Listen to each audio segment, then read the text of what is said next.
You make me sick, you juicy, warm treat. Damn it! Oh my, what have we got here? A dead rat. Oh, so gross. So tempting.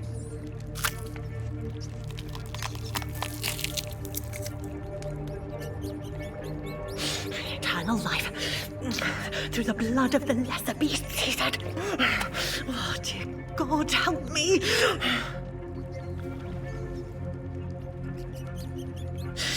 Save me, for I can't stand what I've become.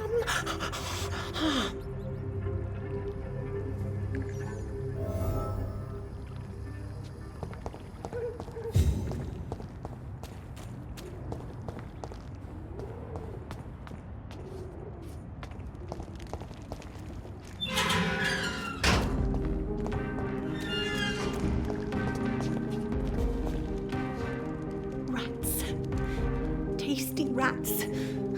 Those clever rodents are cautious now. They won't approach. Why do you eat rats, Karina? Their flesh contains the path to immortality. I have to eat them all if I want to live. Help me. Please. Make it stop. I don't know if I can, miss. You have been tricked. Forced to play a disgusting game. I don't know how to save you. Kill me then, Doctor. Take my life. I beg you.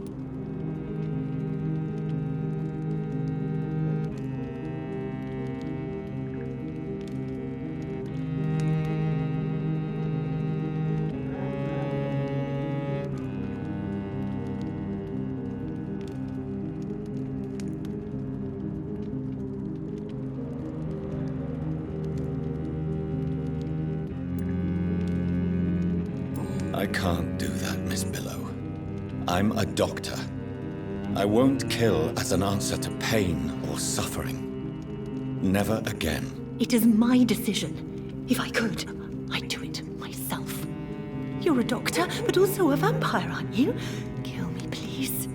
Make it stop. Tell me what really happened to you, Karina. He was so handsome, so charming. He asked if I'd obey him in every way. I said yes. And then he...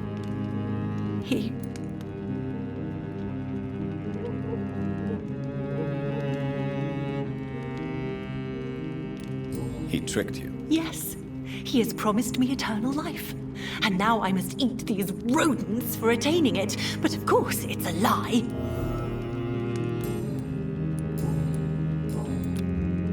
I must go now. Goodbye, Miss Billow.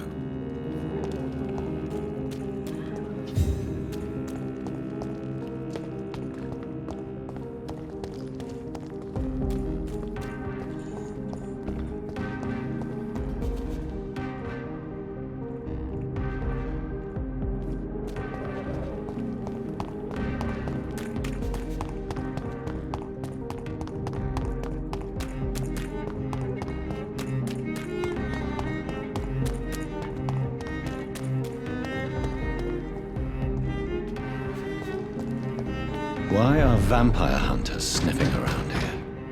I need to find out what they're after.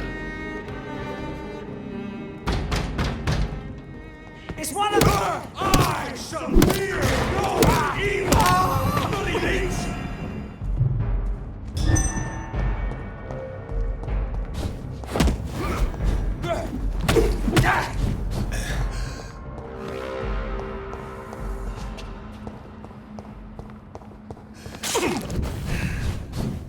Burn it, boys! God walks with me!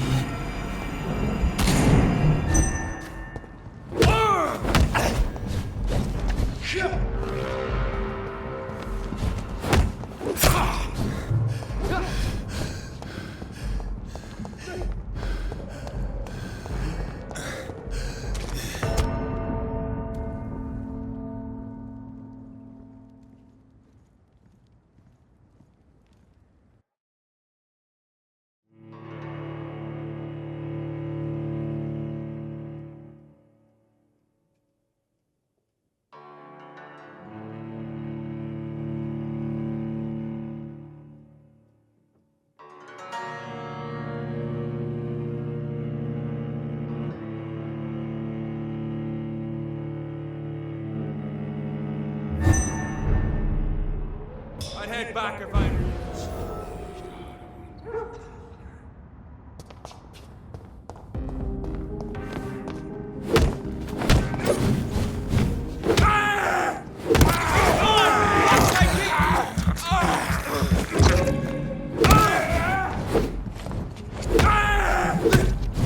Lord, give us strength!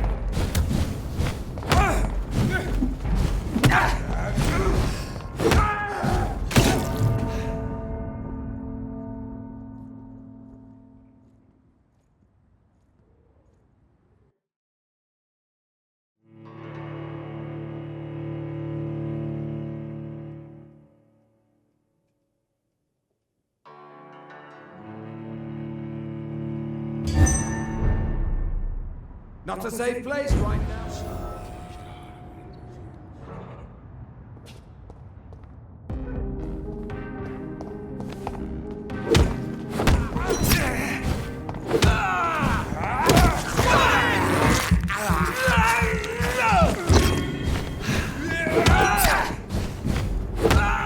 Remember your vows, friends.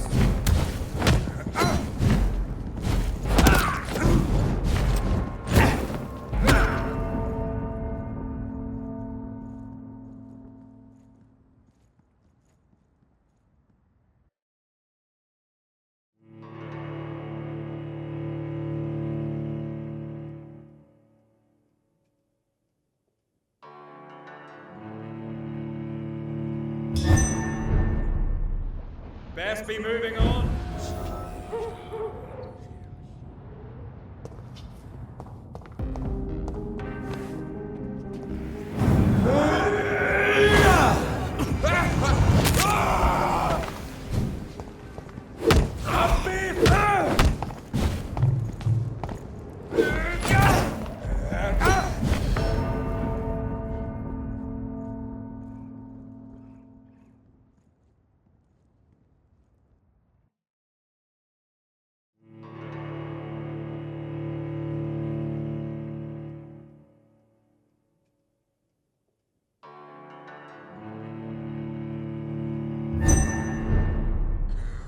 Not a safe place.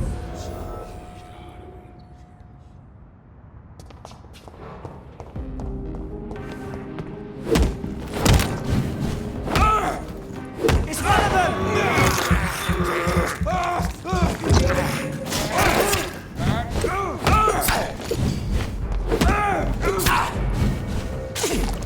Strong, brothers!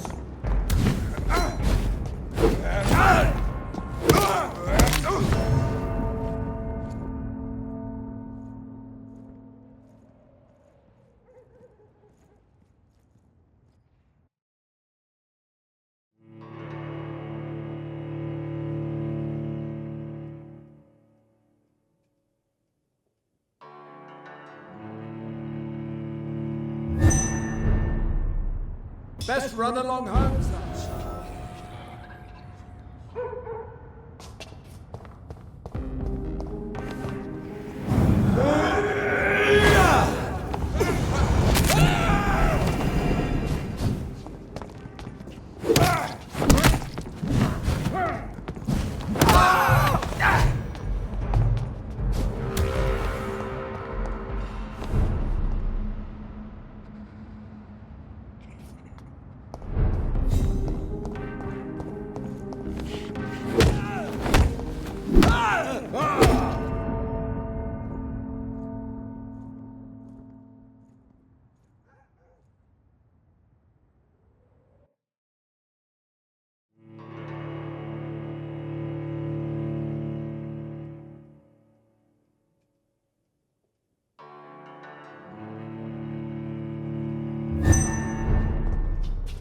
Not a safe place right now.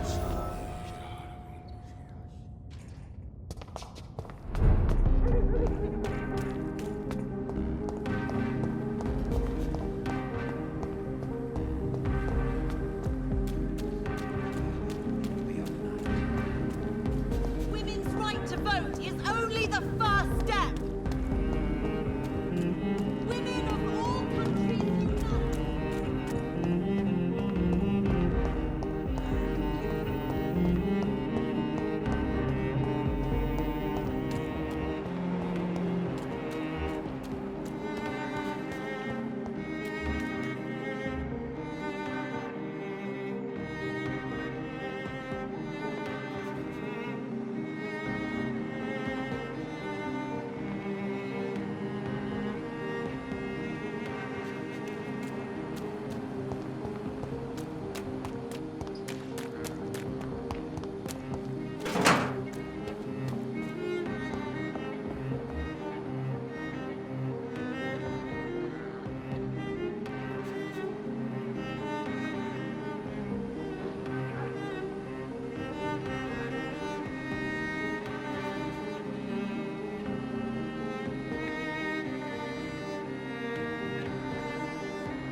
You give me no other choice, Clarence. Yes, my love, it's a new tea I bought. Not too bitter for your taste, I hope. Drink your tea, my love. Drink it to the last drop. And shut your damn trap for good.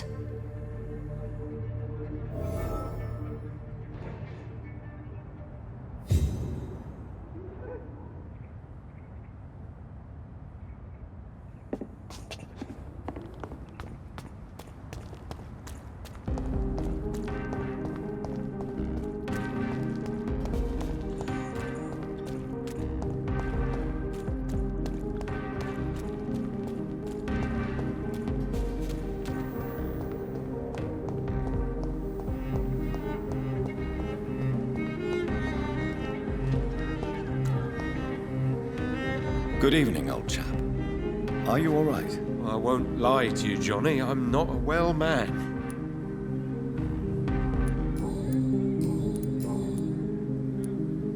Venus is poisoning you, Clarence. She wants you dead. So she really hates me that much now. My poor wife. I had no idea my research would drive her to such extremes. I'm sorry, Clarence. Why would you tell me that? First you return from the dead, and now you tell me my wife is trying to murder me. You're a stupid bastard, but you're my friend, Clarence. And I don't have many left. I don't want you to die. Not like that. But I love her. I love my wife. Did I make her suffer that much? Have I become such a burden? So you have no suspicions about her at all? Nothing in Venus's behavior has seemed odd since you returned. Frankly, it's my behavior that's been odd. Ever since I got back from the war, she accuses me of being paranoid and delusional.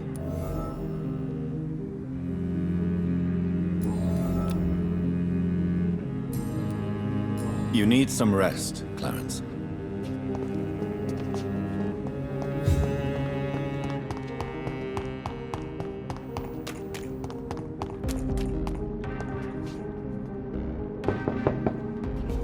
Hello, Venus. Hello, Jonathan. Please, come in. I'm so sorry for your loss, Jonathan.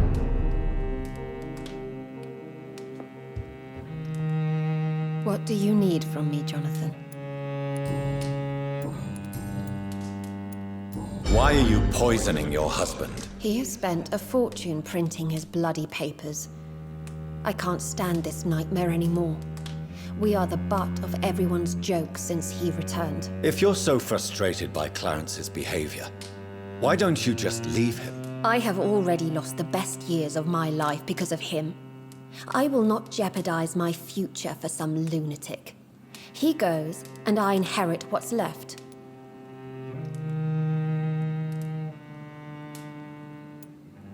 I was the best man at your wedding. I remember your love for him. It was so beautiful. I cried. And now you've killed him. Don't try to send a shiver down my spine, Dr. Reed. You were always on your own, and you kept emotions at bay. All for facts, remember? Well, deal with this one. Why do you and your husband argue so much? He is not the kind man I married and loved. He is obsessed now. Obsessed with chimeras. I feel trapped. It just makes me want to scream. Goodbye for now.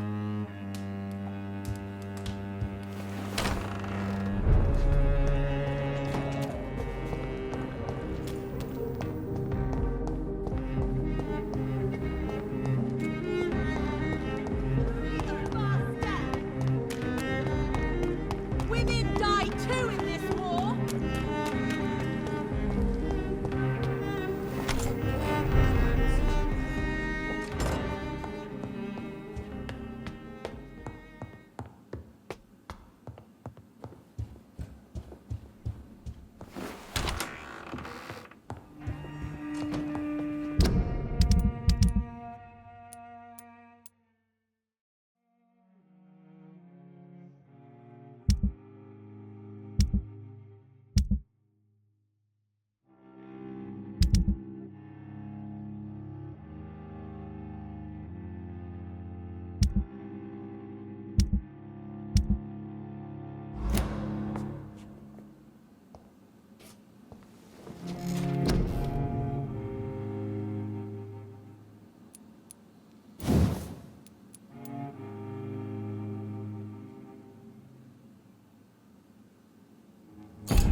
freaks out alone and can't find her way home.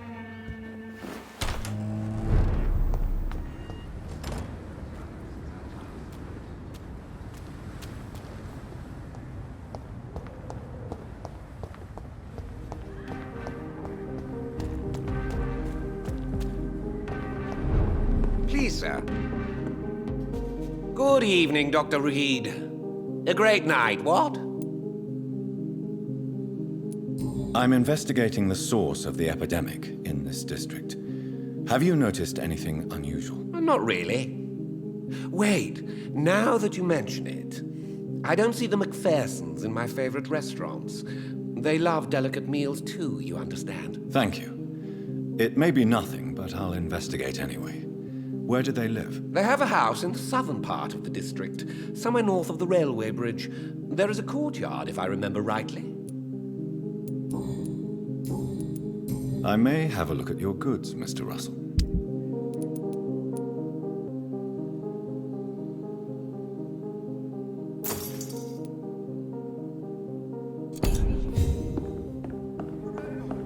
Don't let any strangers come into your house.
one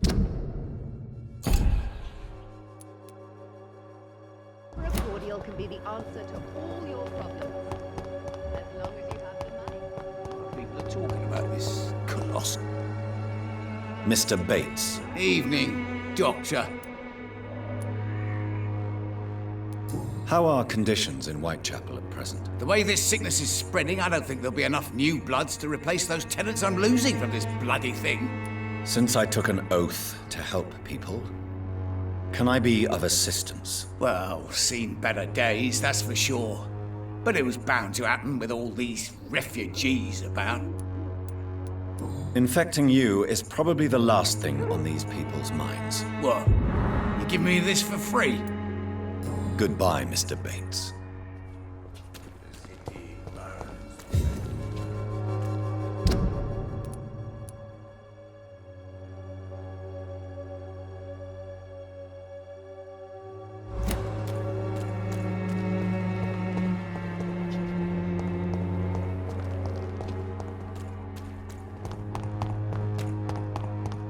As long as you have the money.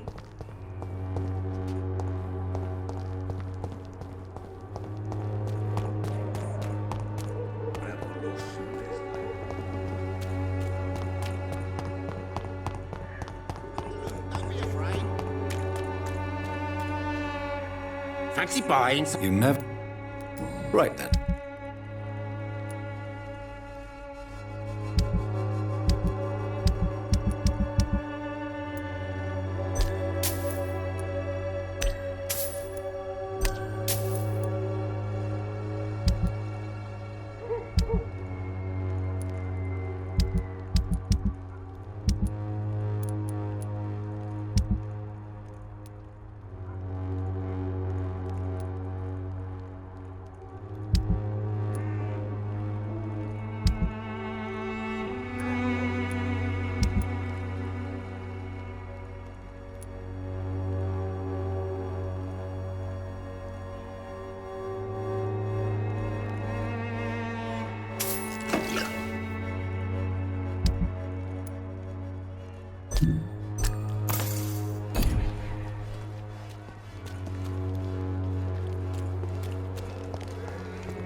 is no place for a gent. Over there!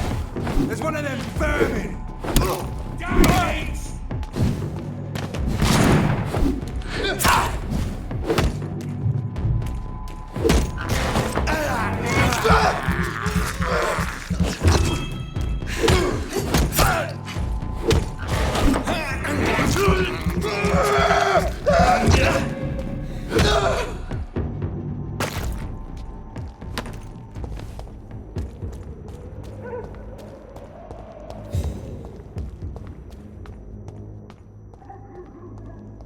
Over there! There's one of them vermin!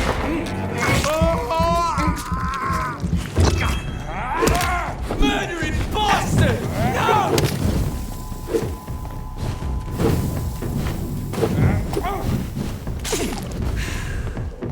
Oh, that's gonna be smart!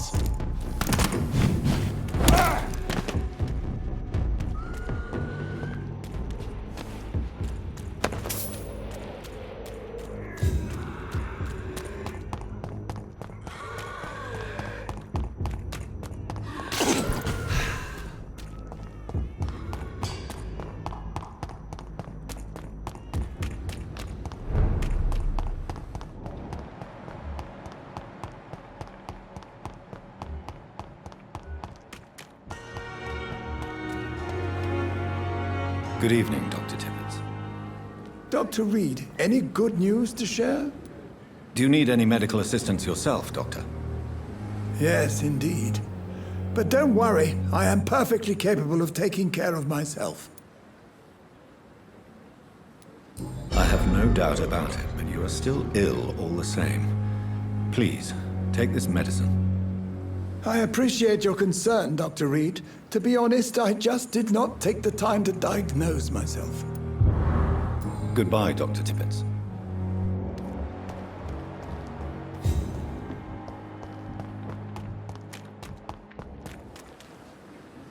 Hey, Doc. You're lucky to be alive, Mr. This place... Consider your... Don't play the... I'll leave you for now, Mr.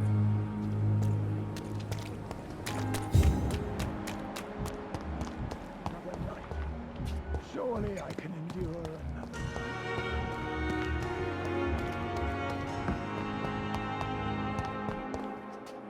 Good evening, Miss Howcroft. How are you tonight? I need blood, Doctor. Do you require my services, Miss Howcroft? My condition cannot be understood by you, mortal. This curse is beyond your science.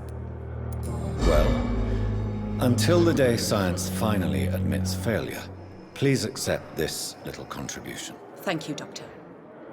Your efforts are admirable, though laughable. I'll leave you, Miss...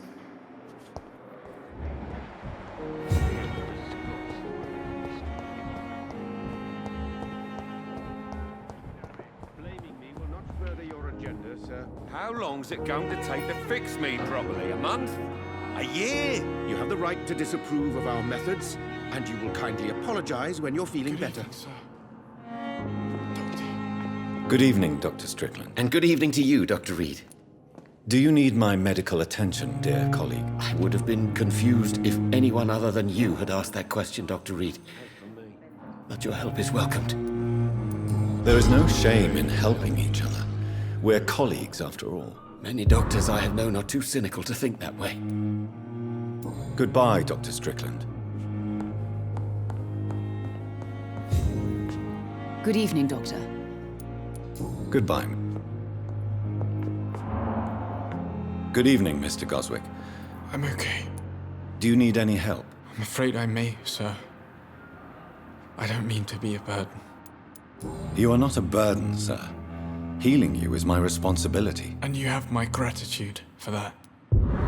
I have to go now, sir. I'm all right. Don't waste your time with me.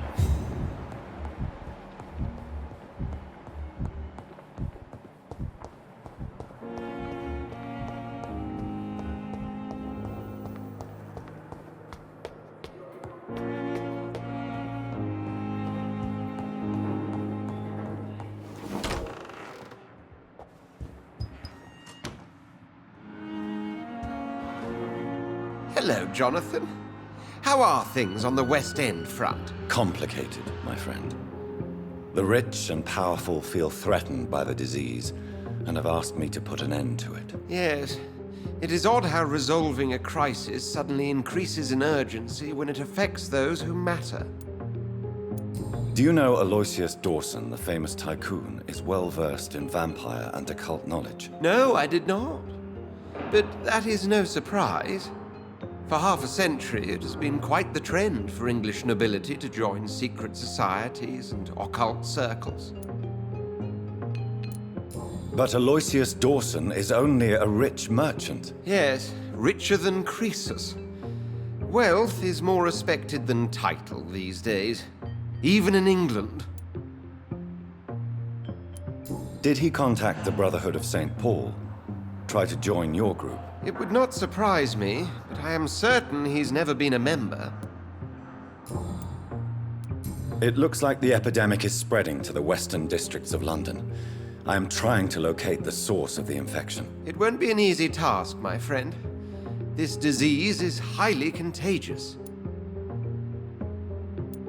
Do you not think epidemiology could be helpful in this matter? To retrace the origin of infection through time and topology? If anyone can perform such a miracle, it will be you, Dr. Reed. Since this epidemic is evidently linked to the vampire curse, we must find the original carrier to understand where it comes from. I admire your logic, Jonathan, but be careful. Rationality, when it comes to your kind, is not always a reliable lens. Does the Brotherhood of St. Paul know anything about the Ascalon Club? Well, I'm afraid that's unlikely. Ascalon is a sensitive topic, and whatever material the Brotherhood has, I may not have access to. Who could answer me then? Usher Talltree, our current primate, may be the only one able to answer you. He's a discreet man who lives in the West End. Thank you for your time, Edgar.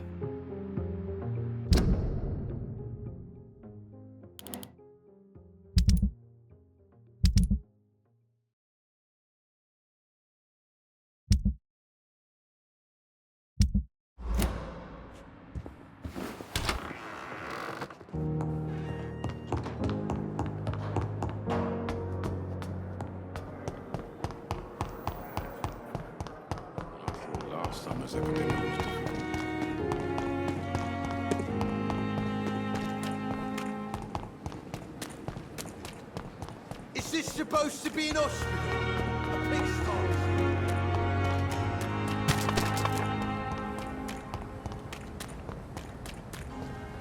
Best be on your way home. Look at it! Fist Right, Bernie!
You again? What? Do you need medical help, sir? Yeah, I do. If you can throw in some drugs, I can find use for that too. So you can sell them on the black market? Sorry. I'll only provide you with exactly what you need. Fair enough, Dr. Reed. Don't cost me nothing to ask. Goodbye, Mr. Digby.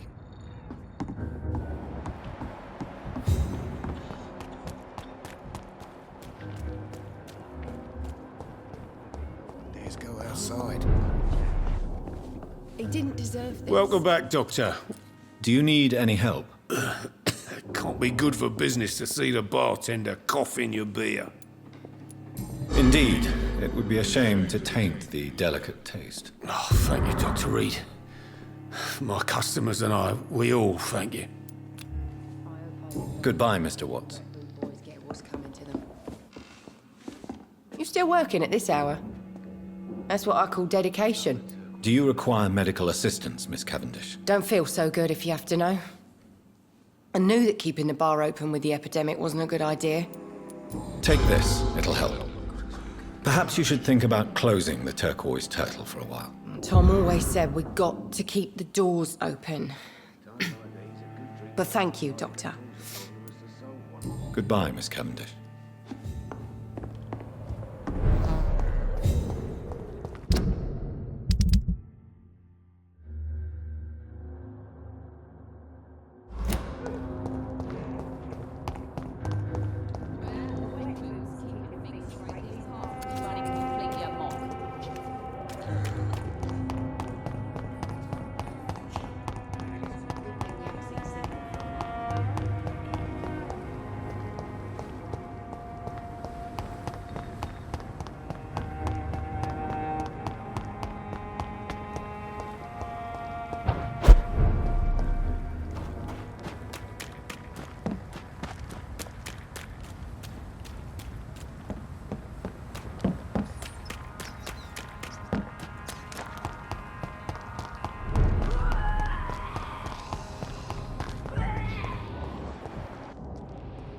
There's one.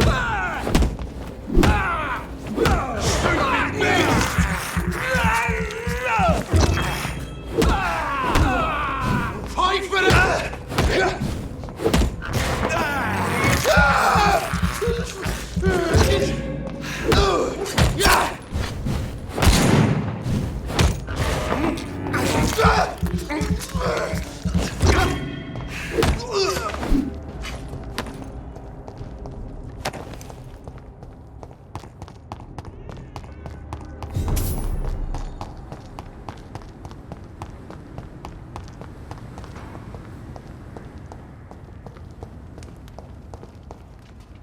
Good evening, Mr. Grader. Are you sure nobody followed you here, Dr. Reed? Do you need help, Mr. Grader? Death by disease or by bullet? Do I really have to choose? Well, I have nothing to stop the bullets, but this should make you feel better. You have a strange sense of humor, Dr. Reed. But thanks anyway. Goodbye, Mr. Grader. Take care.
That building is under quarantine.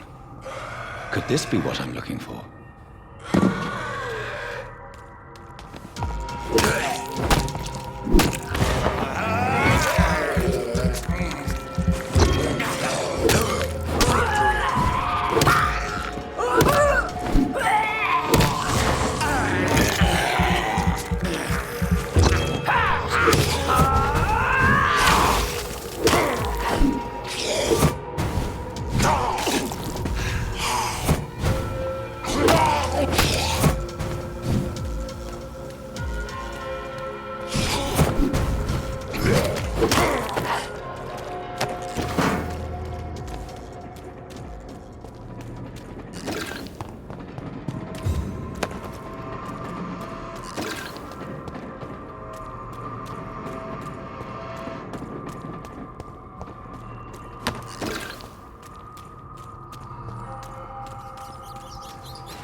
I've never seen such a radical mutation. Could it be a new stage in the disease's evolution?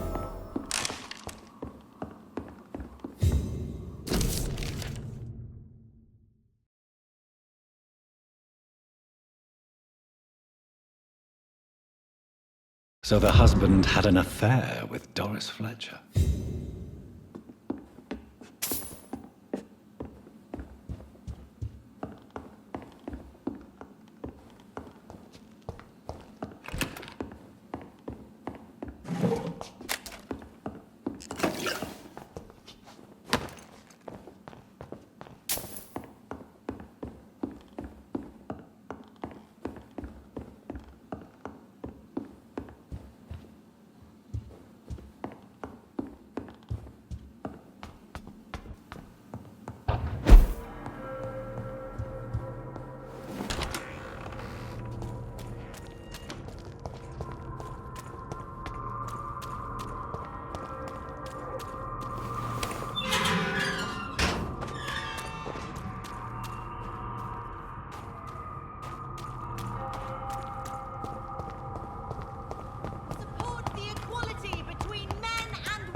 I'd head back if I was.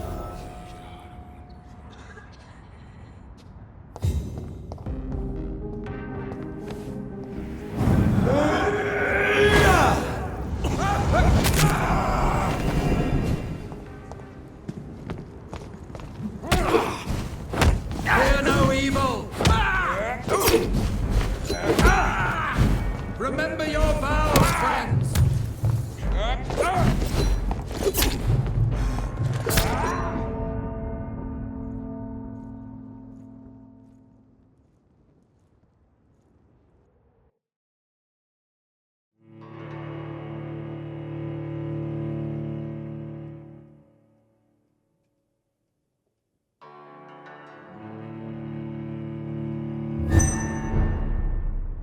Best be moving on.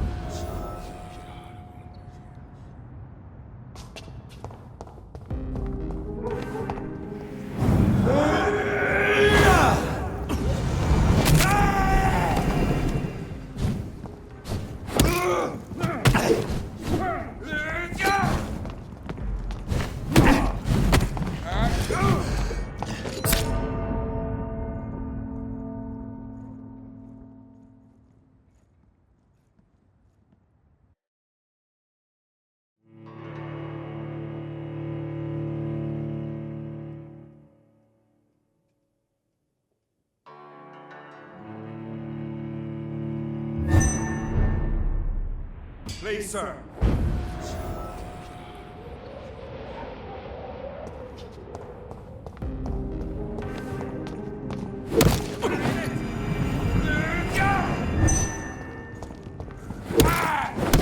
Keep your eyes on it! Oh my God!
I cannot enter.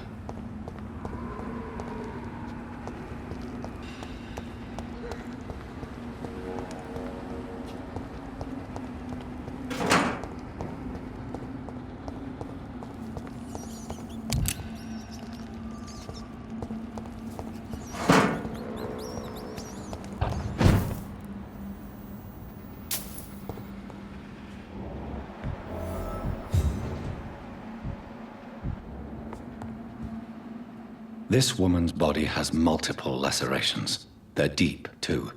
Whoever did this was driven by rage.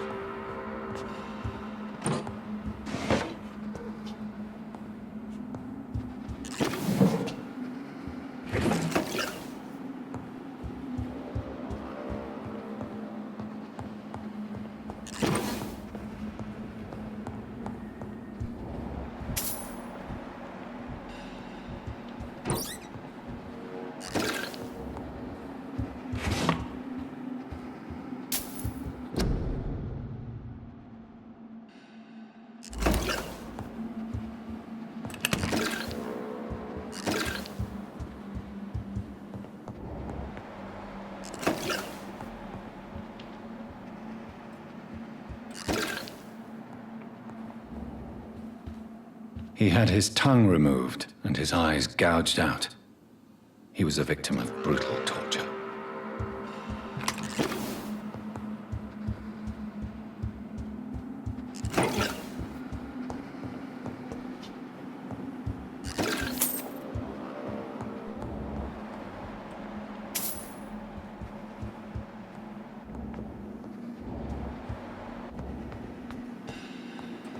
This one's neck is broken. He was young. Probably the son.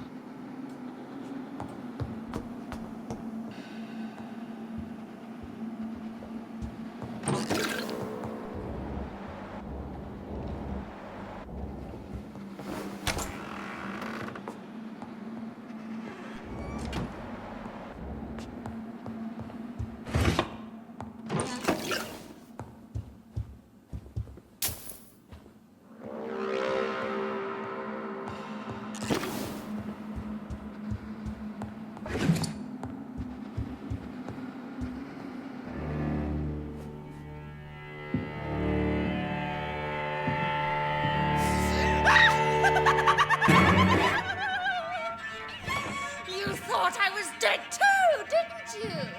No, I was just pretending. Doris told me I could have been a great actress. You killed your family. They mocked my talent. Ah!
So, this girl took lessons at the famous Doris Fletcher acting school.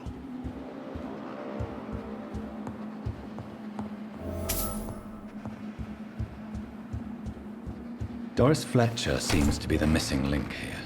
It can't just be a coincidence. I should go to her acting school.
You're feeble!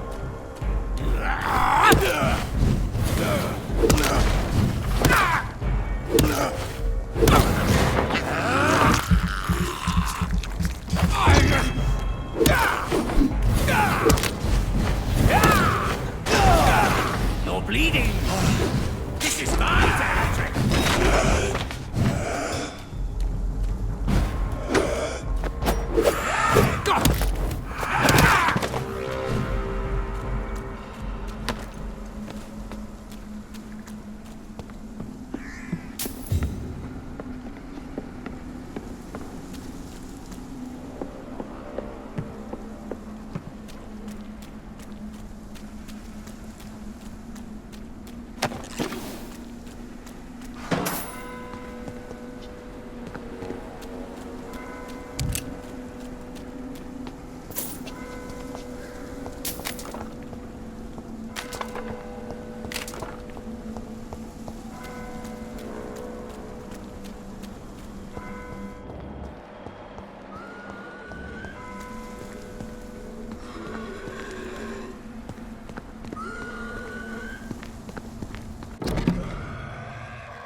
I had almost forgotten I applied for a position at Pembroke.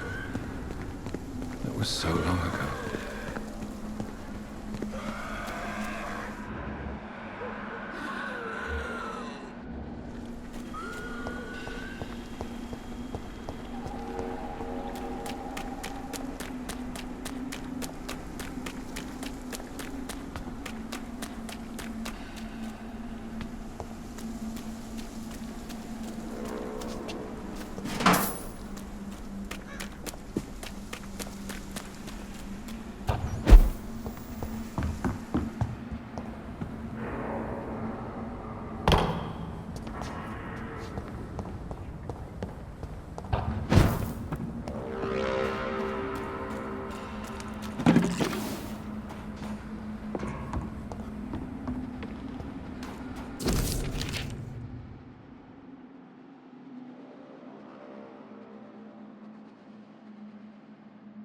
Maybe there's a way to break into this house.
Hello, Jonathan. Please, come in.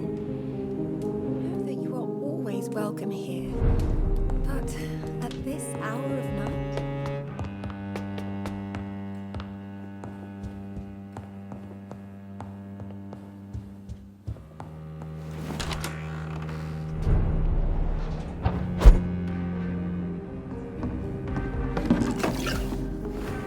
No invitation is needed to enter this building. That can't be a good sign. No.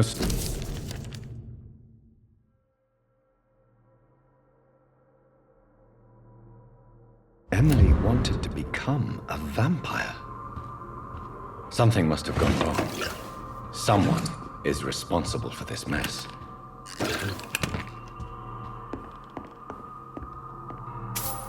Blood. I should follow the trail.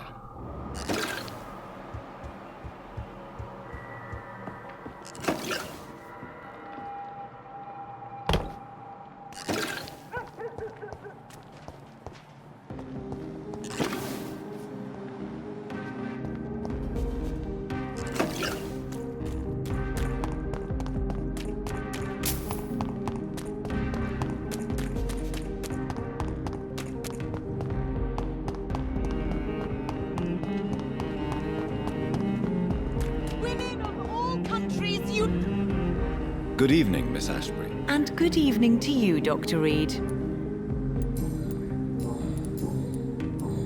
Goodbye. She's been... Waiting for you to let your guard down.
Who are you?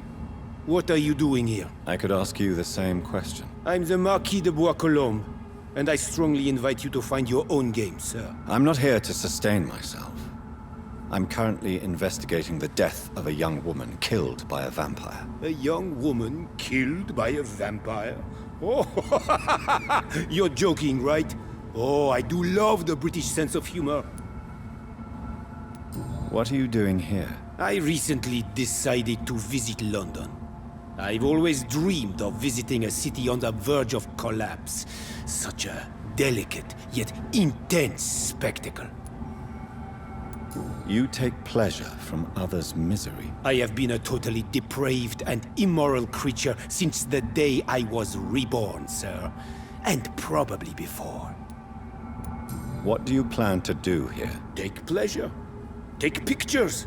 Enjoy the show. Have fun. Believe me, I won't be the only foreign immortal who bought a ticket to the fair. And who exactly are you? I am Jacques-Michel Guillaume Florimond de Marquis de Bois-Colombes, at your service, my dear cousin. You're French, but your English is quite good. I was born in France, sir, but I consider myself a traveler of this world. So many countries, so many tantalizing tastes. Dear cousin, are we related? We could be of the same blood, my dear. I tend to consider all Econs as family, don't you? I followed the trail of blood from her room to here. Oh, you're referring to that young woman. Yes, the meeting turned messy.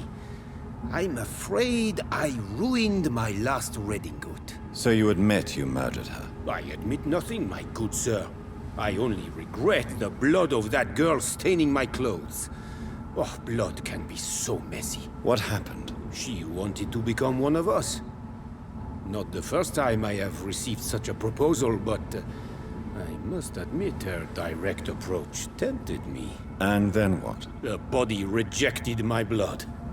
It happens, you know, sometimes even with voluntary prey. At least her gurglings brought me some fun, until the artery burst.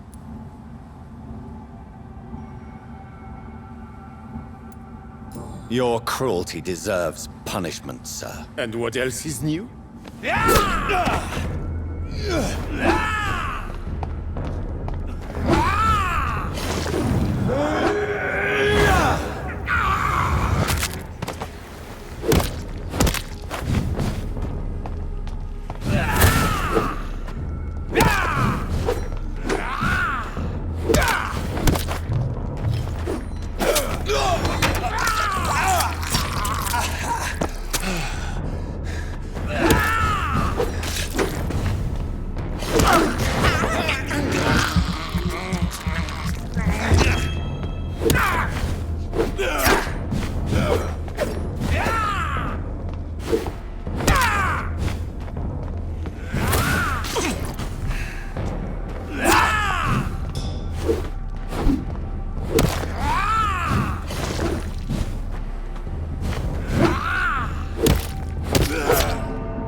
Women of all countries unite!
Hello, Jonathan. Please, come in.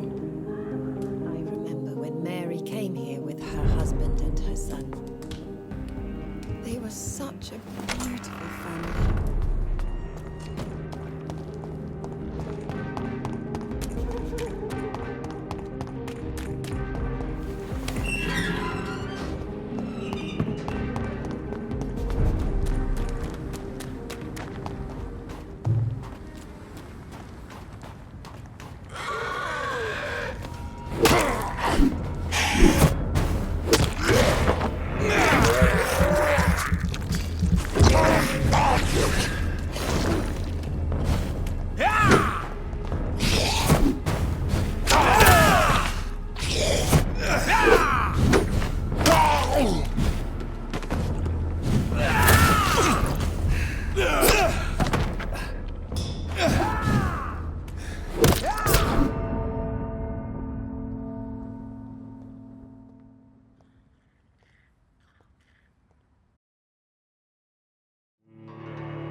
Someone you know. Even someone you're close to.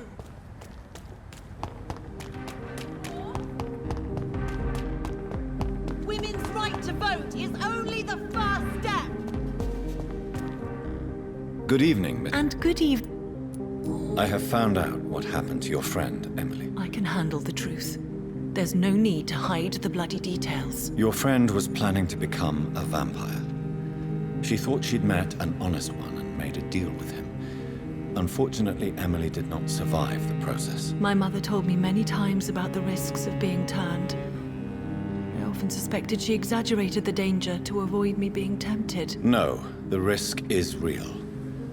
Have you any idea what a body has to endure to become an organism entirely consumed by its need to process and recombine blood? I should never have talked to Emily about vampires. I never thought she'd actually try it without me. Thank you, sir. Here, take this for your discretion. Goodbye, Charlotte. She's been quite busy these last few nights.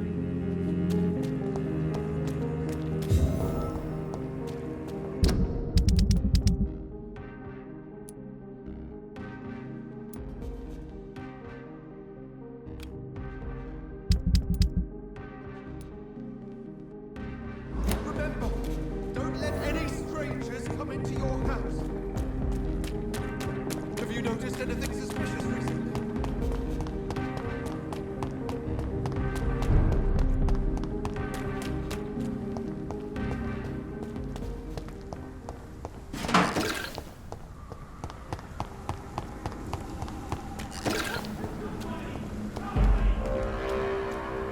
Go back home! Lead spot!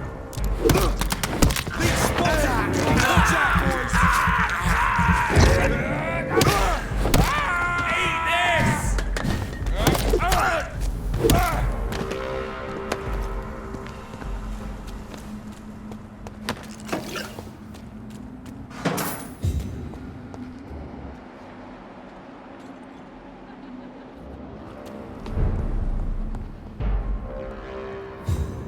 It's mine! It's a leech! Hit it!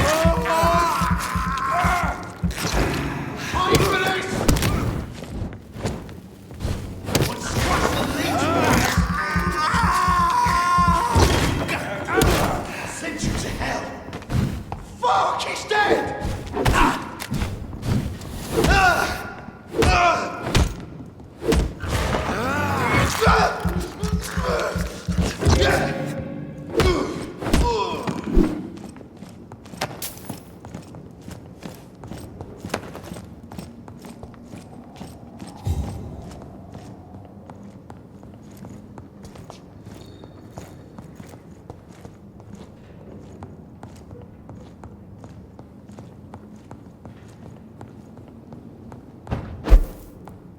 It's one of them!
More Braille. I should bring this to Mason Swanborough.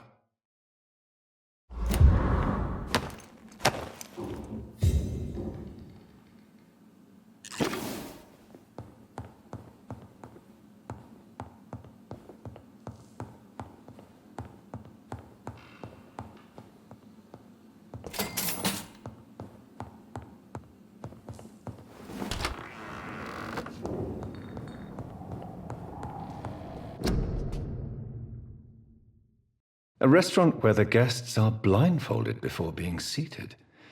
Intriguing.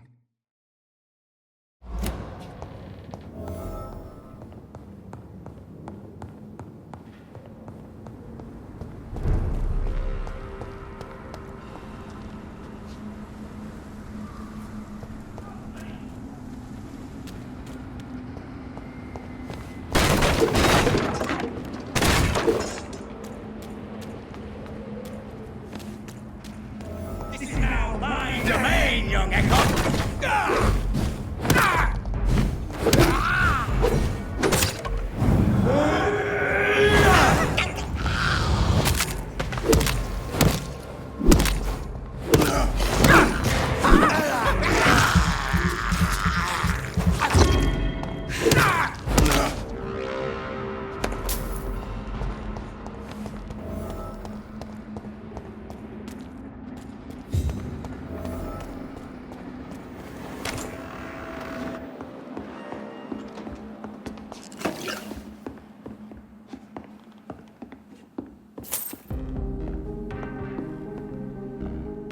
I'm Dr. Jonathan Reed. Do you need help, sir? I think I'm fine. But what happened to my jailer? Be careful. He's as vicious as he is strong. You don't have to worry about him anymore. What happened here? I am Tadao Kimura. I was imprisoned by this lunatic for several days. I thought I was going to die here. You're not going to die now, Mr. Kimura. If you hurry, you should be able to get home safely. It seems that I owe you my life. You have all my gratitude, Dr. Reed, since it is the most precious thing I possess. Goodbye, Mr. Kimura. Take care.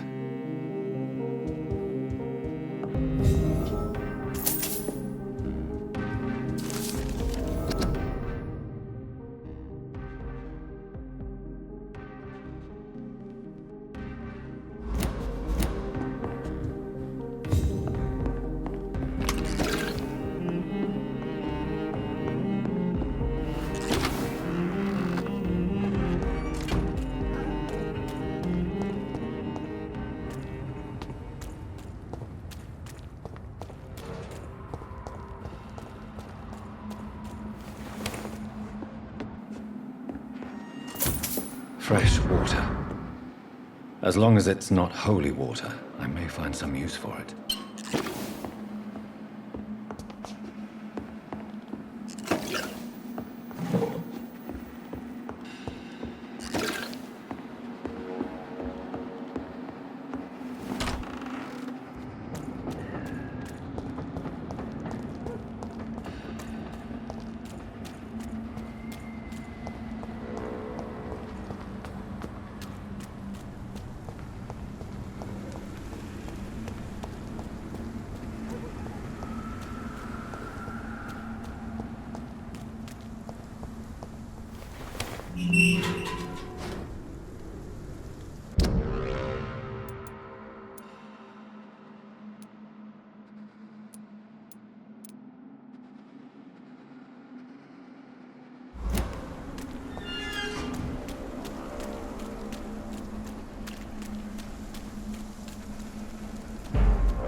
Good evening, Dr. Reed.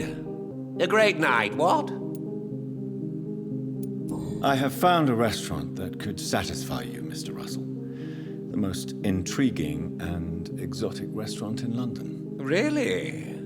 You have piqued my interest. Where is it? It's a place where you eat in complete darkness and try to identify your meal without anything but your palate. My, oh my, how interesting. It could even be fun to eat a little poisson et fruits that way. Oh, thank you, Dr. Reed. Please, have this for your research. Goodbye, Mr. Russell. I'm sure you'll take care of yourself. Women of all countries unite! Women die too in this war!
It's locked.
can't believe I'm doing this.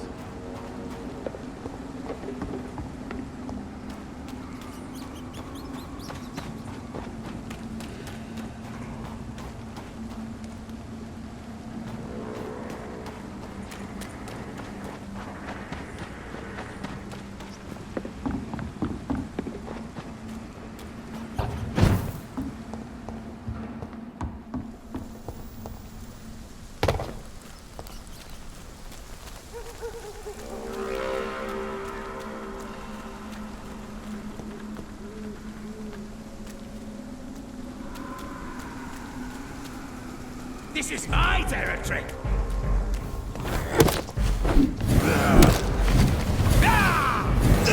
You cannot win this!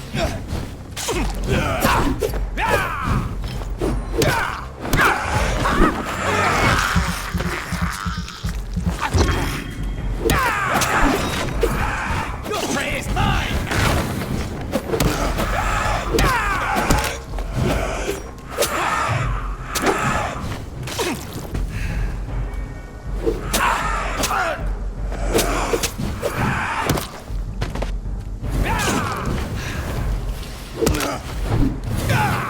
Stupid newborn!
It's locked, all right.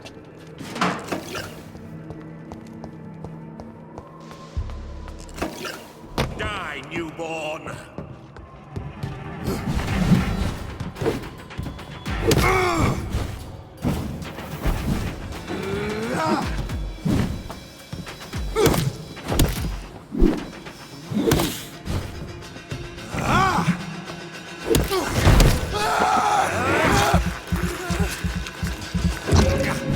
Kneel, traitor!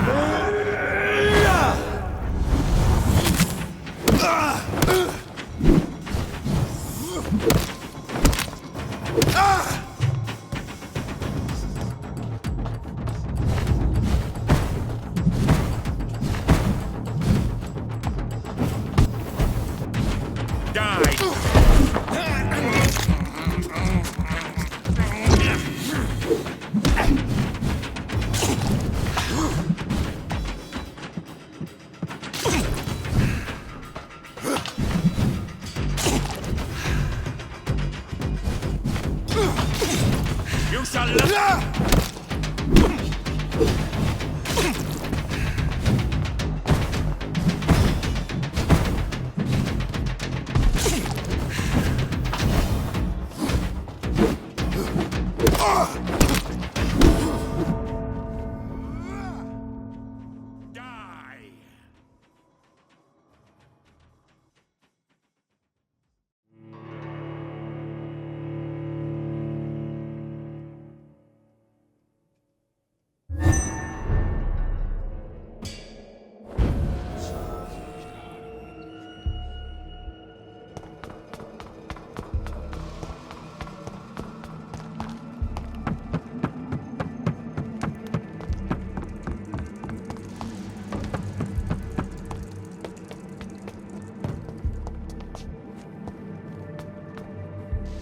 Your blood is now mine!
Give me your blood!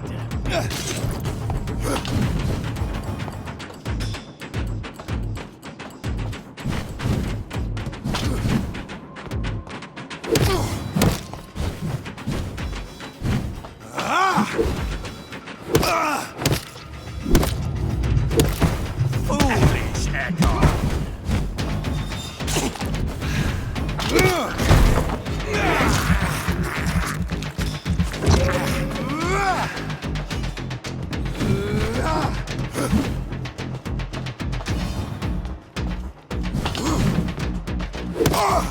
Your blood is now mine!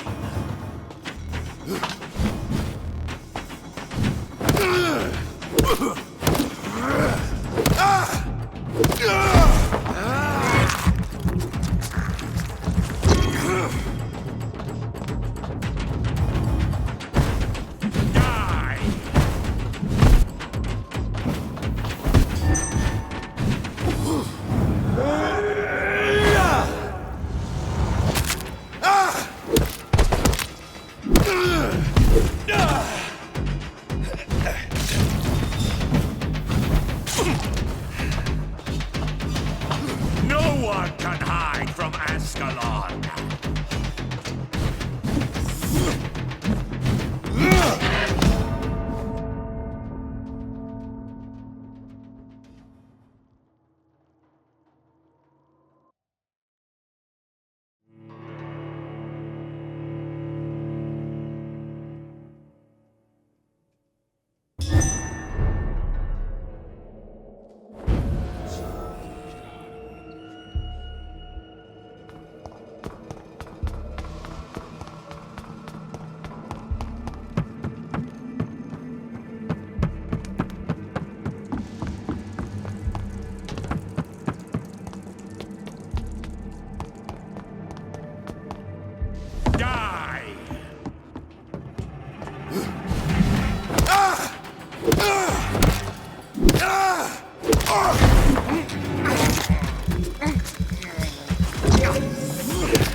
Give me your blood!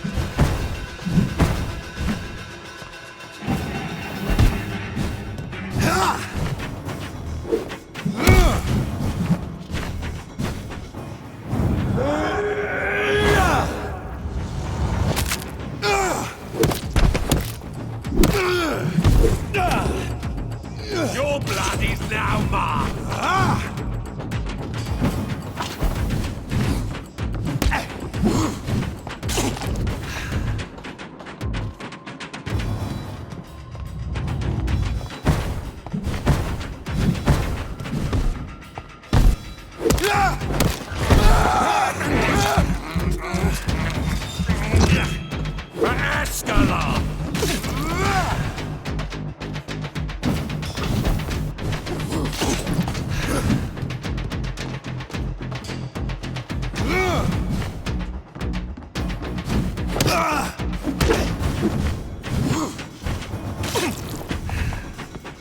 No one can hide from Ascalon!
You shall learn!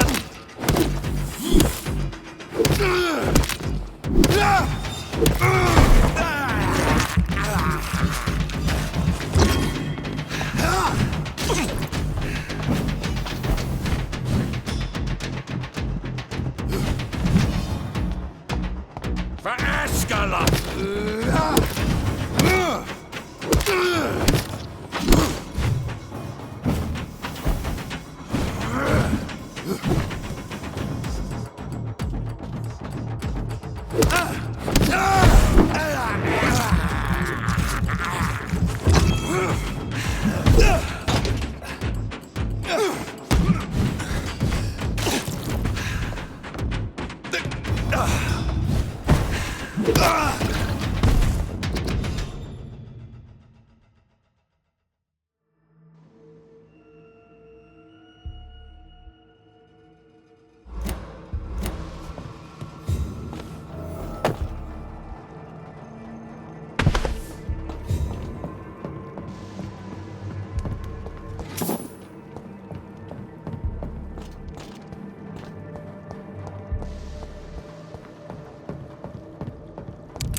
Louise's father was determined to find and save her.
I have this thirst for blood.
is my territory! Disgusting arsehole! Vampyr! I'll never be your wife!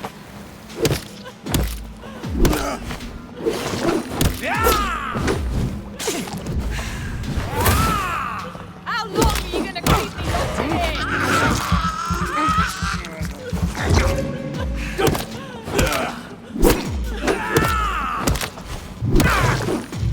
Disgusting arsehole! Vampyr or not, I'll never be your wife!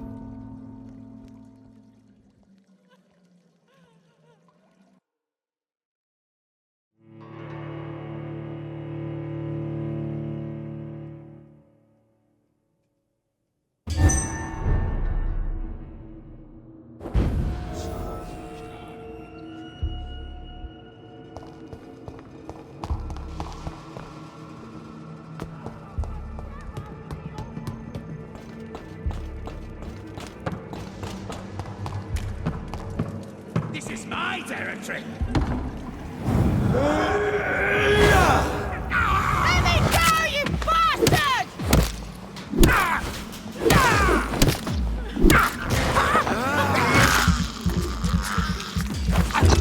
How long are you gonna keep me locked in here? Don't you know better?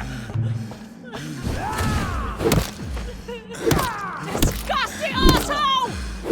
Vampyr or not, I'll never be your wife!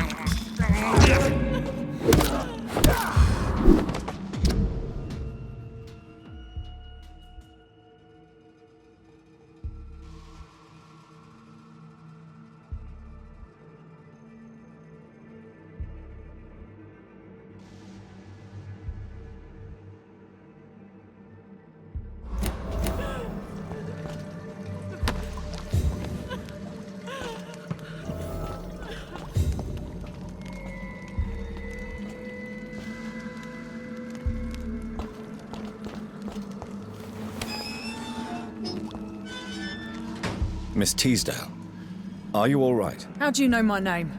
Who are you? My name is Dr. Reed. I managed to track you down thanks to your father. So my father really was looking after me. This man, this vampire told me my father was dead. Is it true? I'm afraid so, miss.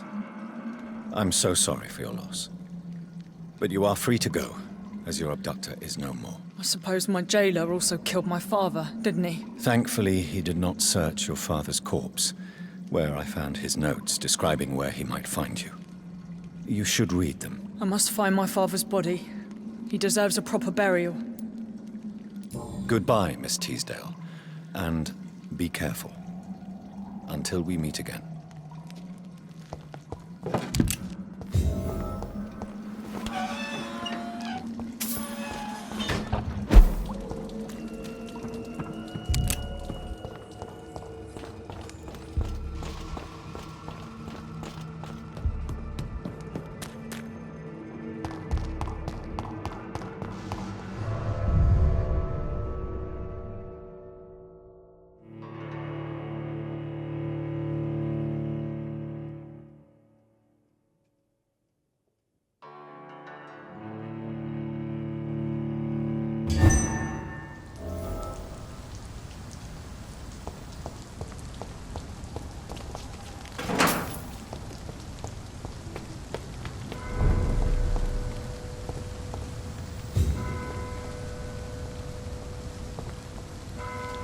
Good evening, sir. May I ask you what you're doing here at this late hour? I'm conducting an investigation about the epidemic in this part of town. And who are you, sir? I'm Dr. Jonathan Reed, from the Pembroke Hospital. May I ask who you are, and why all the questions? I'm Detective Inspector Charles Albright from Scotland Yard. And I don't find your answers convincing. What is a Pembroke doctor doing in the West End at this time of night? I'm here on my own, sir. I have no official appointment, other than my desire to save lives. Then we have the same objective, sir. The difference is, to catch my suspects, I use a magnifying glass and handcuffs instead of a microscope. Why are you investigating at night? Criminals rarely act in daylight, you know. But since you are also a night worker, have you noticed anything strange which requires police attention?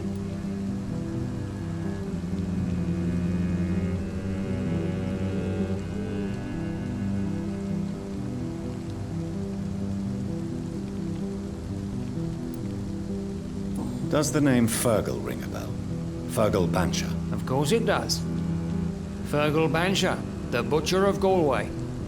Hung in Dublin in 1857 for murdering more than 20 men with his bare hands. Why are you so interested in dead criminals, sir? What can you tell me about this district? I'm the one asking questions, especially when there's a killer on the loose.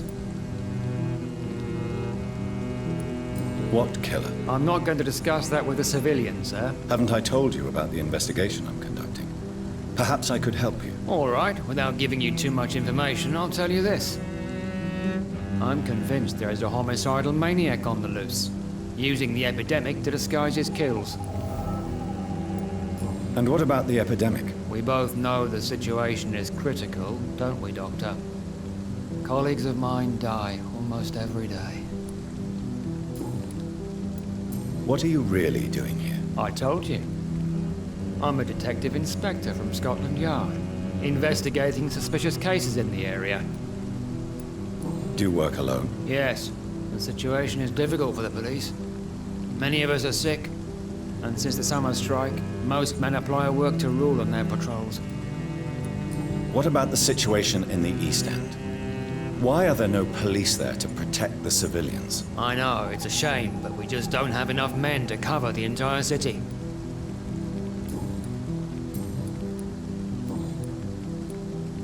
Tell me all you know about that homicidal maniac you're looking for. I'm not even sure there is only one.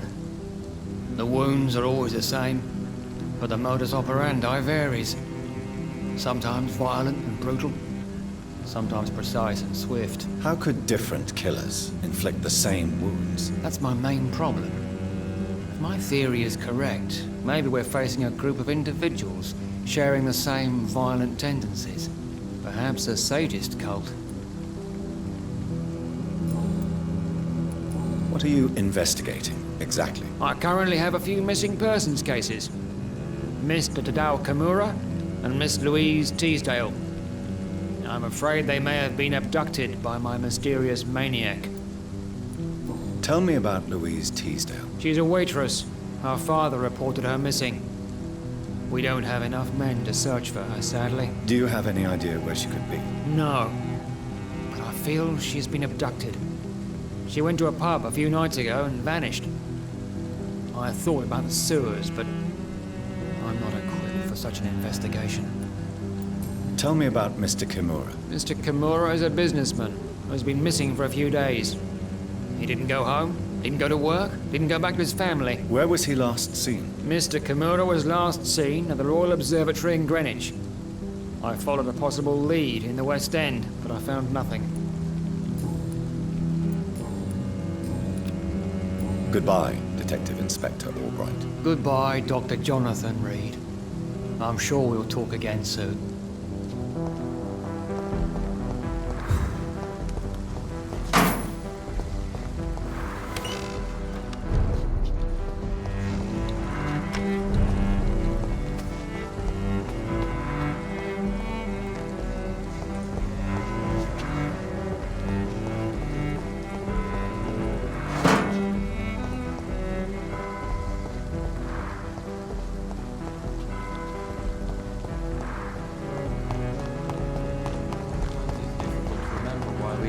First place.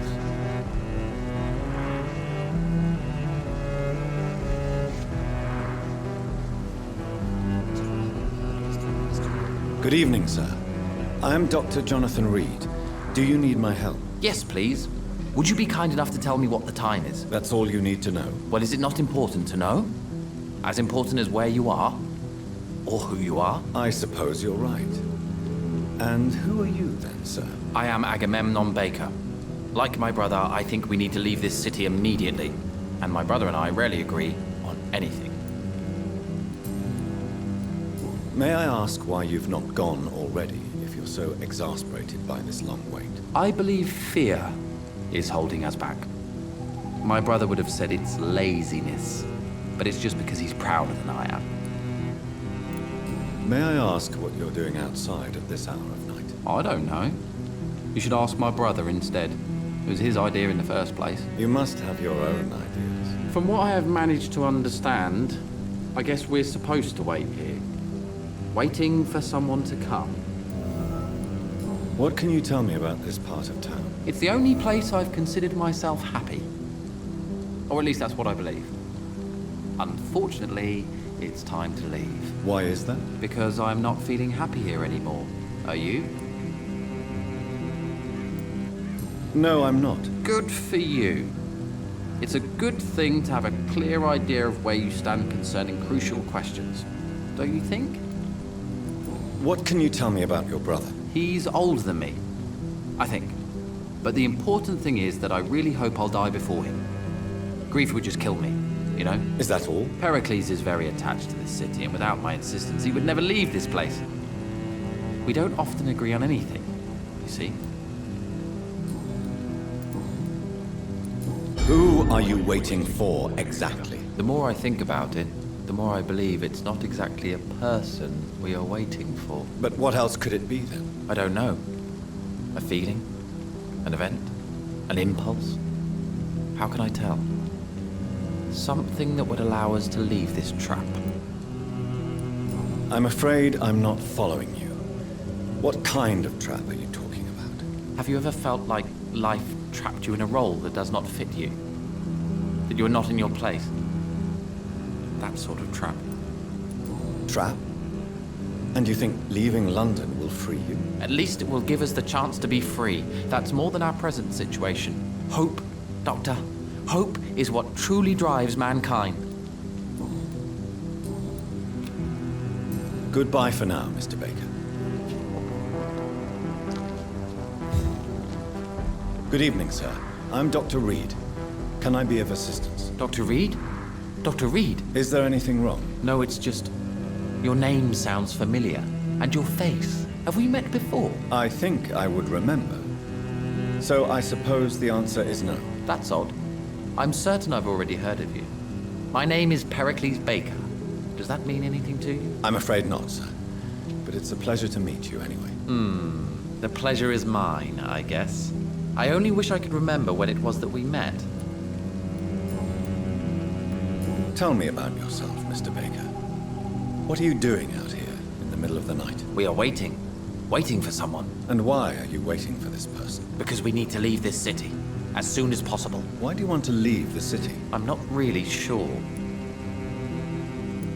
Can you tell me anything about this district? As you like asking questions so much, would you allow me to ask you one first? Please, be my guest. Do you like this city? I know we are not living in the most peaceful of times, but I have learned to appreciate London's complexity. Yes, me too. This city tests us. It invites us to find ourselves, to discover our true nature scattered throughout its dark streets. But what if we don't like what we find? Do we ever know who we are? I wonder sometimes. Or maybe it is the journey to find out who we are that changes us. And what do you do, sir? For a living, that is. I stopped working when I decided to leave. When I realized what I wanted. Wanted something this city can't provide. But what were you doing before you took this decision? Does it really matter anymore? Considering the past seems so pointless to me. I have lived in this city all my life. And now I think it's over. Tell me more about why you want to leave London, then. I just don't belong here anymore. I had to convince my brother to leave London because I know we need to find another life out of the city. Pericles, tell me why your brother disagrees with your presence here. Agamemnon is naive sometimes. Although don't consider him a fool, sir. He is often more lucid than me. At least you both have the same difficulty explaining what you're doing, and for what reason. But is that not a common problem for all mortals? What can you tell me about your brother? If you are searching for a pleasant chat, you should speak with him instead of wasting your time with me. He's always been the more gentle of us. That's it? That's all you can tell me about him? For the time being, true kindness is the most valuable quality, my good sir.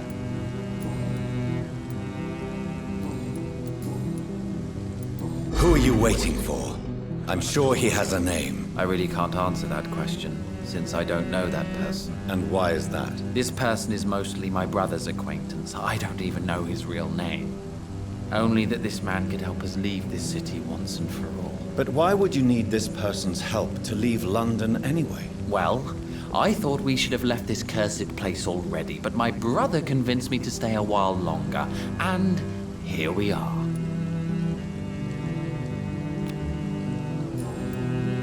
Goodbye, Mr. Baker.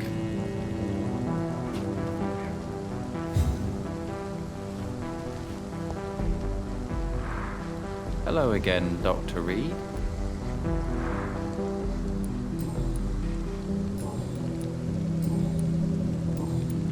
Goodbye for now, Mr. Baker.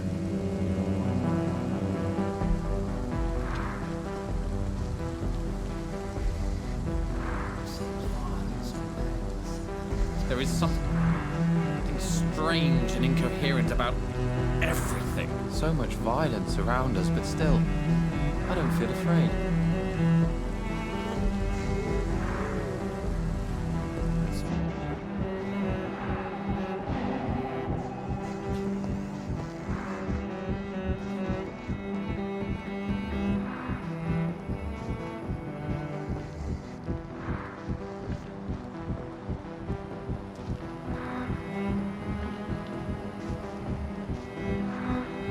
What has happened to the London that I knew?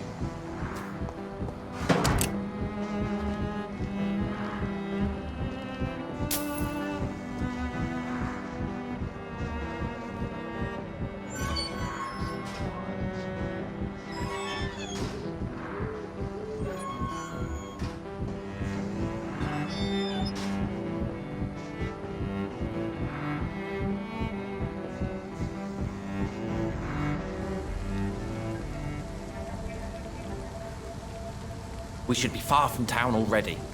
All right, but where would we go? Anywhere. Anywhere that isn't here. And what is that, by the way? A safer place? A less strange place? And where would that be? Life is strange, and we are alive. For now, yes, but for how long? If we decided to flee, we should be far from town already. All right, but where would we go?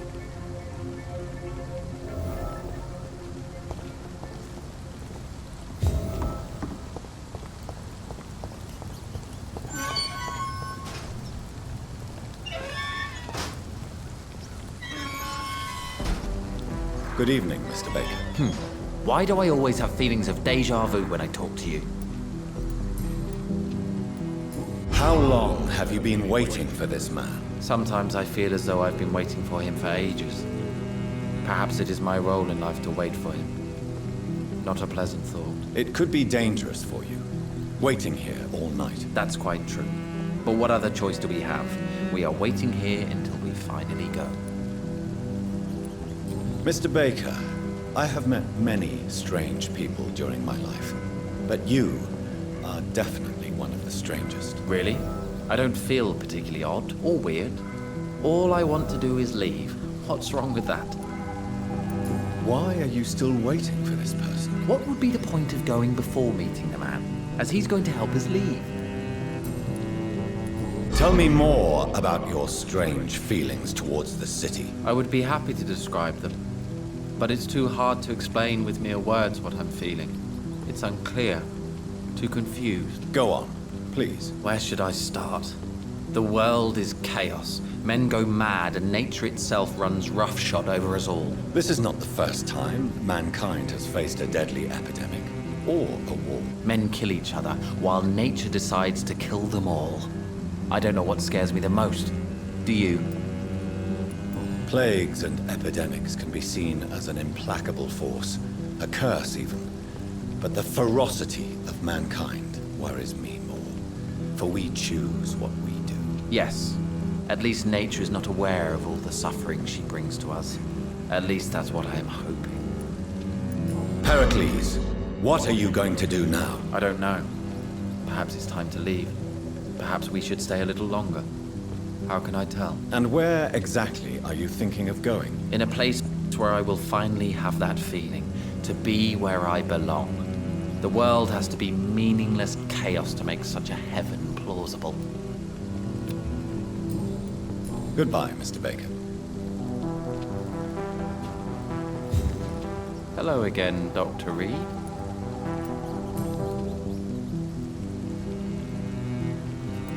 Tell me, how long have you been waiting here? I can't say for sure, since I have no watch. But the night is still young, and I am not tired. Is that the most honest answer you can give me? Yes, I think so. Why does it irritate you, sir? Is comprehension really that important to you? I'm a scientist. I try my best to understand things. I know the world has to obey unbreakable rules. You know, or you want the world to obey such rules? I know one thing. I do not understand who you are. And it's better that way.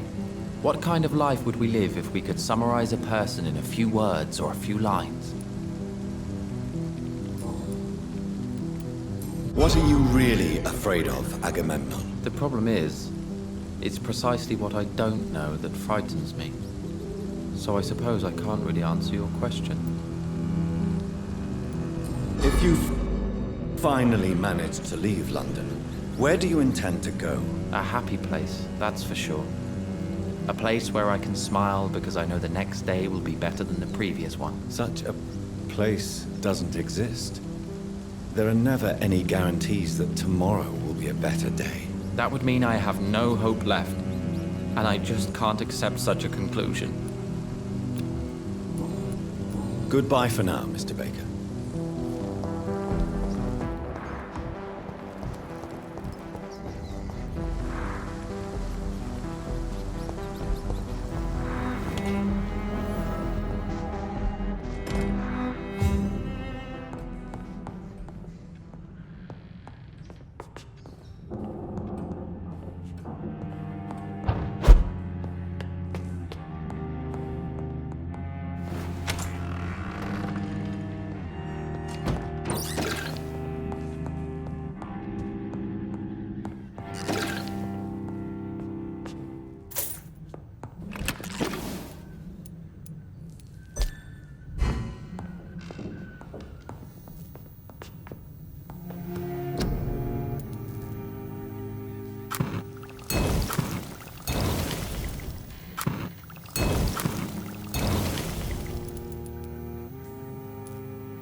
Jonathan Reed. At last we meet.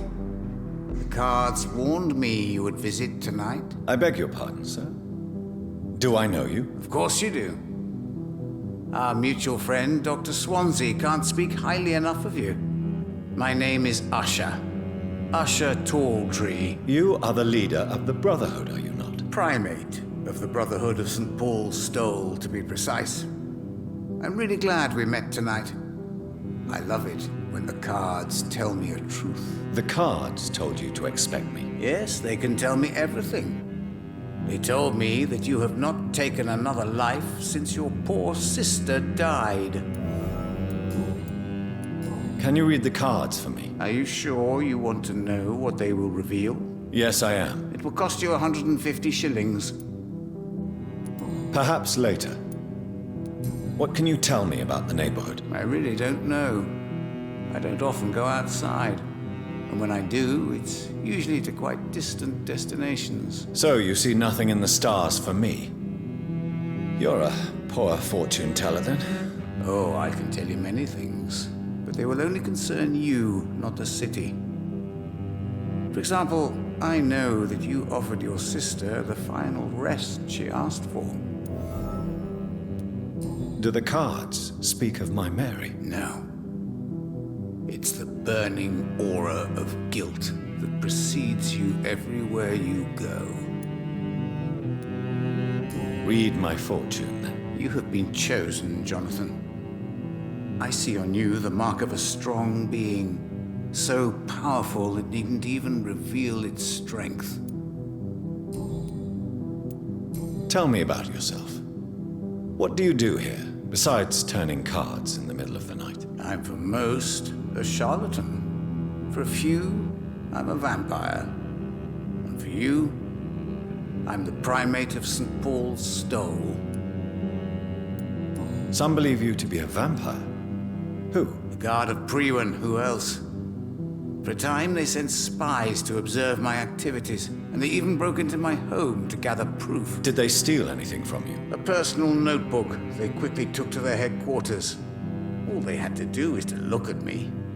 I'm aging. What better and definite proof that I'm not an immortal? Do you want your notebook back? If you ever find it, I'd be glad to have it back, of course.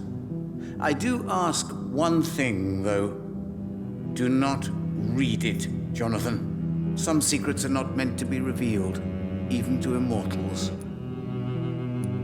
For how long have you been a primate? It was 15 years last year. What do you make of Dr. Swansea? Edgar is a brilliant and dedicated man. A man of his time, sometimes a little muddled, but always looking for new paths and new concepts.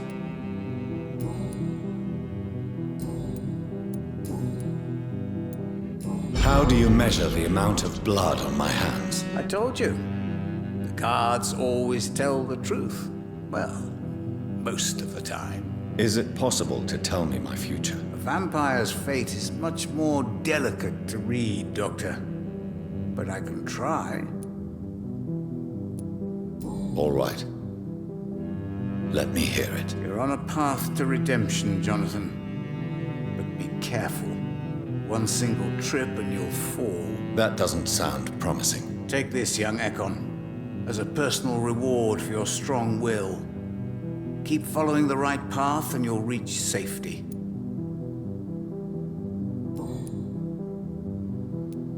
How did you learn about Mary? And spare me the hocus-pocus parlor tricks. The truth, now! Swansea told me. Don't look at me like that. His task is to observe and gather information about vampires. He had to tell me about Mary.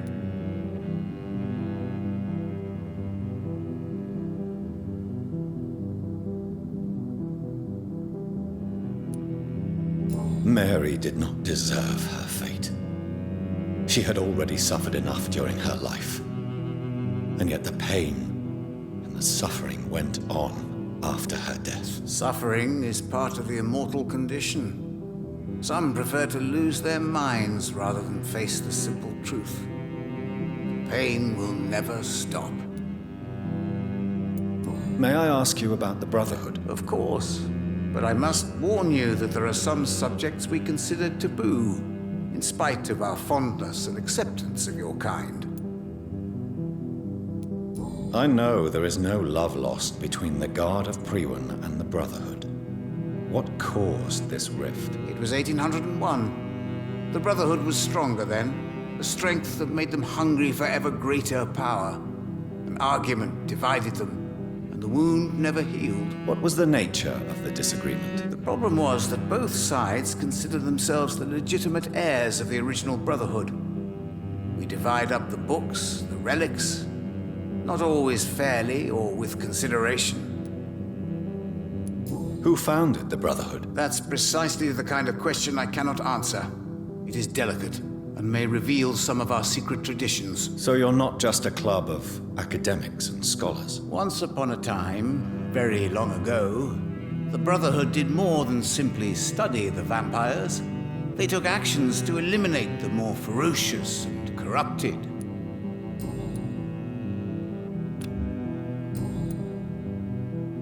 Goodbye, sir. Until we meet again. I rarely wander, yet it amuses me to converse with your kind. A red river, a song in the dark, the whispers of a sun, so many signs to interpret.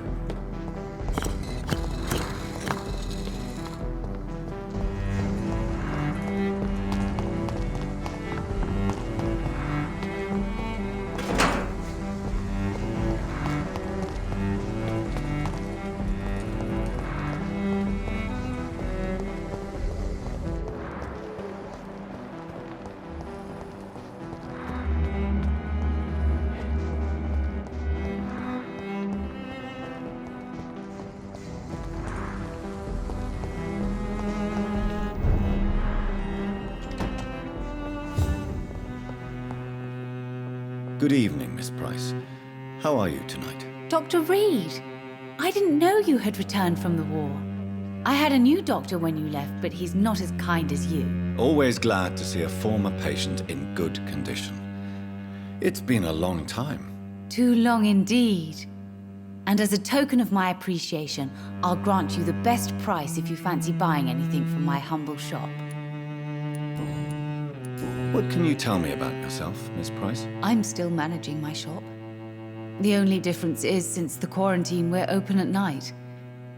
You, on the contrary, seem to have changed a lot. Really? Have I changed that much? It must have been the war and the night shifts since my return. Don't get me wrong, Dr. Reed, you're still handsome. Just maybe a little bit wiser, more serious. It suits you well. Tell me more about yourself. No new fiancé? I remember you were hoping to get remarried. I'm sure you must have a few suitors. Who would marry an old bat like myself with a grown daughter and a little business? As you know, I only fancy handsome men like yourself. Have you noticed anything in particular in this part of town recently? Other than you coming back to cheer me up? Nothing at all, Dr. Reed. Does your daughter still worry you, Miss Price? I remember you were often concerned about her health when she was younger. Have you not seen Carol since you returned? She's almost a young woman now. But she'll always remain my sweet little baby. So you're less afraid? Some things never change. Carol is still too clumsy for her own good. Sometimes her innocence puts her in real danger. Why would her innocence put her in danger? She does not realize how cruel life can be. Maybe I was a bad mother to protect her too much. My poor dear Carol. You have every reason to be cautious, Miss Price. Especially in these difficult times. Maybe you could talk with her, Dr. Reed. It would be nice to have a man here more often. We would both feel safer. May I look at your goods, Miss Price? It's always a pleasure to have you here, Dr. Reed. Take all the time you need.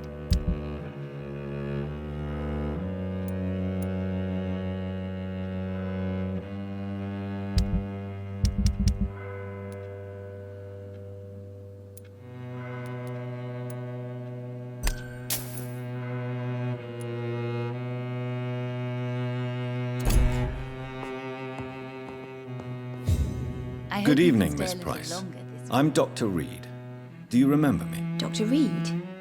Yes, of course. You are the doctor who healed me and my mum. Good evening, Dr. Reed. Good to see you too, Carol. Are you all right? Oh, yes. I did not hurt myself recently. I know how to take care of myself now. I'm almost a grown-up. Why are you awake at night, Carol? I am helping my mother in her shop. It's not easy, but I'm a grown-up now. I'm sure your mother is grateful for your help. I do the best I can. But I'm so clumsy sometimes. I drop things. I injure myself. It's a good thing my mother has the patience of an angel. Why is work not easy? Is something or someone bothering you? Oh no, most people are gentle with me. But I'm so nervous sometimes. I pay no attention and hurt myself. Good thing my mum learned first aid. What can you tell me of the people living nearby? I don't speak to many people, except our customers. It's not easy to make friends. And with the epidemic, it's even more difficult. What can you tell me about the epidemic? Some of our regular customers have left London. Some others only send their housemaids now. Everybody fears the contagion. I've even seen men with weapons. Have you no friends at all? No. Mr. Nithercote used to pass by and was always nice to me. Does he not come by anymore? No. Mum said he was weird. Always reciting poetry about a girl he'd met in Whitechapel. I wonder who this camellia may be.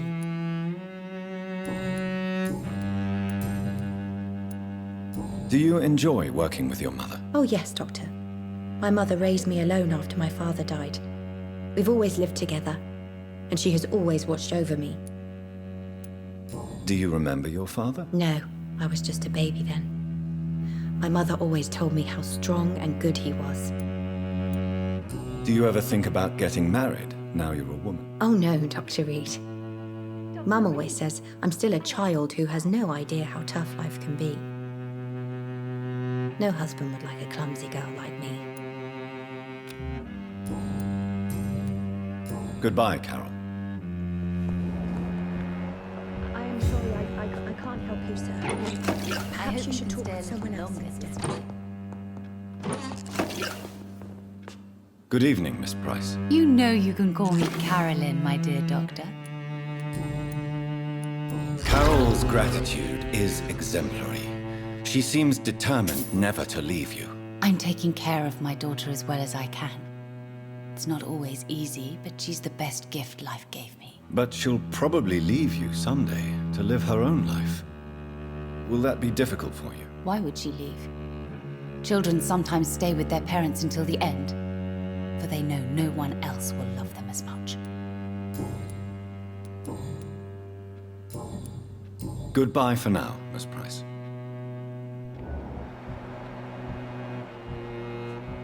I hope you can stay a little longer this time.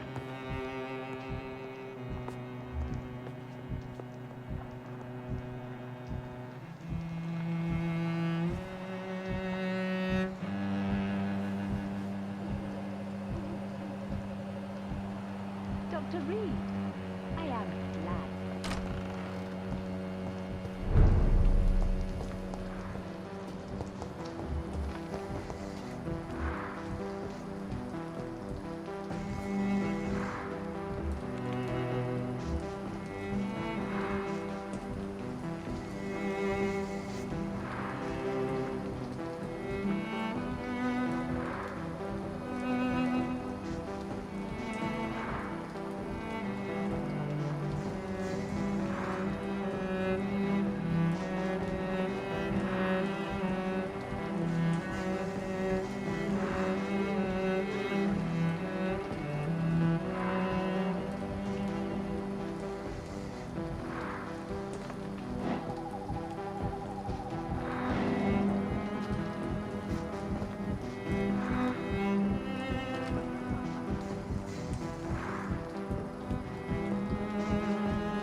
Be careful, Carol. You're wasting good food here. Yes, Mother. I said be careful, child. I'm sorry, sweetheart. Mummy has been so clumsy again. No, that's okay. It won't bleed for long. You're so pale. Are you feeling sick? Do you need to see a doctor? No, I'm fine. I already saw the doctor last week. Don't be silly. You must see a doctor. Just don't tell him how clumsy your mummy is, all right? I love you so much, my baby. I love you too, Mother.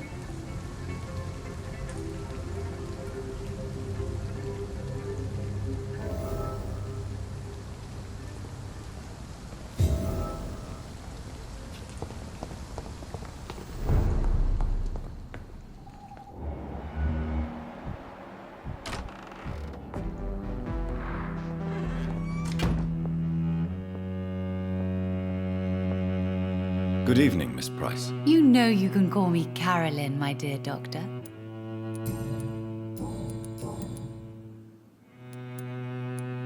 You are responsible for your daughter's many injuries and scars, Carolyn.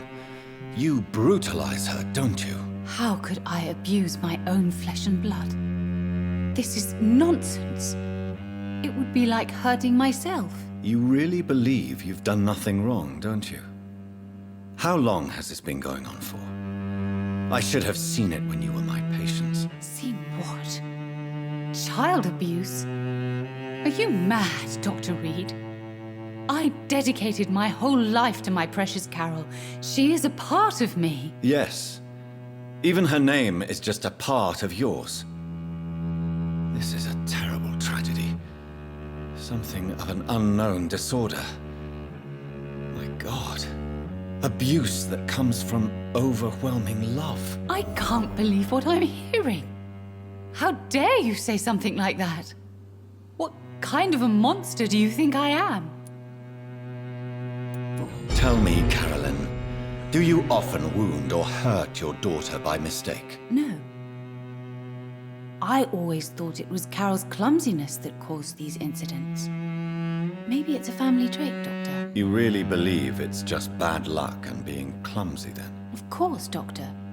What else could it be? I have nothing to hide. Speak to me, Carolyn. Why do you behave like this? How does it make you feel to hurt Carol before cajoling her? I don't know.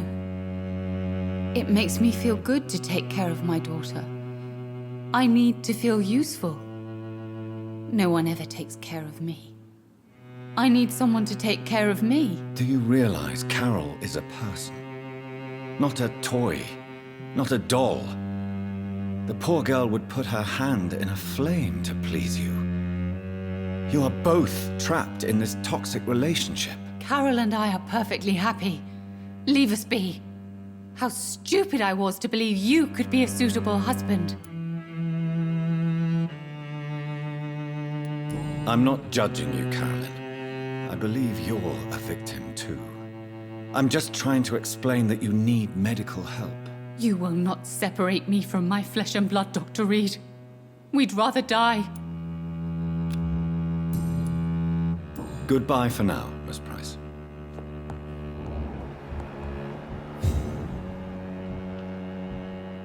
I hope you can stay a little longer this time.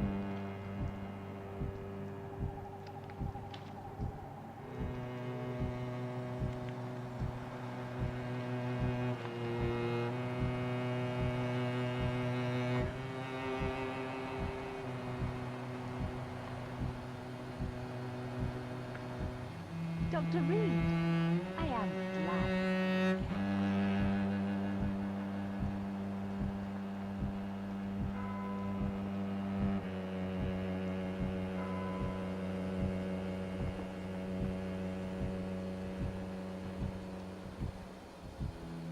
I hope you can stay a little longer this time.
I hope you can stay a little longer this time.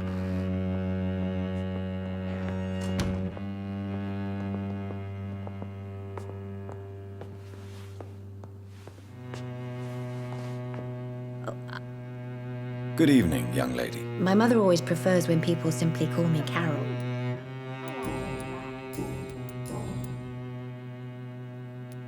Is it true you often hurt yourself, Carol? Yes, it's true.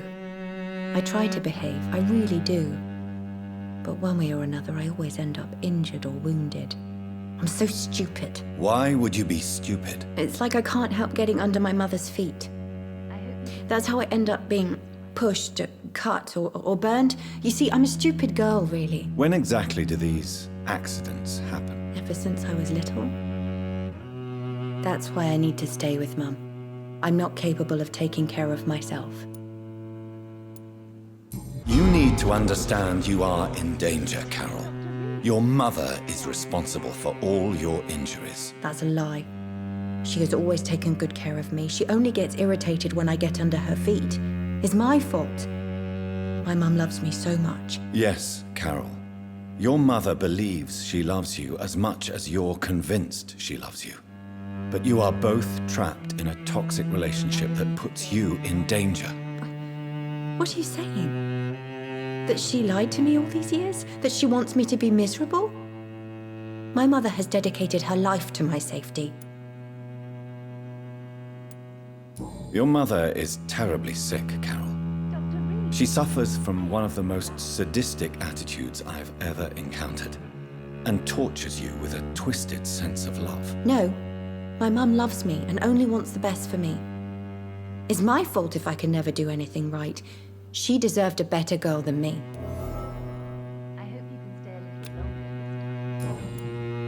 Goodbye, Carol. I am sorry, I got...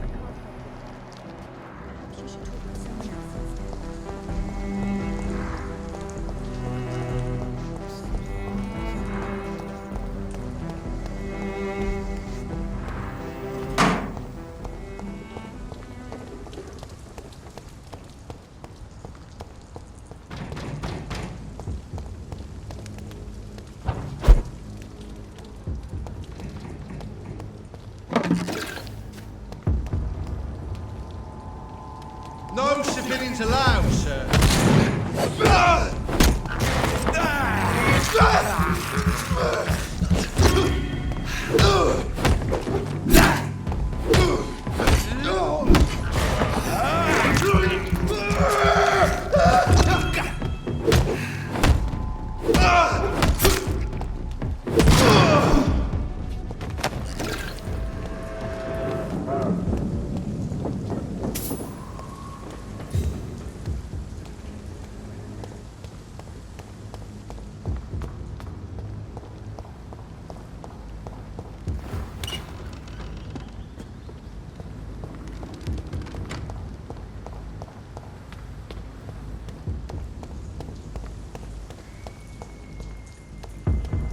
I'd step over there!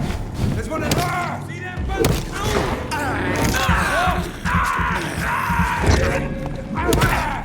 We cannot be defeated!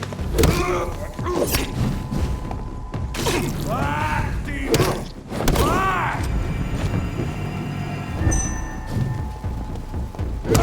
Murderous bastard!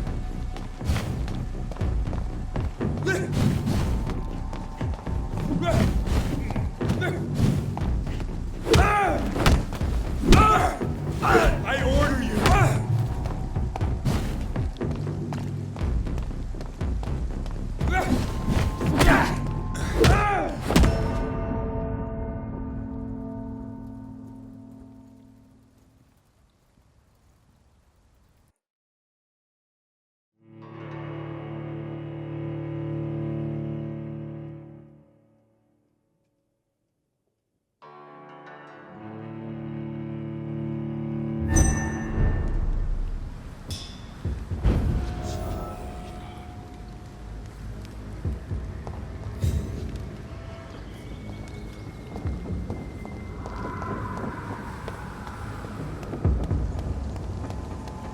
Please, sir. Can't let you through.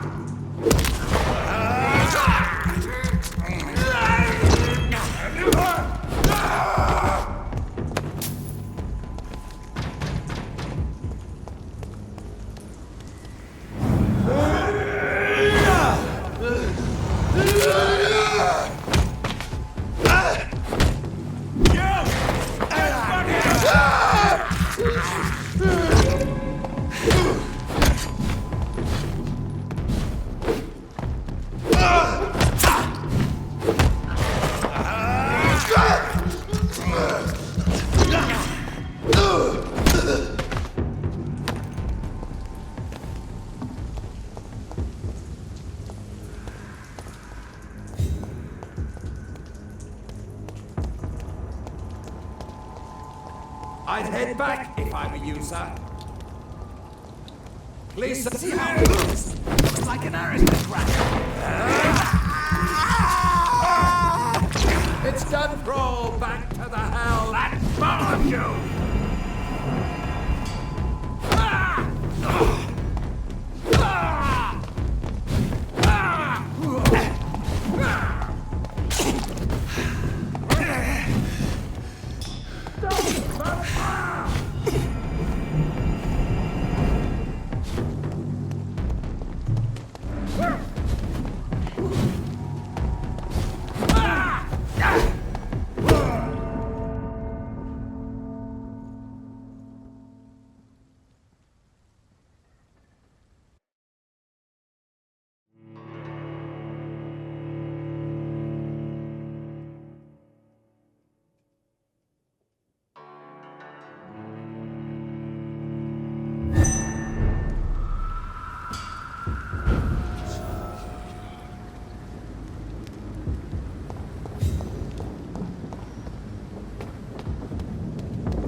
Please, sir, can't let you through.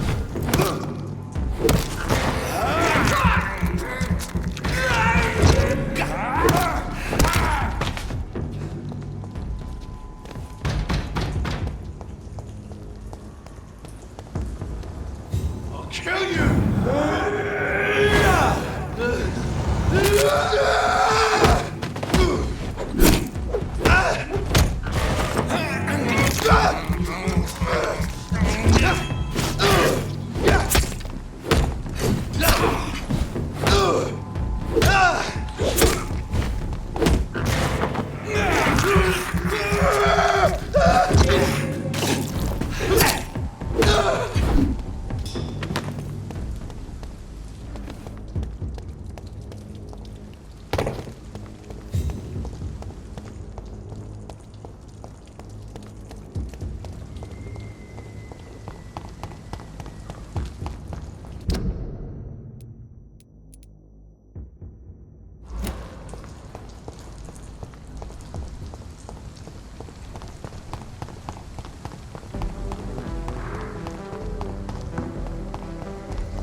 Steady, boys, we've got one of them!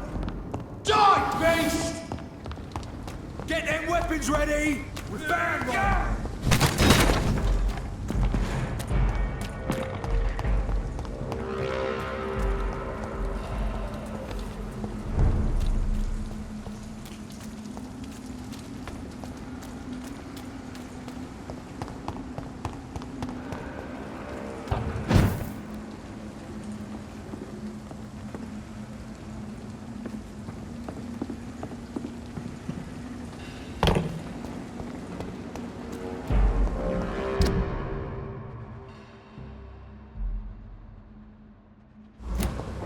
Turn around, sir.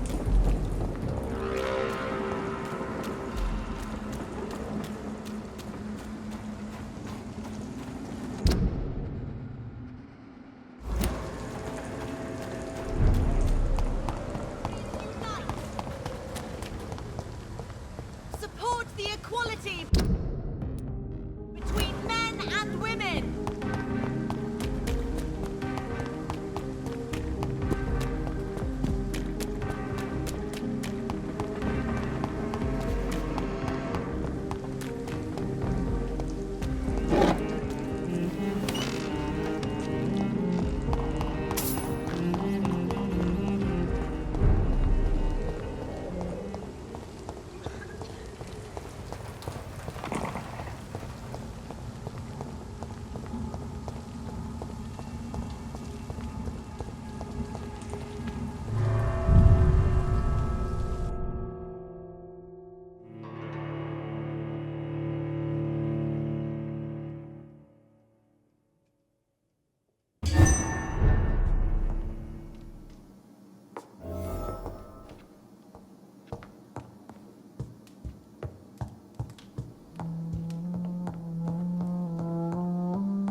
It's locked.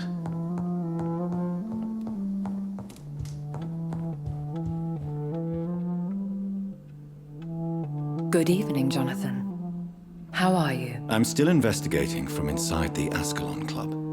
Can we talk? Of course, my dear. There are many paintings adorning the walls here. Yes? Did you paint them? No, my dear. But some of them. I have had a long time to learn from the best. I'm currently working on what could be my greatest masterpiece. What is this masterpiece? Your portrait, my dear Jonathan. It will be my gift to you, if I ever have time to finish it. Have you met any famous painters? Are you trying to divine my age by cross-checking historical dates, my dear? That's a devious parlor trick. Well, Elizabeth, I tried my best. Don't I deserve some reward at least? Well, if you must know, I even posed for the greats. Now that you know it, you may recognize me when visiting museums. How is your investigation going? I have decided to explore beyond the dictates of reason. What do you mean? You may on occasion find this house closed when you visit me. If so, it is because I have gone undercover. Sort of. Who are you going to surveil? I hope you're not considering spying on McCullum or the Guard of Prewan. No. I intend to ask a few questions in parts of town I rarely venture into. Dirty places where a delicate lady like myself should never be seen. When will you return? As soon as possible. And I don't intend to stay away for long. I have investigated new sources of infection, and I may have found a new type of scowl. One suffering from heavy mutations that is extremely contagious. Scowls come in various forms, you know. They are simply degenerate versions of their makers. I believe these families are different, and I'm currently pursuing a lead. I know I can find the true source of contagion by finding who created these creatures. That would be great news. Be very careful, my dear, when dealing with such creatures. Goodbye, my dearest. Goodbye, my beloved.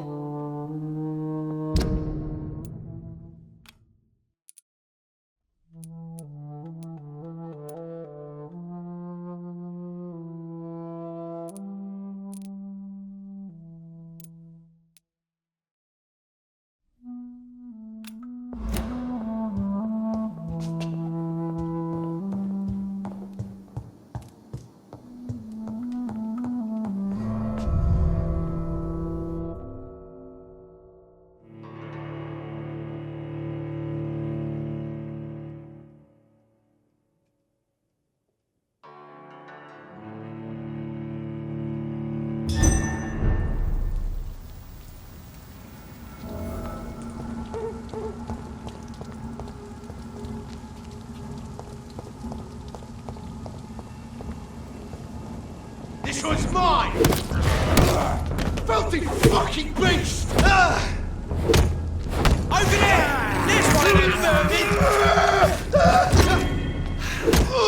Filthy pieces!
Stupid newborn!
Christ!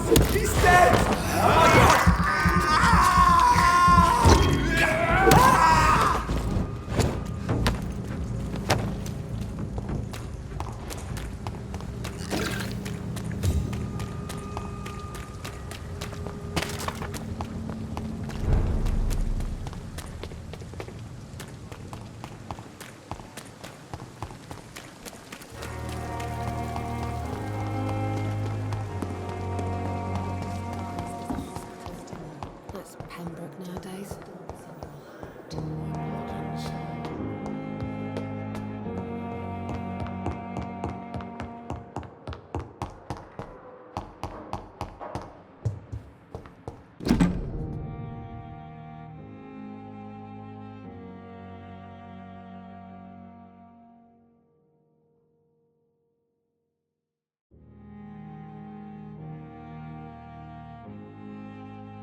Southwark.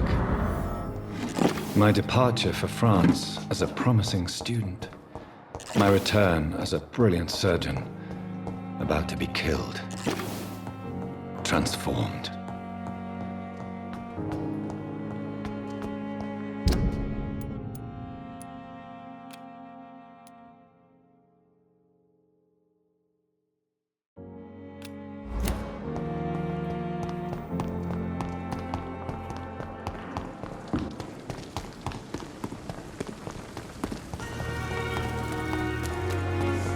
Please, I feel sick. Get over here now.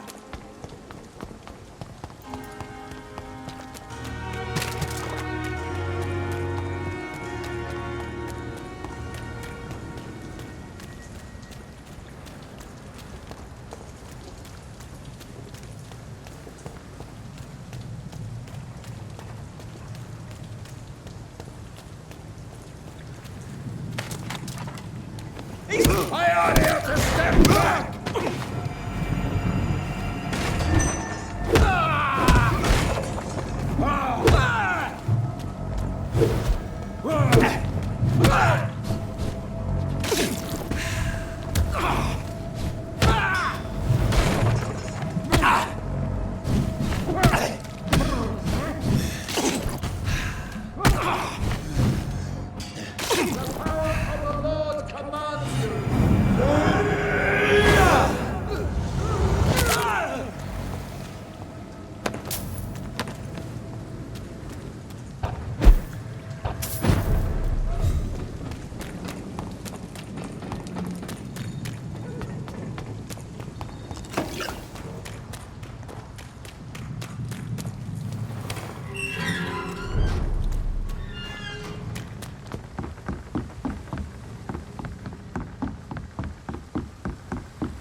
Now, everything's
I can't believe I'm doing this.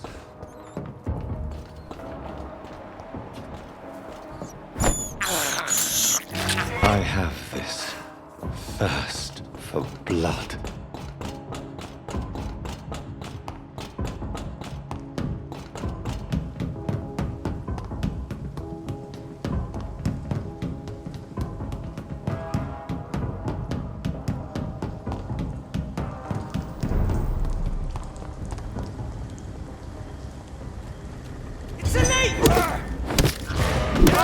Oh my God! Kill it!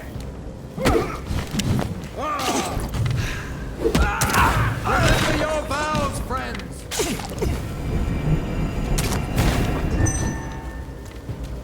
We cannot be defeated!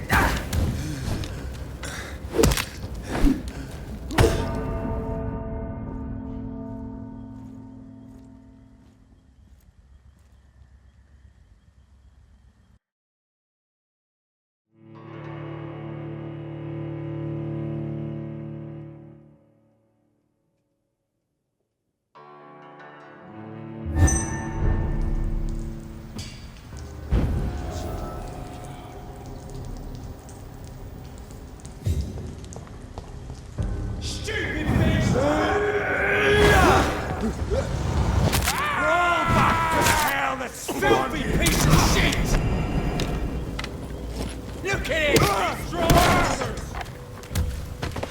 Filthy!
This is despicable.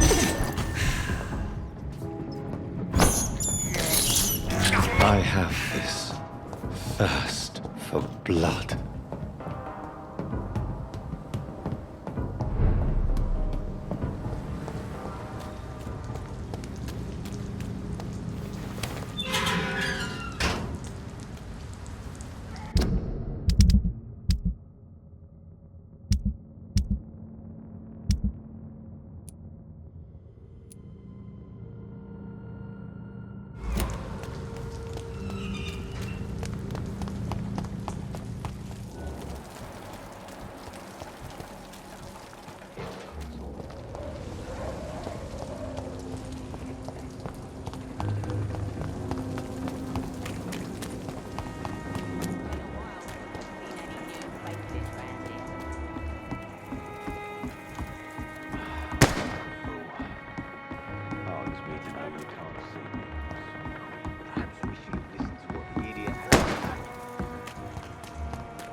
Idea who she's speaking with.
wet boot boys.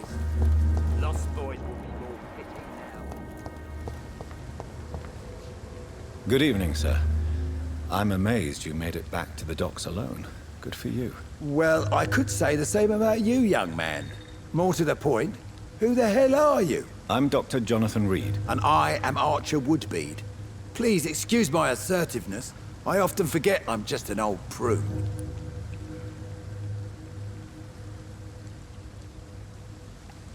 Do you have any recent news on Sean Hampton's shelter? The man is still here.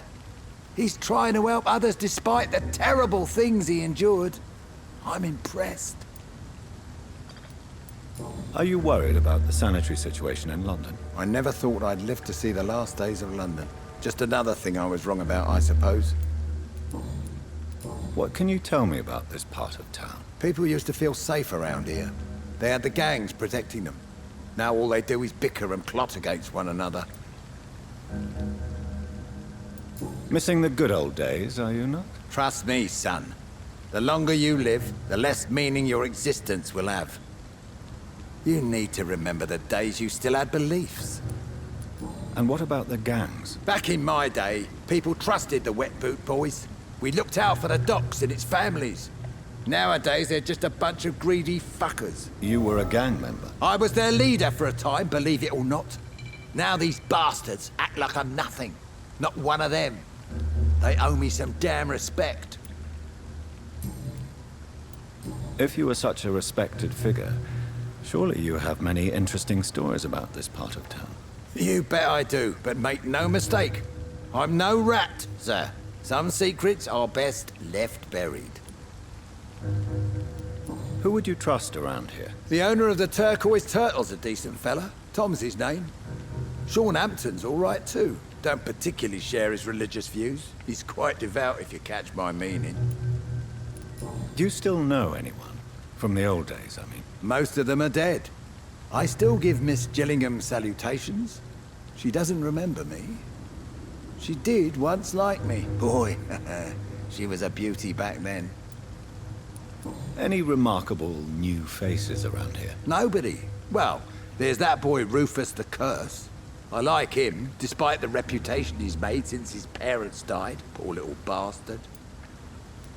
I'm sure a district as colorful as the docks must have plenty of stories about strange visitors and creepy characters. So, you want me to talk about the sewer dog, don't you? If you don't mind. The sewer dog is a bitch.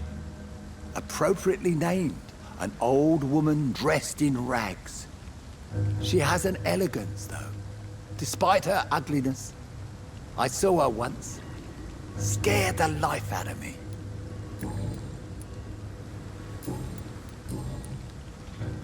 Have you always been so bitter? It's not bitterness, it's poorly masked disgust. When everything turns to shit, we all have to eat a spoon or two.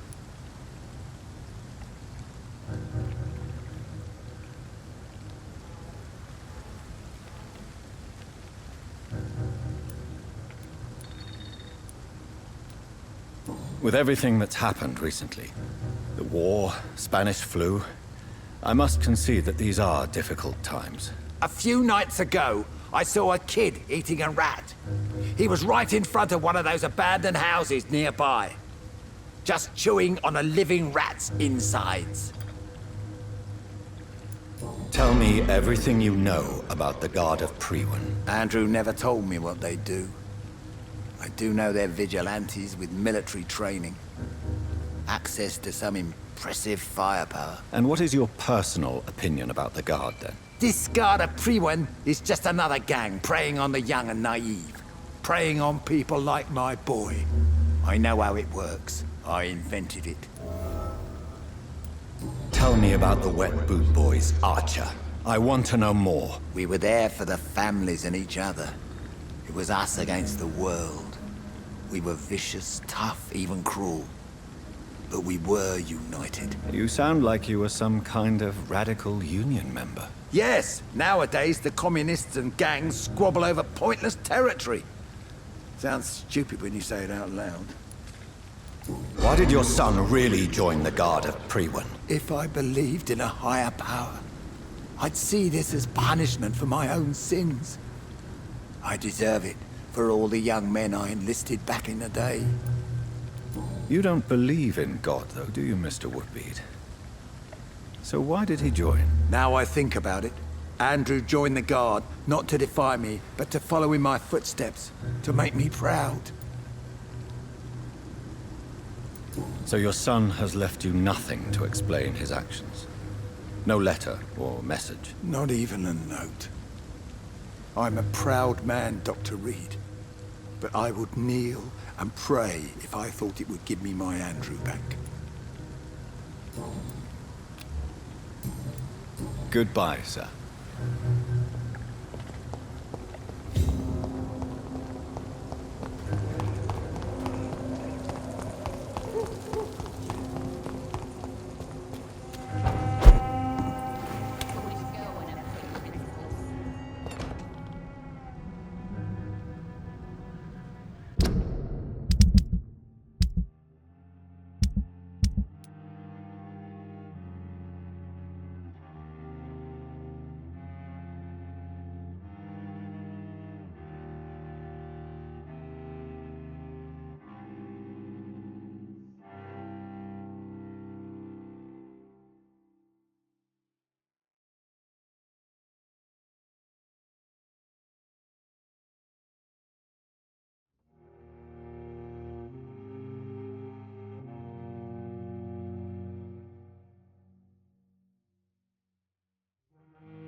It's not human! Kill it!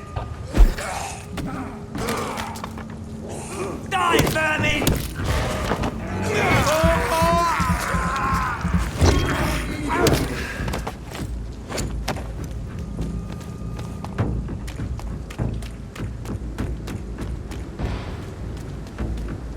Die, vermin! We have to stop it! Lord, give us strength!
Steady, boys, we've got one!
Die, vermin! Weapons ready! We found one! Watch out for them teeth!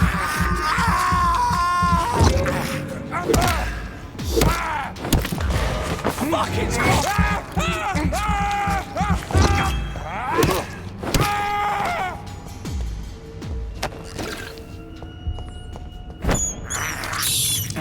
This is despicable.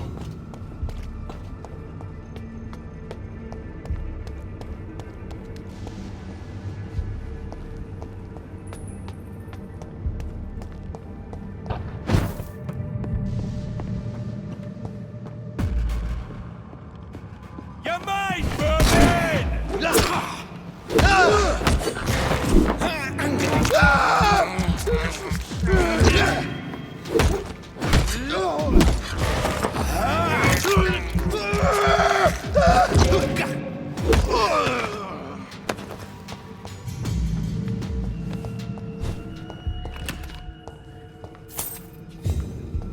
More Braille. I should bring this to Mason Swanborough.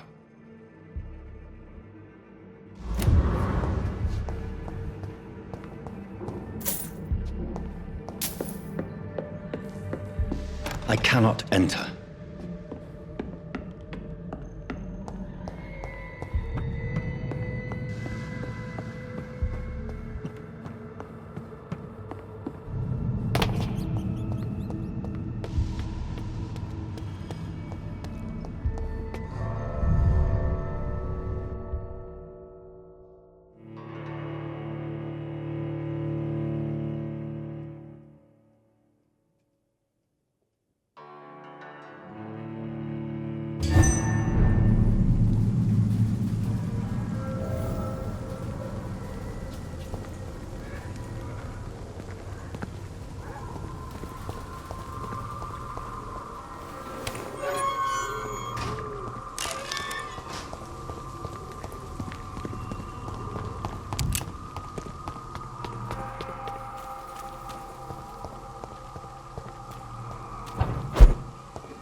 See them fancy clothes? This one's a top! Fuck his boss! Move!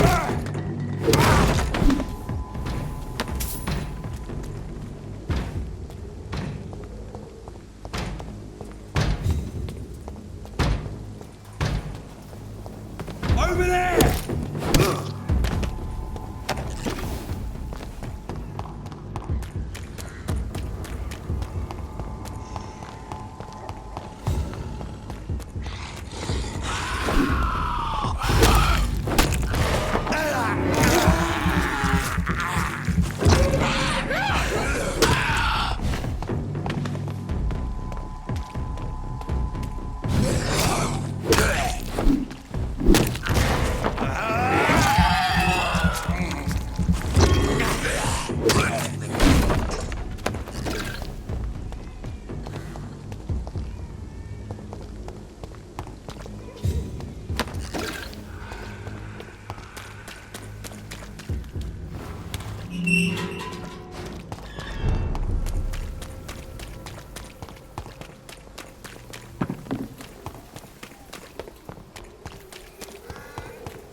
evil!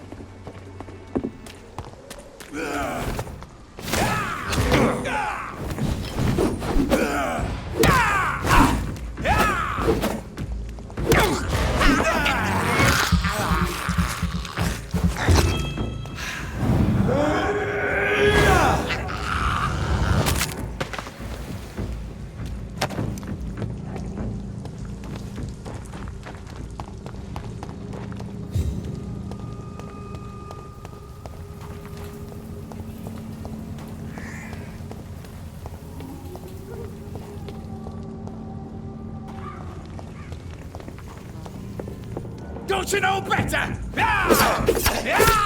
You're bleeding.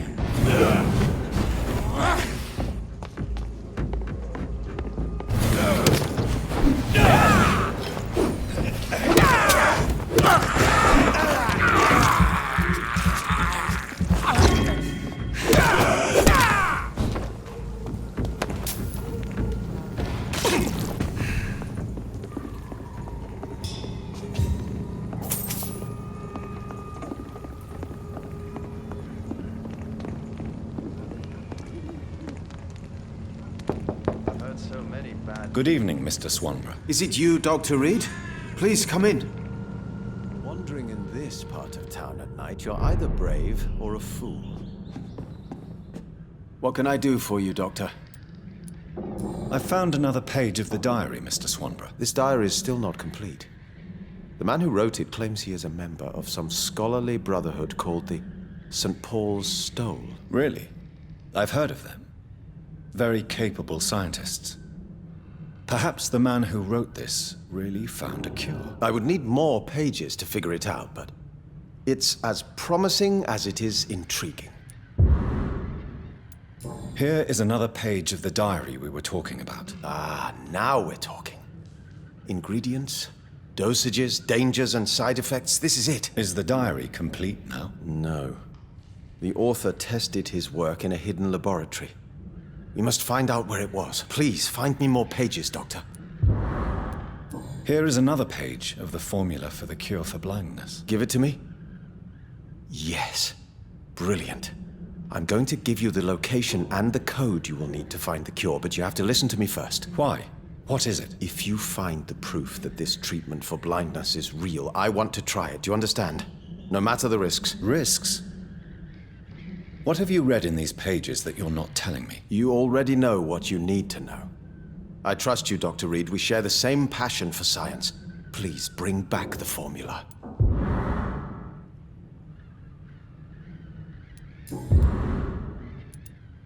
So, Mason, you are the creative one in the Swanborough business, are you not? Yes, I am. I am the one who invented and improved the family recipe. And you do it all by yourself? Blind and isolated in this laboratory? My eyes may be useless, but my brain is still sharp. Once a chemist, always a chemist. Mason, why would you waste your skill and knowledge on crafting snake oil and fake drugs? But this is my only opportunity to continue practicing my art. By giving false hope to desperate people? They all see me as disabled and useless. I'm sick of their pity.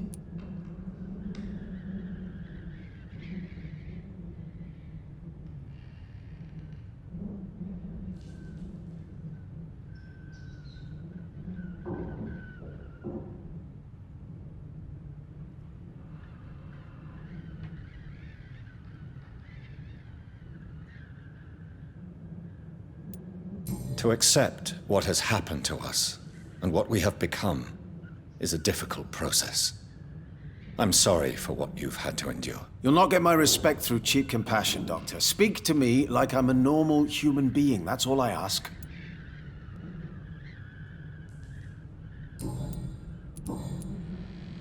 Is your sister using you and your skills for her own profit? I've lost my sight, not my wits. Loretta couldn't manipulate me in a million years. Are you sure about that? You clearly depend on her. Let me be perfectly clear. I came up with the idea of the Swanborough cordial. Loretta needs me more than I need her. Your sister seems to believe this miracle elixir business is somehow doing you good. Loretto believes that keeping busy is what I need to be happy. And is she wrong? My sister is wrong about almost everything. But as long as she thinks she's in charge, she can be nice. Why does your sister feel so guilty about what happened to you? Because she knows I'll never forgive what she did to me. You run an illegal business with someone you hate? I don't hate my sister. She looks after me, we have a good time. But I'm just not ready to forgive her.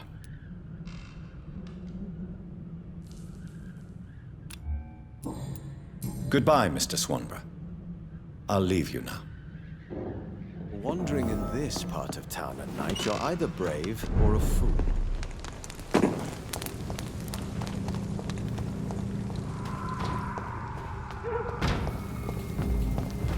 Die, lad!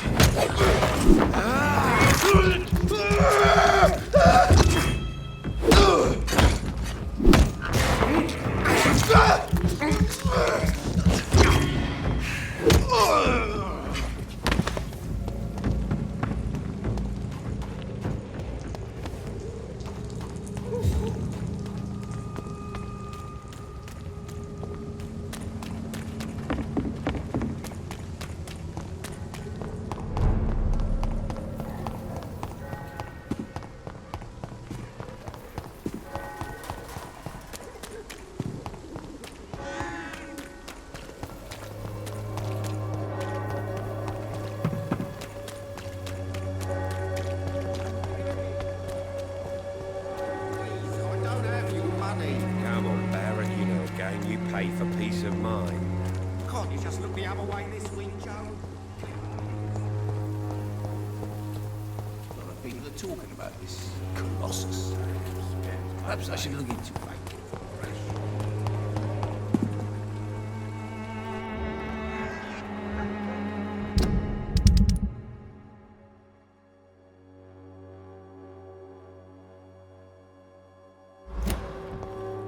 When science fails. Good evening, my dear colleague.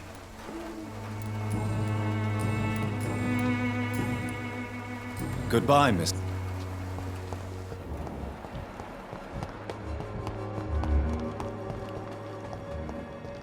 won't end up another drunk arsehole littering the streets. Not me. How are you, boy? I'm not your boy, all right? Now piss off. Do you need assistance? Please. Feeling tired these days. There you go. Let's hope nobody steals it from you. Very funny.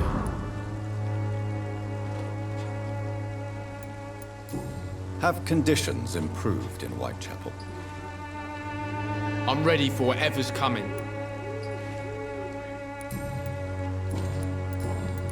Admit it. You stole the drugs to prove yourself to the gang. Of course I did. The Wet Boot Boys got it sorted. Territory, respect, money. They'll take me in now. Really? Are you sure about that? I don't see them. I was supposed to meet one of their boys to prove I'm not a loser. Maybe something happened. Goodbye, young man.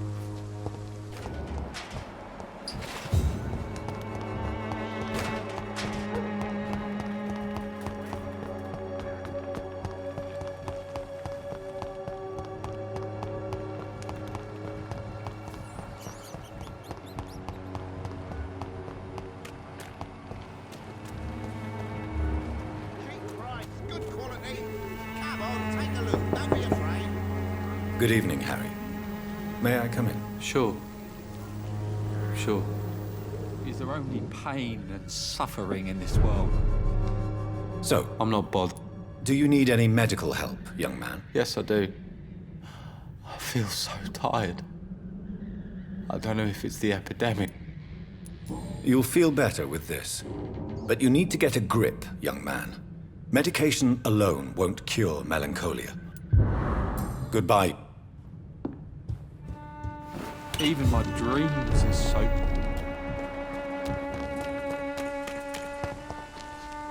Good evening, Christina. Change your mind, Mr. Reed? Do you need any assistance, Miss Popper? It depends on the price of your medicine.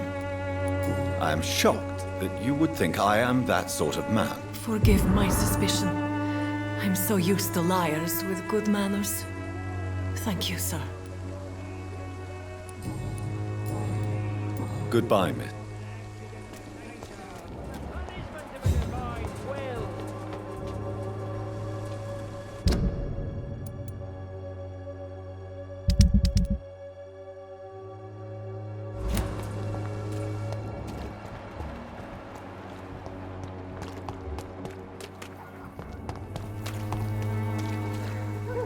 Good evening, Doctor. Can I help you? Do you need assistance? That would be nice of you, Doctor. Who knows what I may have caught during my investigation.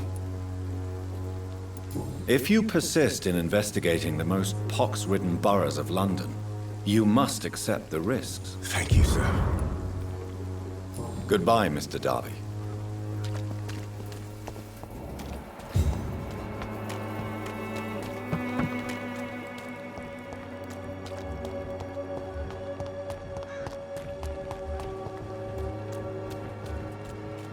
Cheap price, good quality. Come on, take a look. Don't be afraid. We distribute flowers at this hour. Hello, Mr. Petrescu. Hello, Dr. Reed. Come on in.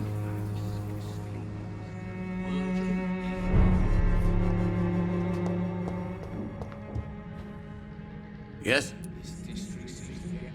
Do you need some help, Mr. Petrescu? I am very tired, but that is all.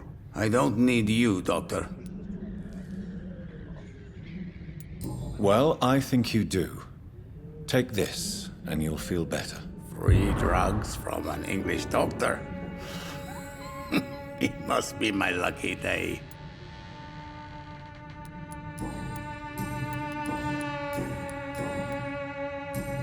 Goodbye, Mr. Petrescu.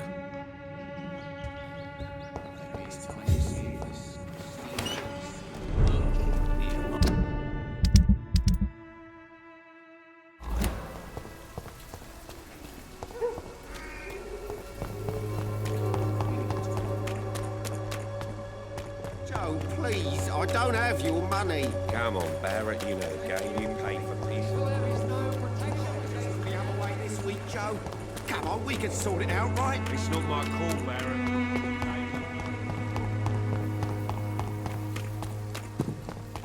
Maybe it's time to see if this Christina is there.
Don't come closer, sir. It ain't you! Over there! There's one of them vermin!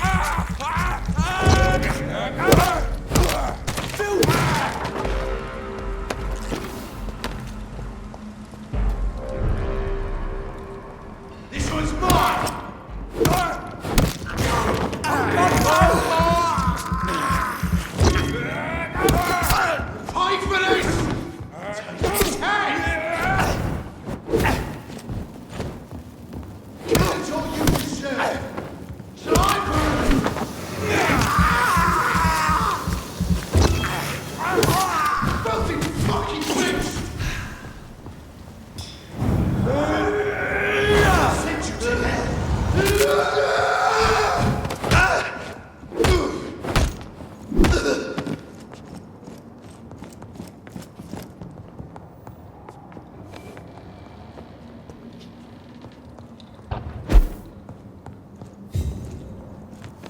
ready, boys! Right, vermin!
Good evening, Miss Teasdale. How have you been since you returned home? Dr. Reed.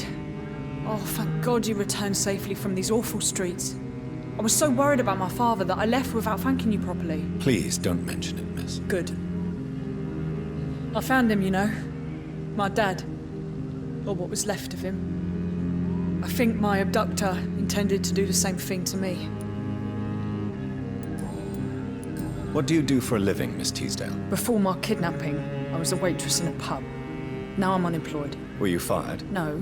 It's just that after my recent experience, I don't feel like I can go back to my normal life. I need to do something useful. Be very careful, Miss Teasdale.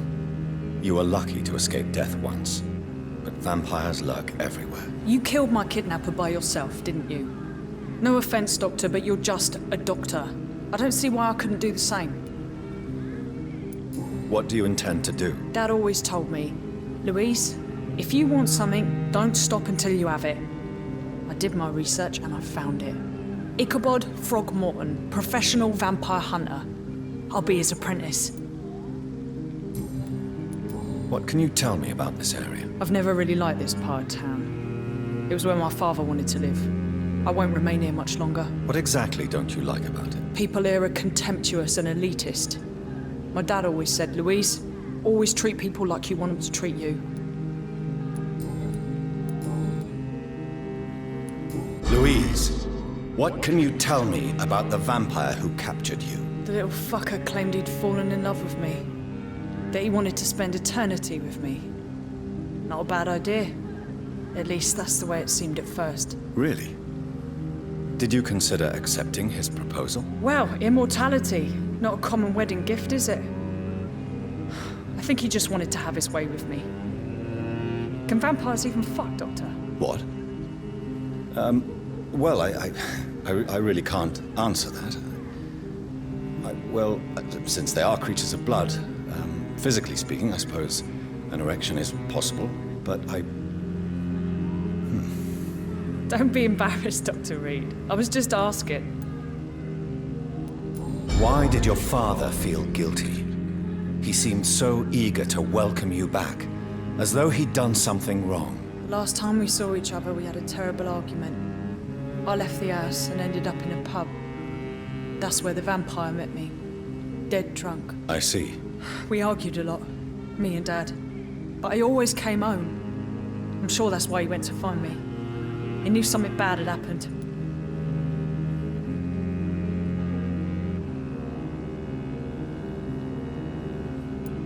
Your father never gave up on you. In the end, he risked everything to save the daughter he loved. Yeah, that was my dad. Tough bastard, just like me. Even if I'd broken his leg, he would have gone looking for me. What do you mean? That last argument we had, it was more of a fight, actually. He slapped me and I kicked him hard in the balls. Louise, tell me what you really think about your father's sacrifice to save you. I'm proud he went after me. I forgive him all his harsh words, all his bloody attitudes. I only wish I could tell him how much I loved him. Yes. It can be traumatic, not having the chance to say goodbye to those we love. Yes, Doctor. And there's no treatment for that type of pain, isn't that right? That may be the last thing my father taught me. You seem to cherish your father a great deal. Dad was the best. He kept an eye on me, but let me make my own mistakes. Louise, he used to say, mistakes are the best teacher. You would have liked him. I'm sorry you didn't have the opportunity to say goodbye. That's all right. He's buried in consecrated ground now. Nothing bad can happen to him. Do you need my medical attention, miss? I don't need your help specifically. I can assure you there are many competent doctors around. I have no doubt about it, but I'm offering you my help anyway. All right then. But please leave me alone for now.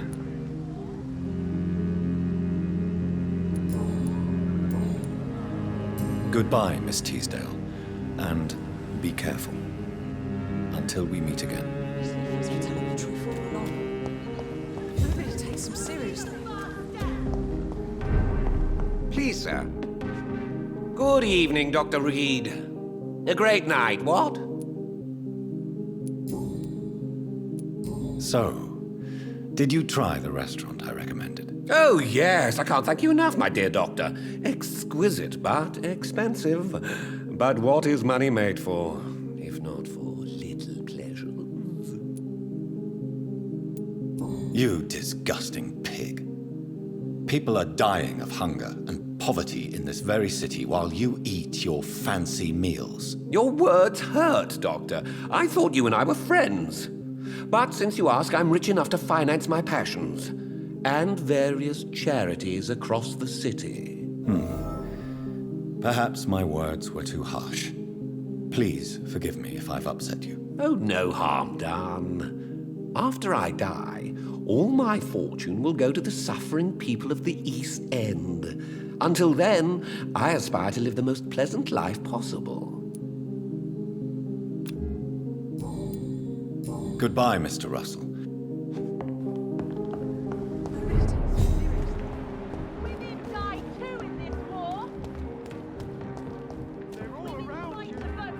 Waiting for you to let your guard down.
We meet again, Mr. Kimura. In a more peaceful situation. Dr. Reed. Still visiting London by night? We must both be nocturnal animals, you and I. After your captivity, I thought you'd be more cautious. Breathing the cold night air helps calm my mind, sir. I've had the most frightening nightmares since I escaped that filthy jail.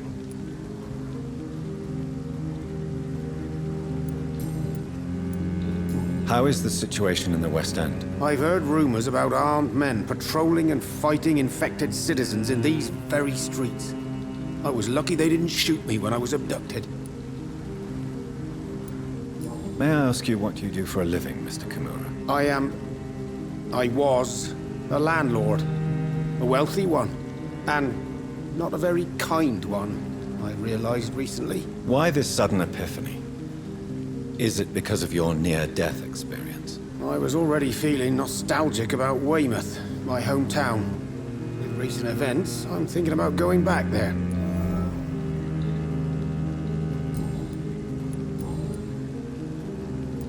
What can you tell me about your abduction? If you really want to know, I was locked in that building for 3 or 4 days. My jailer was insane, mumbling about sacrifice and voices. And why didn't he sacrifice you? That was the weirdest part. He claimed to spill blood was not enough. It had to be done when some stars were aligned. Which stars? That's the whole point. He wanted me to talk to him about some Red Queen configuration or constellation. I've never heard of such an astronomical term. What did he say about voices? He constantly whined about the voice of his master, ordering him to do terrible things. He wanted to silence the voice by offering blood. My blood. Why are you so nostalgic for your hometown, Tadao? I was focused so much on making money, I almost forgot that my relatives and friends are threatened by this epidemic. Have you heard anything from your family? I was not only a bad landlord, I was also a bad husband. I've not seen my wife and son for years. Busy, busy, busy. At least now you're ready to go back and see them. But don't be surprised if your son bears a grudge, sir. You make it sound like you suffered from an absent father yourself, Dr. Reed. Well, I'll keep your warning in mind. Have you no friends at all? Over the years, I'm afraid my greed turned me into my friend's adversary, while I became friends with my professional rivals. Those you grew up with didn't share your views on money and success. Would you believe I was once a member of poetry circles and an astronomy club? We were young, such joyful dreamers then. But I stopped laughing long ago. Can you change? And is it what you really want? If so, it must come from within, not without. I've seen what an altruistic gesture can do. Nothing forced you to save me, Dr. Reed, but you did. I will follow your example in these matters from now on. There is no need to thank me. Rescuing a London citizen should not be out of the ordinary, though I'm afraid it may appear so in these difficult times. You did not only rescue me, you fought for me. You put your life in danger to save me. That's quite extraordinary. How will you cope if you're attacked again? I don't know. I've heard about these men and women who patrol the West End every night, chasing criminals like my abductor. Maybe I should join them. Tell me, Tadao, why was your abductor so interested in your passion for astronomy? I don't know. We met a few times at the Royal Greenwich Observatory. He seemed to share my hobby. Then he invited me to his house and locked me in. Yes, astronomy is a fascinating subject. When I was a child, my mother bought a small telescope for my sister and I. We spent many a pleasant evening stargazing. Stars are not just dots in the sky, Doctor. They are the key to our understanding of the cosmos. They remind us how insignificant we are. You're right. But children love magic and stories. I remember our mother told us constellations have the power to protect us. Protection by the light of the stars. That's sweet. You remember the name of these constellations? Pegasus.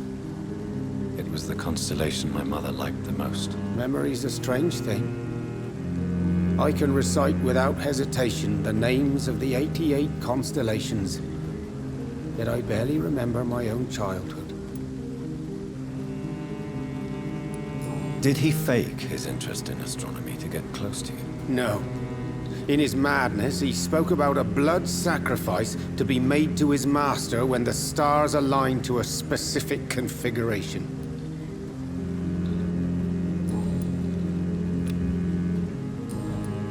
Goodbye, Mr. Kimura. Take care. Is there anything to connect me to this city anymore?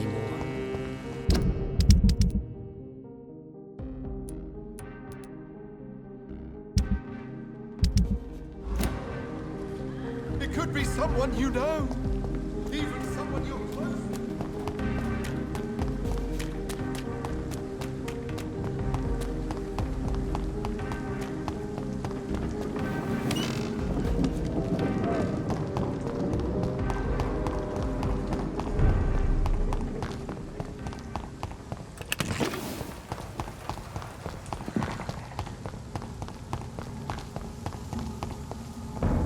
Best run along home, sir. Watch yourselves! There's one of them! Steady, boys! It's hard! Want some of that? I'll kill it!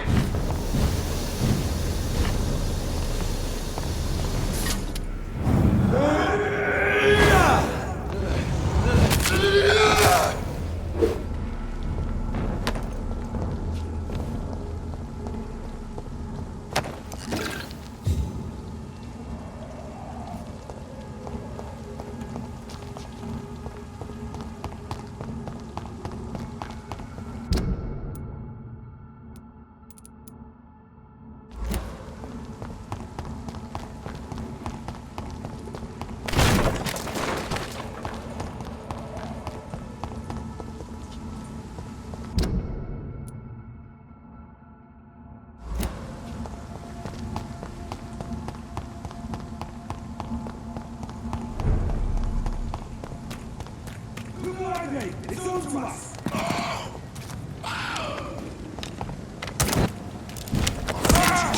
It ain't human! Kill it! Die, vermin! Fucking beast!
medical hall, sir.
Good evening, Mr. Swanborough. Is it you, Dr. Reed?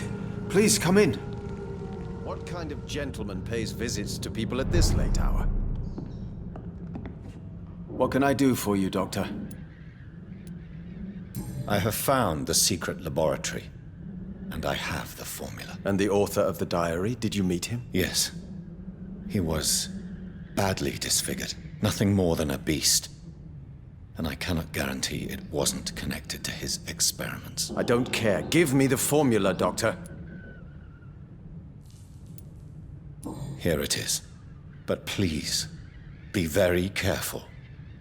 You're entering uncharted territories here. This is what science has always been about, Dr. Reed. Thank you so much. I can't say it's been a pleasure, but we're both scientists, and I am grateful you asked me to undertake this search for you. I have something for you, then. It is the most precious thing I have to give. Even more important than the Swanborough secret recipe. There is really no need for payment. Please have it, Dr. Reed. I insist. I'm sure you'll find it more useful than I would.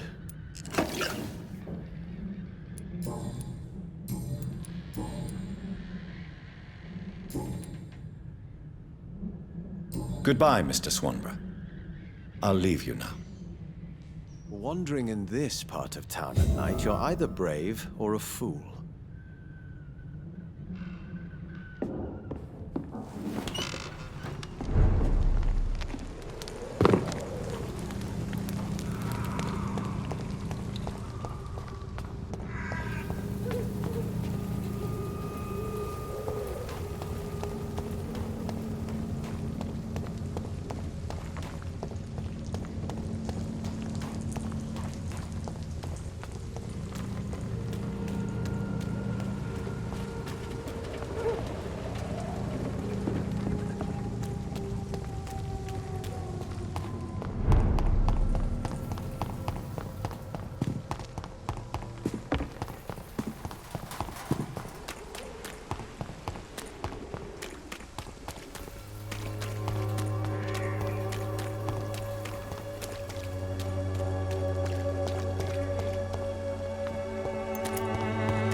For peace of mind.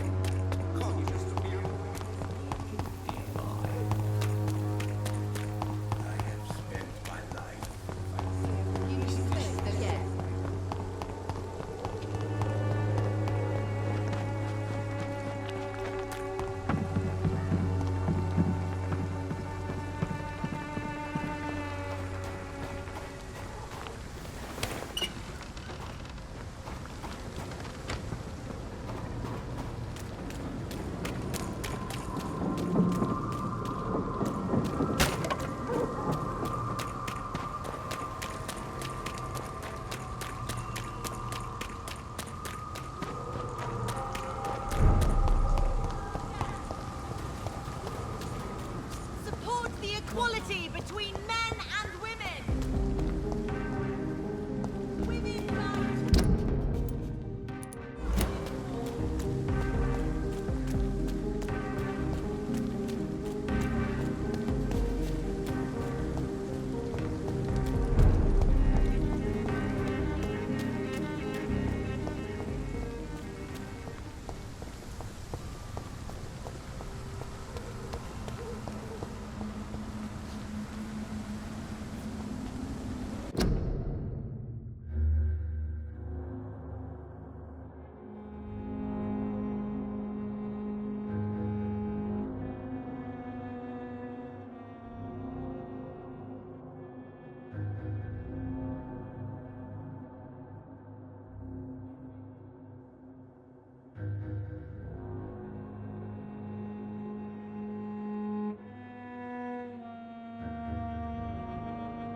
Stay away!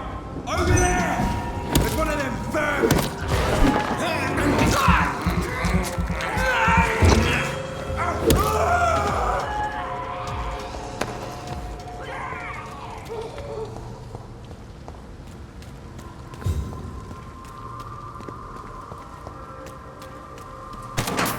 There's an open window on the second floor. I should be able to get in through that.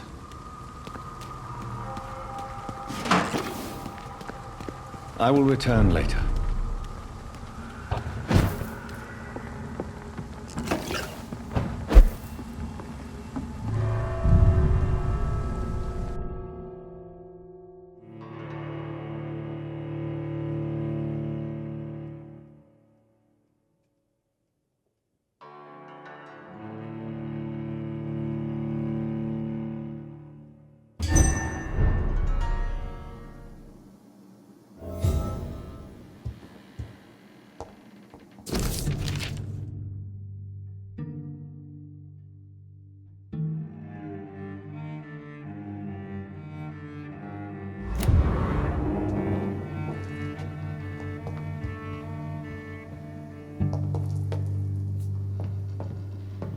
Woe to you, nations of hypocrites.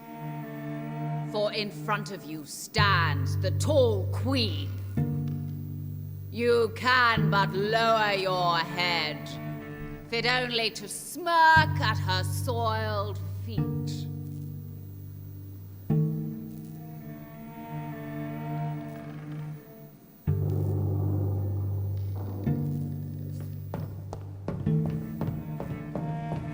Will they adore me again when they share? Can that be Doris Fletcher's voice?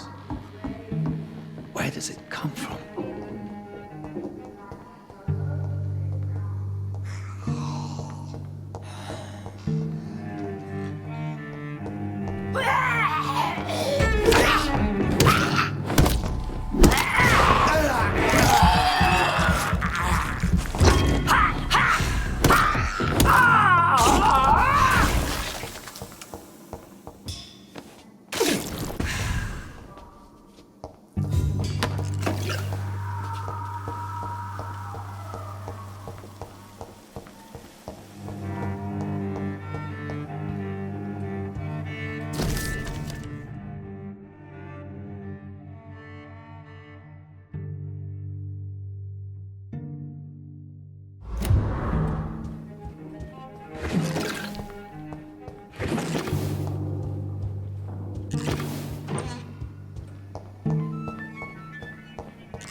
Soiled feet.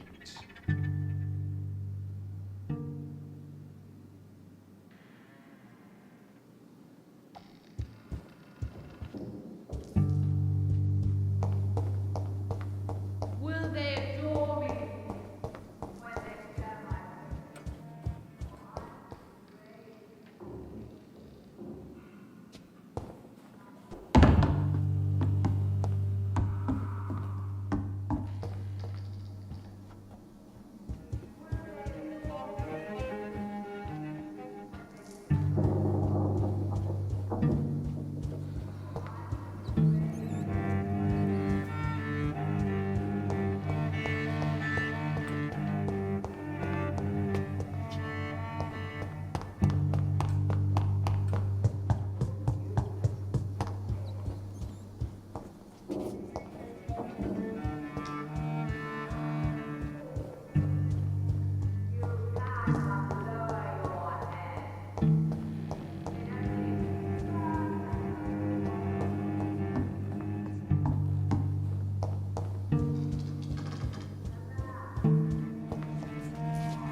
only to smirk at her soiled feet.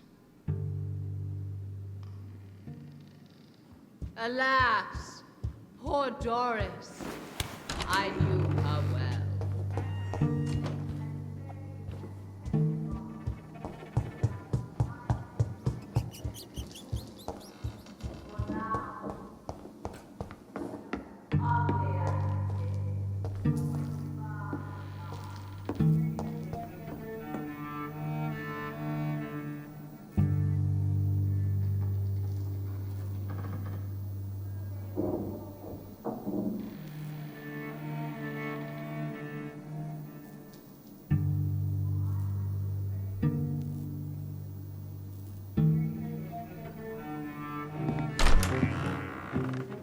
Who are you?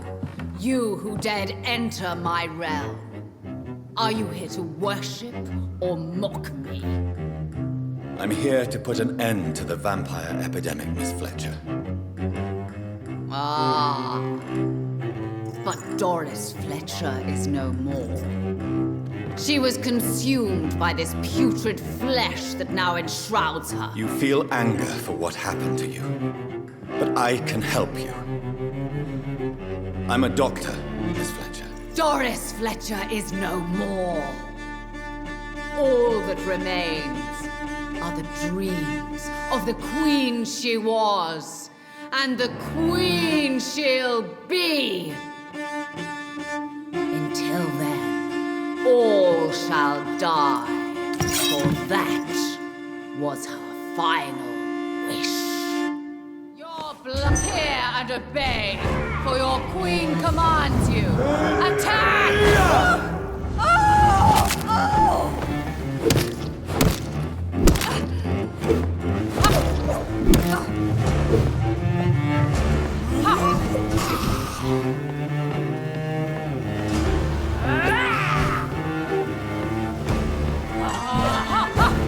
On guard!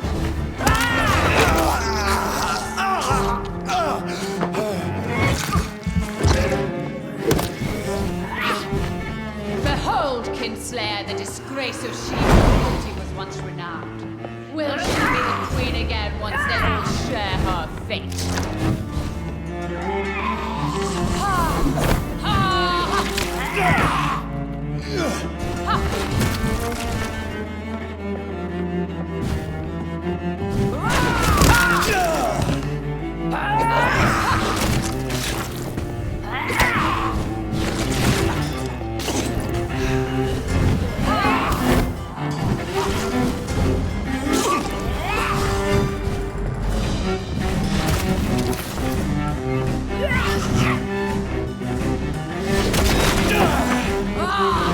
Woe unto thee, son of Babylon!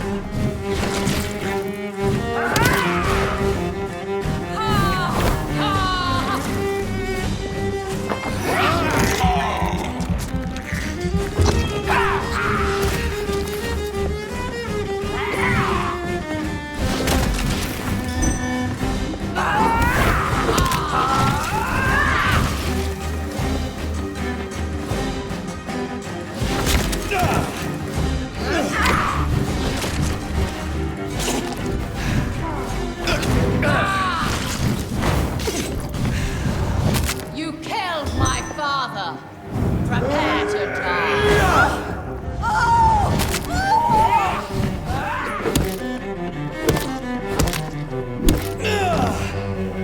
Arise and save your queen.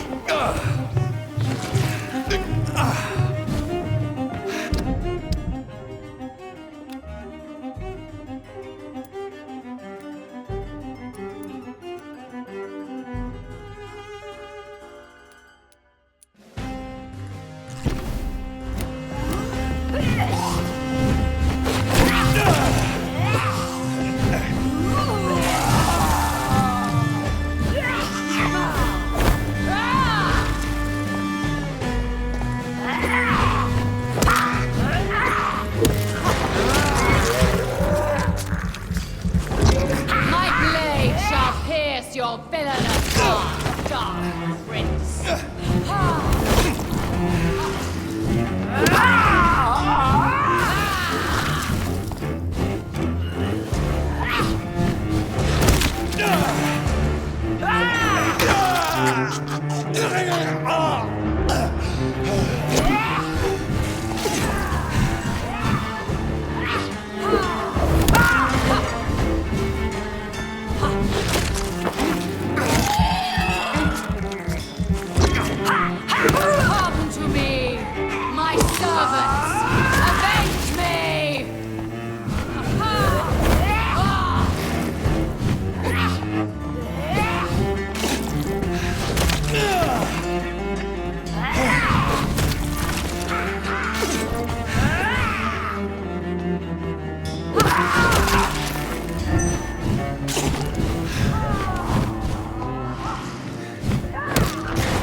Wait.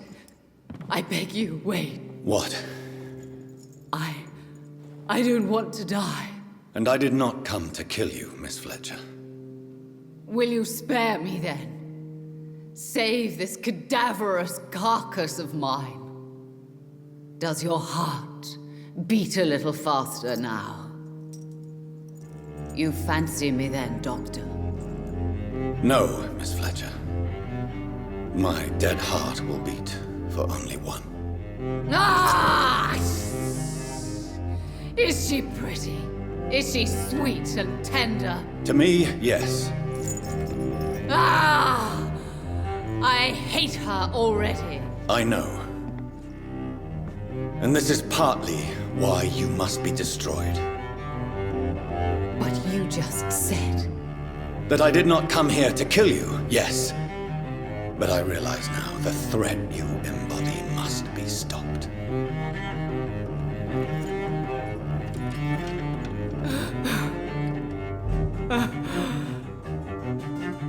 Will I be remembered? Will you? You were Doris Fletcher, the greatest actress of her generation. No one can take that from you. Thank you. And farewell.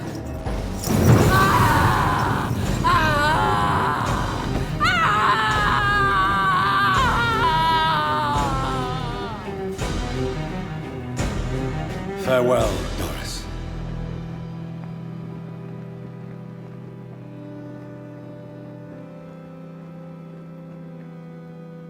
Bravo!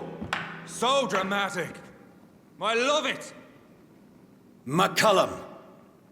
How strange I seem to find you whenever I'm inquiring about that Skal infestation. I mean you no harm. I'm not here for you. But once I put all the pieces of the puzzle together, I'm sure we'll have a little chat, you and me.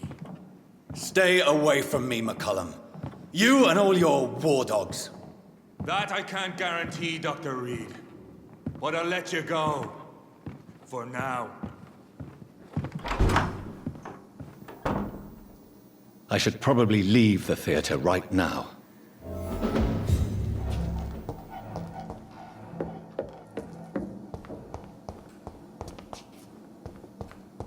The West End should be safe now. But London is not. It would be wise to benefit from the Ascalon's protection while I continue my research during the Great Hunt.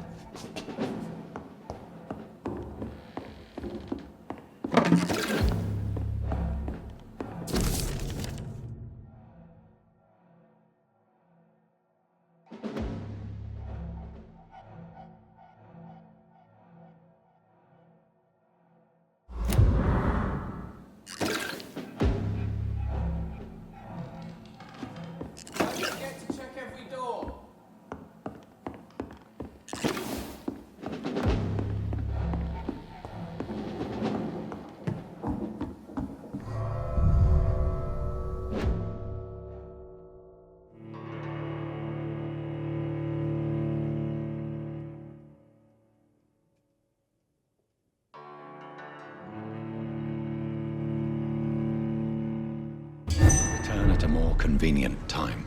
These people want me dead. I need to leave now.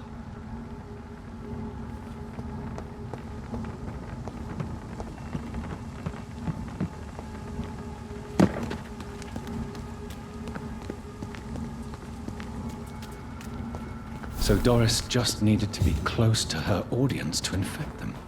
Contagion through skin. Very disturbing.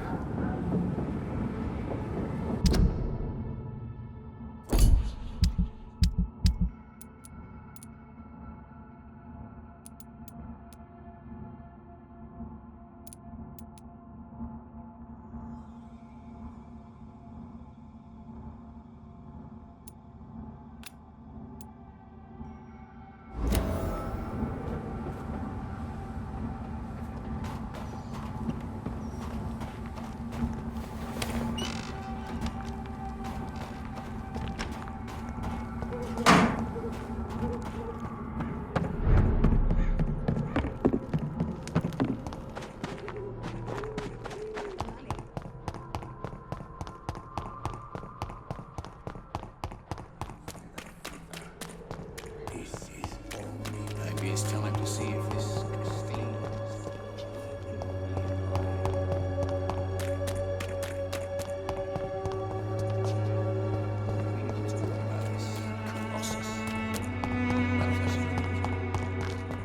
Sort it out right. It's not my call, Baron.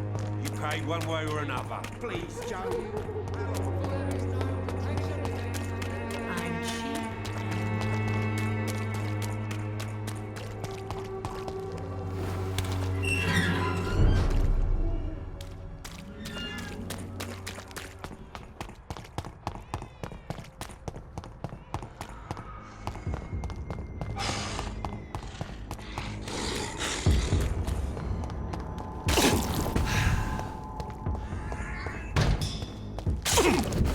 Monster!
Done.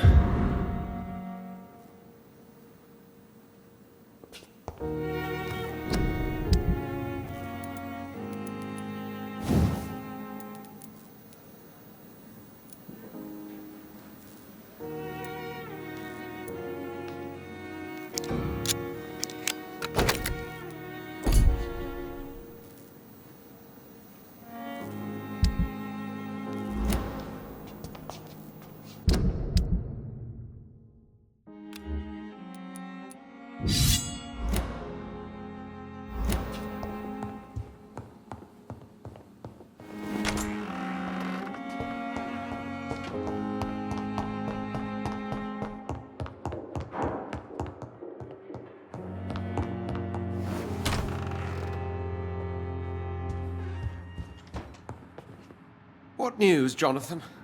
I've heard you've now joined the vampire elite of London. Did Elizabeth tell you? So it's Elizabeth now. My. Things are moving quickly. I turn my back for a moment and away you go. I may have found the source of the contagion. Doris Fletcher, the actress. Thankfully, in the end, she was destroyed by fire. Really? Oh, please, do tell me more. Doris was a heavily mutated skull, almost a new breed entirely. It's as if the disease had completely altered her mind and body. Highly contagious. As if the disease had taken control of her will? Yes. Once a beautiful and brilliant woman, she became motivated by hate alone. Oh, she was a beauty. I met her when she visited the hospital to cheer up the sick. Too bad the fire destroyed her. But it was probably for the best. Have you heard of similar cases? No, I don't think so. Except, perhaps, it reminds me of an old report from the Brotherhood. Well, more an article, really. What was it about? The author, a friar, referred to a rare form of contagion in a skull he observed during the Black Death. The carrier was always female. Called them Icors. Have you seen Lady Ashbury recently? Yes, she popped in yesterday. Told me about your new friends in the West End. Just a courtesy visit, then? Yes. And no. She was en route to the docks, I think, following a lead concerning your maker. How's the situation at the Pembroke? We're still holding out. Question is, for how long? What we really need is hope, Jonathan. Hope for a better tomorrow. I'll come back later. Thank you, Edgar. Always a pleasure to see you, my friend.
London's grown so Someone you're close to!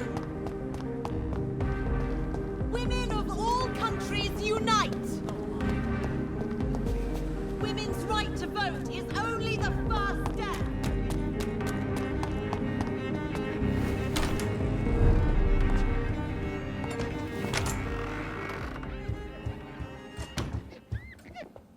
Yes, Mr. Jonathan? Avery, I finally deciphered my father's puzzle. Among other things, I found his watch. I'd really like you to have it. I can't accept this gift, sir. Yes, you can, Avery. You deserve it. I thank you, sir. I'll keep it until the day I die.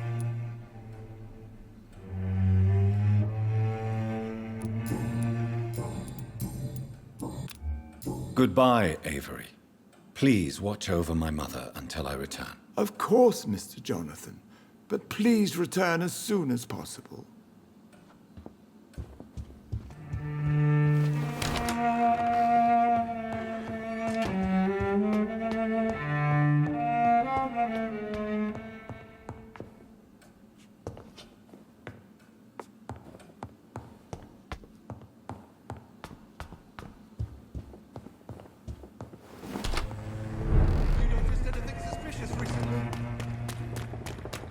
Remember, don't let any strangers come into your house. Good evening, old chap. Are you all right? I won't lie to you, Johnny. I'm not a well man. These are the documents you wanted me to look for. I think I've gathered all the available occult research about vampires. Oh, thank you, Johnny. That'll help me separate the myths from the facts. I'm not sure you can consider this material factual, but it's yours now. What do you intend to do with it? First, I'm going to show them to Venus. It'll open her eyes and make her understand the importance of my mission.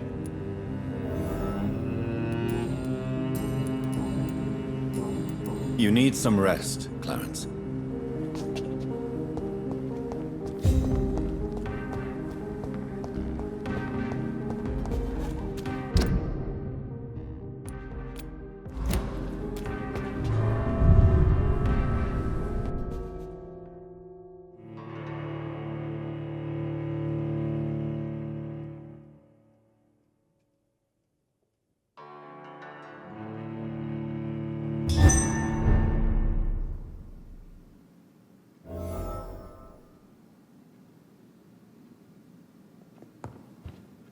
Always a pleasure to see you, sir.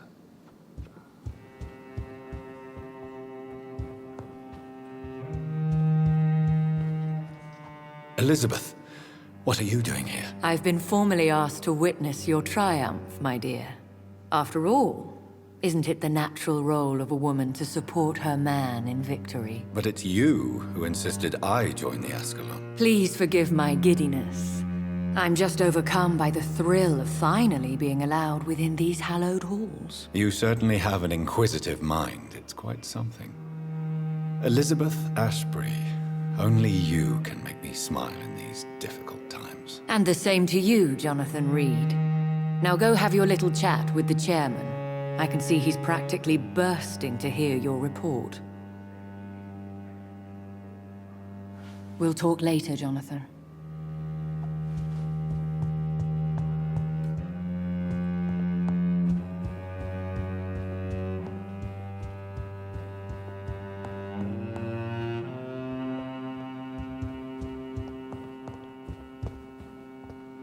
Welcome back to the Ascalon Club, Lance-Bearer. Please, tell us the good news. Have you put an end to the epidemic? My hypothesis was correct. Doris Fletcher was the source of the contagion in this part of town. She was probably the first to be infected. And you cleansed her before the hunters, I've been told. Well done, Dr. Reed. You thrust your lance and pierced the very heart of the corruption.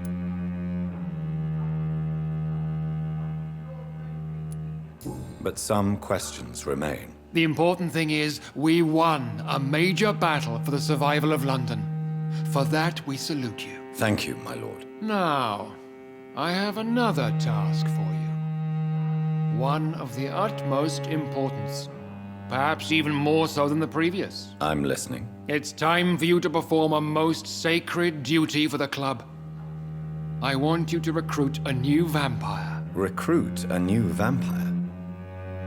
Are you sending me on some sort of diplomatic mission? Not exactly. I want you to make Aloysius Dawson the Ekon he deserves to be.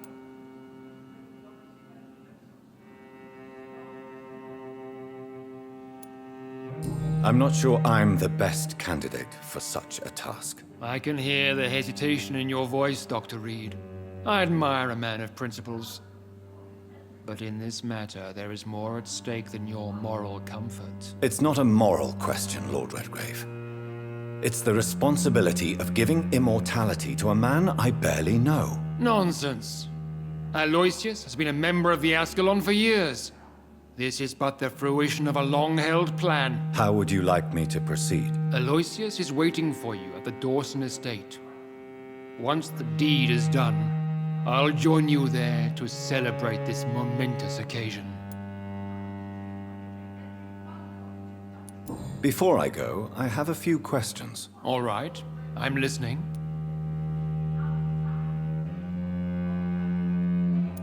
How would you like me to proceed? Don't worry. Aloysius has had many years to prepare himself. He has studied our kind for decades. So shall I just let him drink my blood? Yes. Aloysius will gratefully sup on your blood. His heart will slow, then stop. But he will rise again as one of us, an immortal. Is there any danger? Our blood alters a mortal body so deeply that some don't survive the metamorphosis. They die for good. But Mr. Dawson has been preparing himself for a long time. Why Aloysius Dawson? Because he is about to die. And he just may be the most influential man in England. After me, of course. Did he choose me? No, I did. My decision is very recent, to say the least, but it is entirely mine. Does he know I'm coming? He can't wait to become your progeny, Dr. Reed. Especially now that you have shown how strong your lineage is through your sister. You invited Lady Ashbury. Wouldn't that be breaking one of your cardinal rules? No women allowed. Not allowed as members, no. But considering the circumstances, I thought you'd like to have her here to witness your triumph. So it's a temporary admittance, then? Something of a bargain, considering the crisis we're currently facing. Goodbye, Lord Redgrave.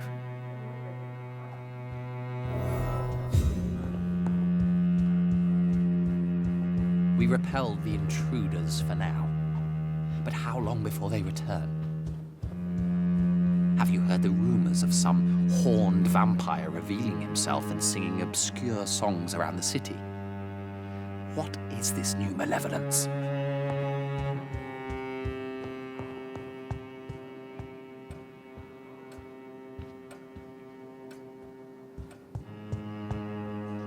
Are you all right, Jonathan? Lord Redgrave has just ordered me to turn Aloysius Dawson, to make him my progeny. I see. And how do you feel about this?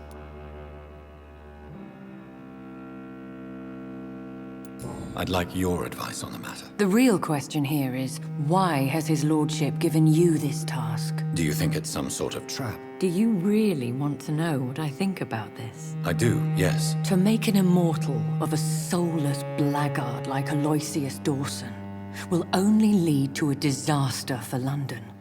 The man is already dead inside. Should I refuse? Perhaps politely suggest that Lord Redgrave turn the man into a vampire himself. Don't you dare, my dear. According to what I've recently discovered, his lordship could kill you for even broaching the subject. Really? Why? I've recently found proof that the Earl of Bristol is of lesser lineage and only capable of creating skulls. Please tell me more about your recent investigation. As long as you lower your voice. Are you sure your information about Redgrave is correct? He says he's the progeny of the great knight William Marshall, who lived some 9 centuries ago. That's a lie. Lord Redgrave is unable to create anything but skulls, if the poor souls survive at all. How can you be sure the information was correct? I made the acquaintance of a most interesting informer while investigating your maker, from whom I learned the truth about Lord Redgrave. Why so vindictive? You suddenly sound like you're angry. Forgive me, Jonathan. I hate myself for it, but I feel such pride in my discovery. I'm afraid I just can't help it. Which is? He did serve William Marshall. And yes, the blood he covets as a token does truly belong to that legendary knight. But he was never his progeny. His lineage is not so noble. What would you have me do about Dawson? The man is dangerous. Did you know he plans to build a wall to separate the healthy rich from the sickly poor? Do not make him your progeny. What would you do? The man's dying already. Let the Reaper harvest the rotten fruit that is his soul. What would happen if I made Dawson an Ekon like myself? You would add a powerful immortal into a suffering world. An immortal who already craves authority. Maybe I could teach him control, like you taught me. Lead him down the right path. Mr. Dawson spent his life searching for a way to cheat death. I'm sure he has spent decades dreaming of how he'd spend eternity as a tyrant. Goodbye for now, Elizabeth. Goodbye, my dear. Please, be careful.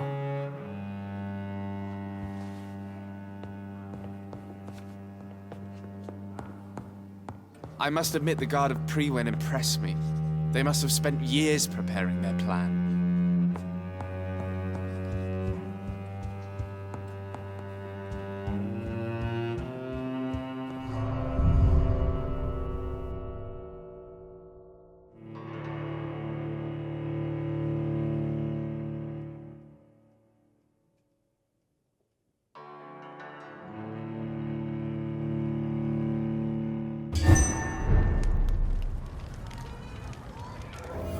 It's always been your house, Dad, not mine.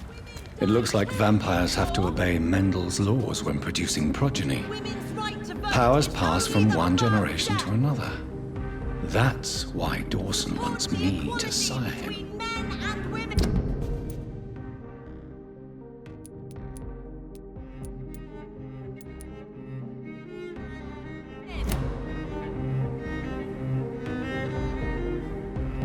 Why can't I forgive you, Father?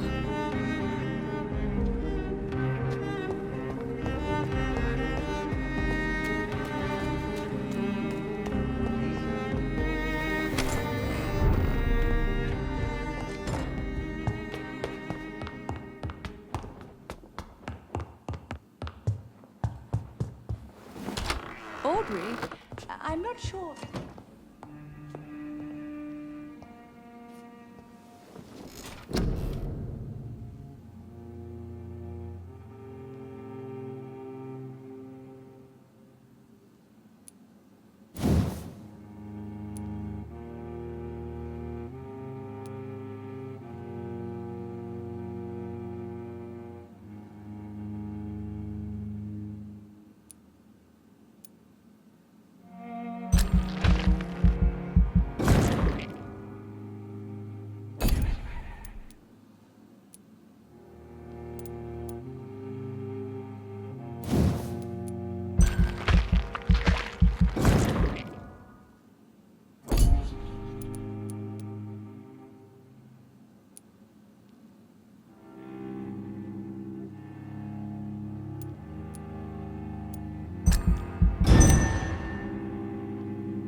Women of all countries unite!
Epidemic, no one dares go outside. I think I'm losing my mind. I should just run as far away from this place as I can. Good evening, Mr. Delaney. What? Ah, you're that doctor. Inebriation aside, do you need medical help? Yes. I feel sicker than usual these days. Take this, then. And perhaps you could try to slow down the alcohol intake, too. Hey, Doc, you don't really want me to stop the only remedy I can afford. Goodbye, Mr. Delaney. Are they stupid or something?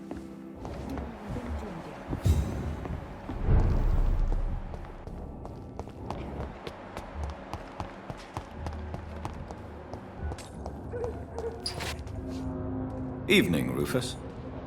Evening, Mr. Reed. Do you need help? A real doctor caring about me? That's a first. I feel like a real person. A real doctor treats everyone the same, Rufus. I don't know what to say. Thank you, sir. Thank you. Heard anything about Sean Hampton's shelter lately? Well, I heard that Mr. Hampton has been very sick, but now he's better. Are you worried about the sanitary situation? I never really felt safe in this town anyway. Now's the first time that everyone seems to feel the same way as me. Is anything worrying you right now? Gunshots? I hear them every night. Who's firing? Who are they shooting at? That's what's scary. So long, Rufus. Be careful. Take care.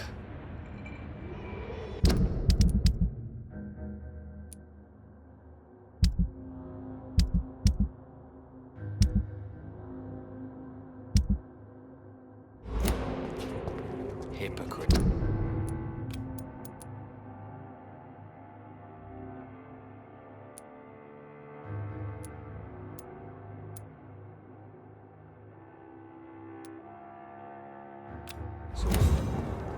Maggots and liars.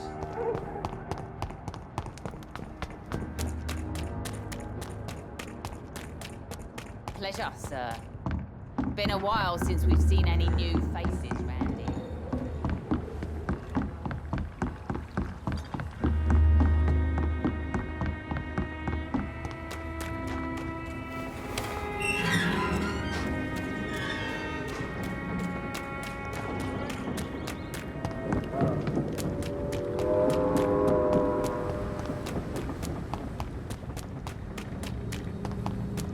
Easy does it, boys.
Easy does it, boys! We can do this, vermin. Ah!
Good evening, Mr. Nithercott. And good evening to you too, my good sir. Can I be of any help?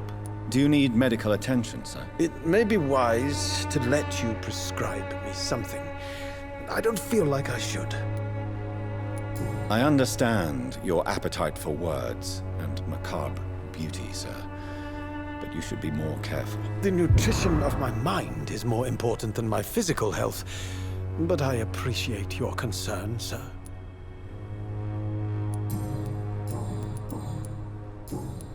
How is the sanitary situation evolving in Whitechapel these days? I imagine we are all part of some nightmare without beginning nor ending.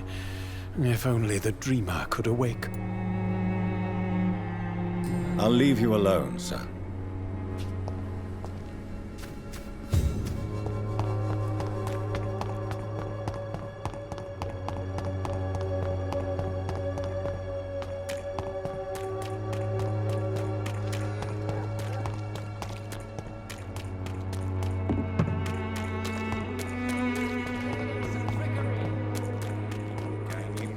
Peace of mind. Can't you just look the other way this week, Joe? Come on, we can sort it out. This district seems to get uglier every year.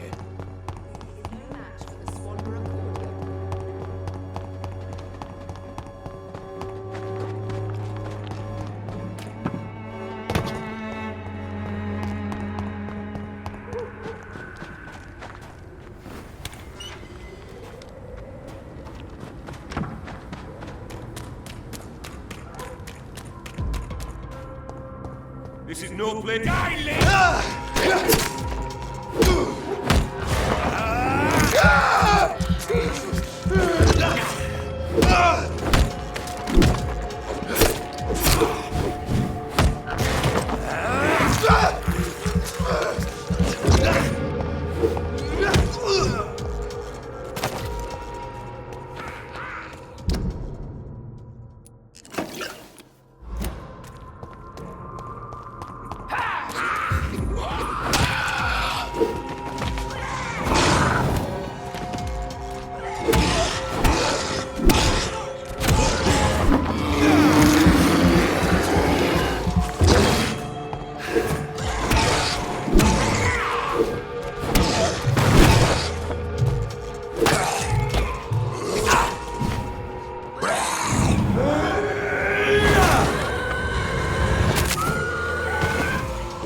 A restaurant where the guests are blindfolded before being seated. Intriguing. Over there!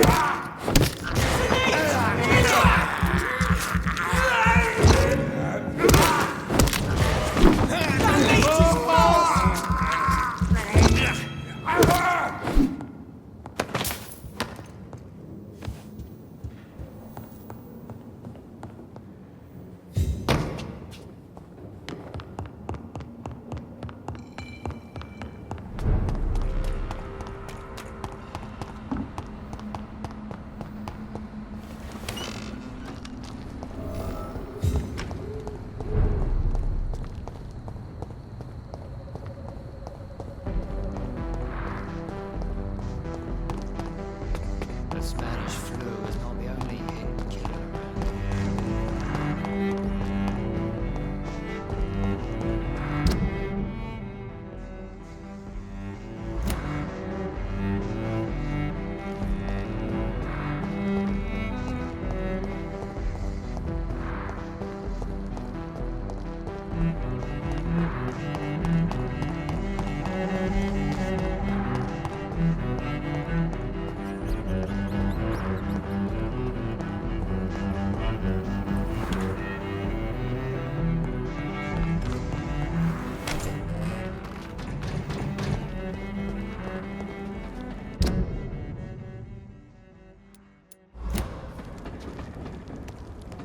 See how he looks like an aristocrat. Christ, he's dead!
Hello again, Dr. Reed. What can you tell me about Aloysius Dawson? You should ask that question to my brother instead. Personally, I've not seen Aloysius for many years. Goodbye for now, Mr. Baker. Good evening, Mr. Baker. Why do I always have feelings of déjà vu when I talk to you? What can you tell me about Aloysius Dawson? I've heard this is a man who has searched for his place in the world for a long time. I hope he found it.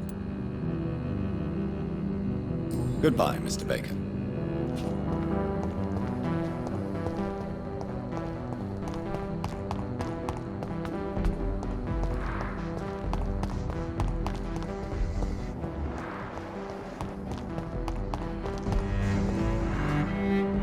Dr. Reed, still conducting your nocturnal survey?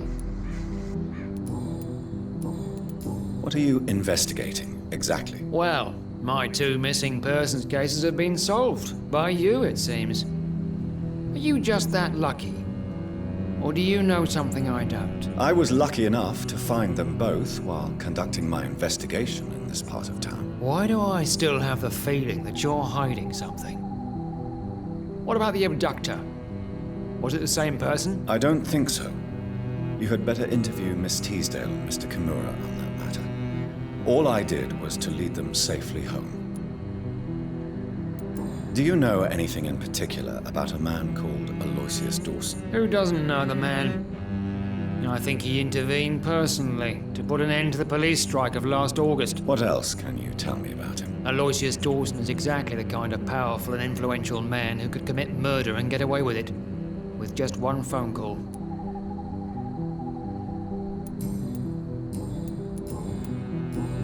Goodbye, Detective Inspector Albright. Goodbye, Dr. Jonathan Reed.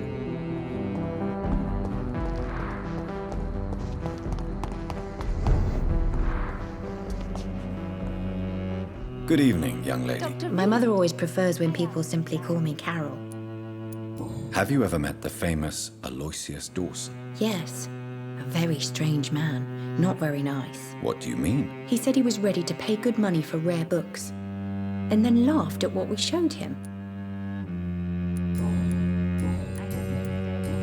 Goodbye, Carol. Good morning. Good evening, Miss Price. You know you can call me Carolyn, my dear doctor. Do you know Aloysius Dawson? Everybody knows him. He's only been to my shop once, though, looking for rare books and other intriguing antiques. Did he buy something from you? No, he left quickly. He almost laughed at my goods. Mr. Dawson may be a rich man, but you can't buy good manners. But isn't Aloysius Dawson known for his philanthropy? That was before his brother Robert died in an aeroplane crash. Since then, the remaining twin has turned into a heartless tycoon.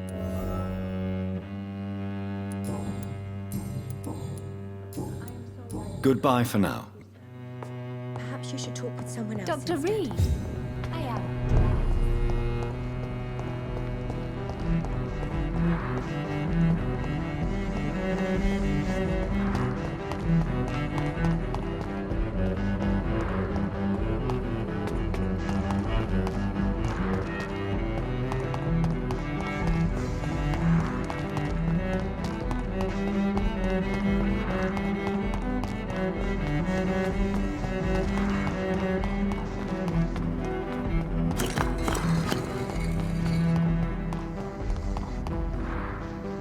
Good evening, Jonathan Reed. Can I help you in any way? Is there anything you could tell me about Aloysius Dawson? Aloysius Dawson. Yes, of course. We met on several occasions. With time, he got deeper and deeper into the occult. He's not the only one. It's been quite the fashion for several decades. The Golden Dawn, for instance, is just one example. True. Aloysius was a member of the Golden Dawn until 1900. Then his thirst for dark knowledge grew. I'm talking forbidden texts, readings which blackened his heart.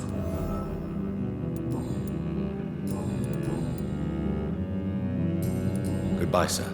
Until we meet again. I rarely wonder. Perhaps London will survive the epidemic, but I see terrible.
Yes, Mr. Jonathan? What can you tell me about Aloysius Dawson? Not much, sir. Mr. Dawson's house used to be a good house, with many servants. I heard he fired them all recently.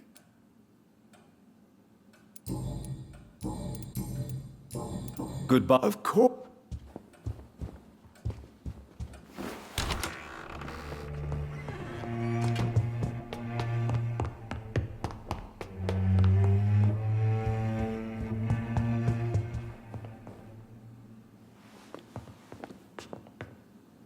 Hello again, Mother. Jonathan, back already. Good. Goodbye. Goodbye.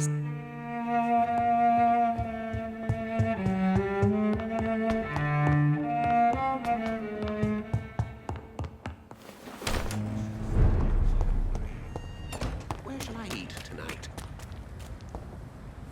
Good evening, Dr. Reed. A great night, what? Do you know anything about a man called Aloysius Dawson? He used to be a big spender. One day, he sent 3 houseboys to buy all the beluga in my shop. For his brother's birthday, if I remember correctly. I see. Anything else? Less gastronomic, perhaps? I really can't say. The man is filthy rich. But you know that, of course.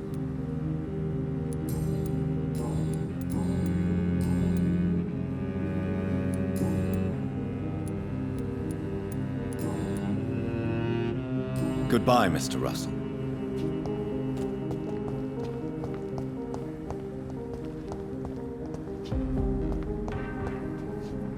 Good evening, Miss Ashbury. And good evening to you, Dr. Reed. What do you know about Aloysius Dawson? That man is a tyrant, the embodiment of greed and selfishness. All I despise about this country. Goodbye, Charlotte. She's been...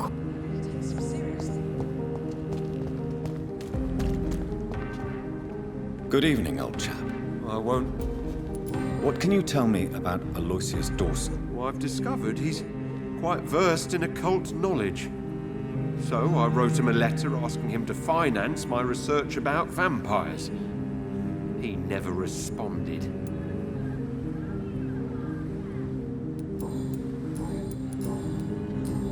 You need some... Good evening, Miss Teasdale. Can I help you, Dr. What can you tell me about Aloysius Dawson? Never heard of him. Really? He's very well known in London, throughout the country even. He a big shot or something? Never interested in politics myself. All words and no action. Goodbye, Miss T. These leaflets.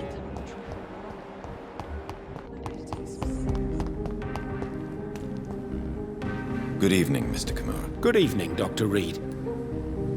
Do you know anything about a man called Aloysius Dawson, by any chance? Well, I've never met the man personally, but I invested money in some of his companies when I came to London. A brilliant businessman. Goodbye. I just forgot what it feels like.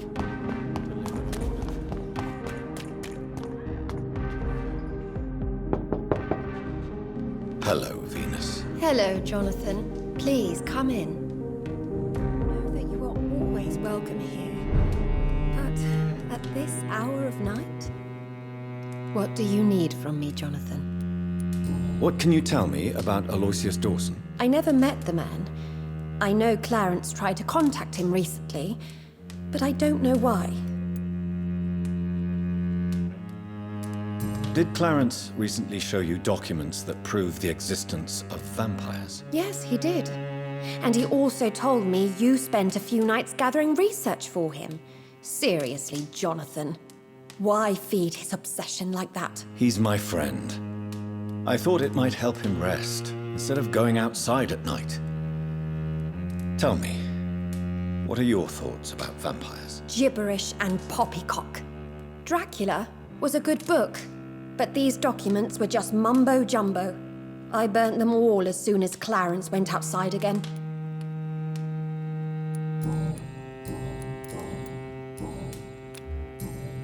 Good. At least you survived the Great War.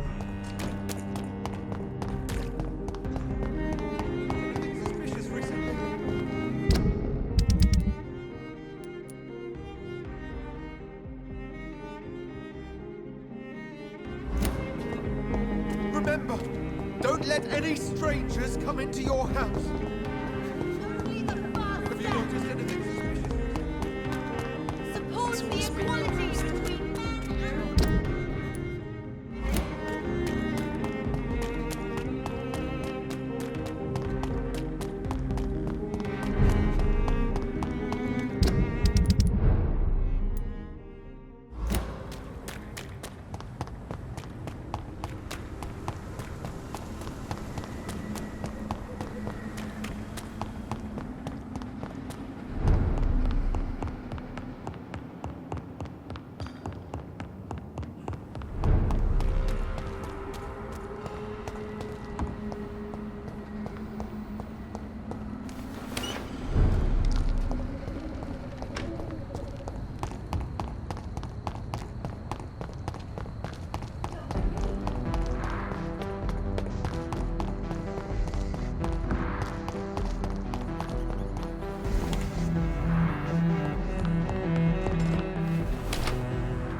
Dawson's mansion.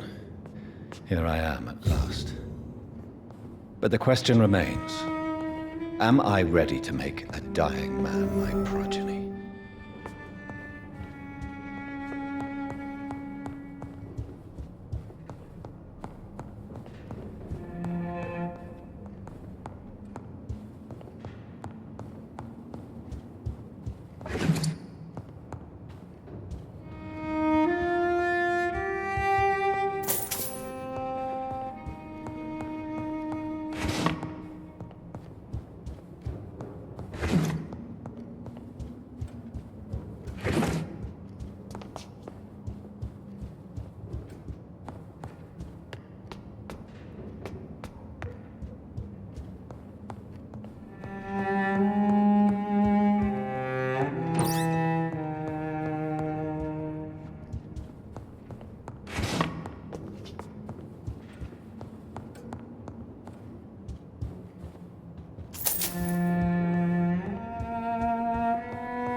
Reduced in rank for falsely accusing a man of murder. I wonder what Inspector Albright thinks about his punishment.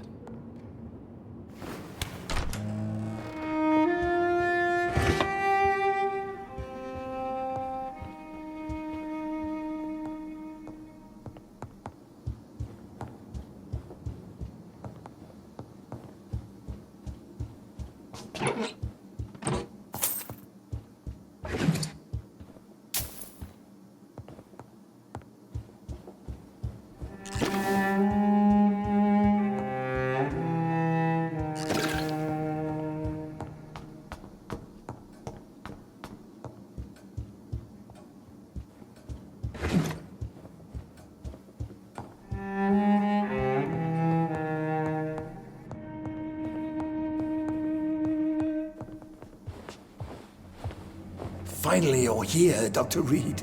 What took you so long? I had to pass several of your barricades and outposts to access your mansion, sir. Death, pestilence surround us, and time is against me. I see you've gathered some of the most expensive, albeit experimental, blood transfusion equipment available. All this could be so useful in a hospital. Yes, yes. Since Lord Redgrave sent me a doctor to perform my conversion, I thought you might find some of these devices useful. Most thoughtful. But tonight I'm not here as a physician. but I feel reassured that a specialist such as yourself would help me to escape the Reaper. Very well. But before I proceed, I have a few questions for you. If you must, but be quick, for I don't have much time left in this life.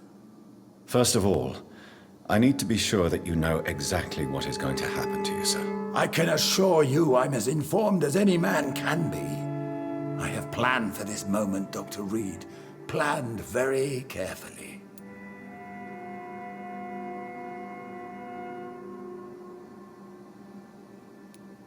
Sir, I'm going to end your life. Do you not wish to discuss the procedure for even a minute? I don't have a minute to indulge in idle chatter. I can't feel my legs. And the cold. So cold. You'll need to feed on warm blood. Blood from mortals. How do you feel about that? I'm rich, Dr. Reed, and powerful. I'm sure I'll be able to acquire all the blood I need without ever having to sully my own hands. I will become your maker. Do you understand what that means? Well, I certainly won't consider you my liege, or some such drivel. You can be assured of that. What do you know about the Guard of Priwen? What I do know is that I'll crush anyone or anything that would dare to oppose me.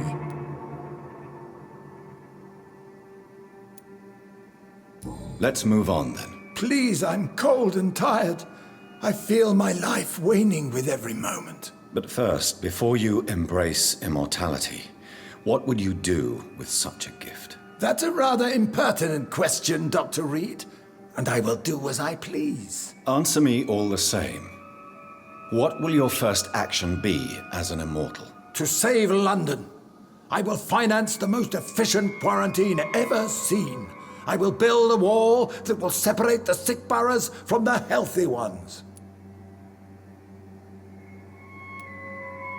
You really plan to build a quarantine wall across London? Yes, it will be tall and strong, separating the wheat from the chaff. By doing so, you will also create 2 separate prisons. Come, sir. An eminent doctor like yourself knows that such radical measures have proved efficient in the past. Let me guess. You mean to isolate the rich from the poor? This is a desperate measure for desperate times. England must prevail, Doctor, no matter the cost. Who gave you the right to decide the fate of thousands of people? My money. My money and my pending immortality gives me the needed authority, Doctor. I'm a businessman. I'm used to tough decisions. Quarantine is not a bad idea, medically speaking. But I'm convinced this epidemic will not be contained by mere walls. As long as the right people are on the right side of the wall, that's all that matters. But you can't guarantee infection will not spread. Just one contagious carrier would be enough to create an apocalypse. The apocalypse is already knocking at the gate. We must be strong now. What if a new outbreak happens inside your walls? You'll have created a giant trap. That won't happen. As long as we dispose of anyone that is contaminated as soon as they are spotted. I've heard enough. It's time to proceed. At last. All right, do what you have to do. If it hurts, so be it. I've been preparing such a long time for this.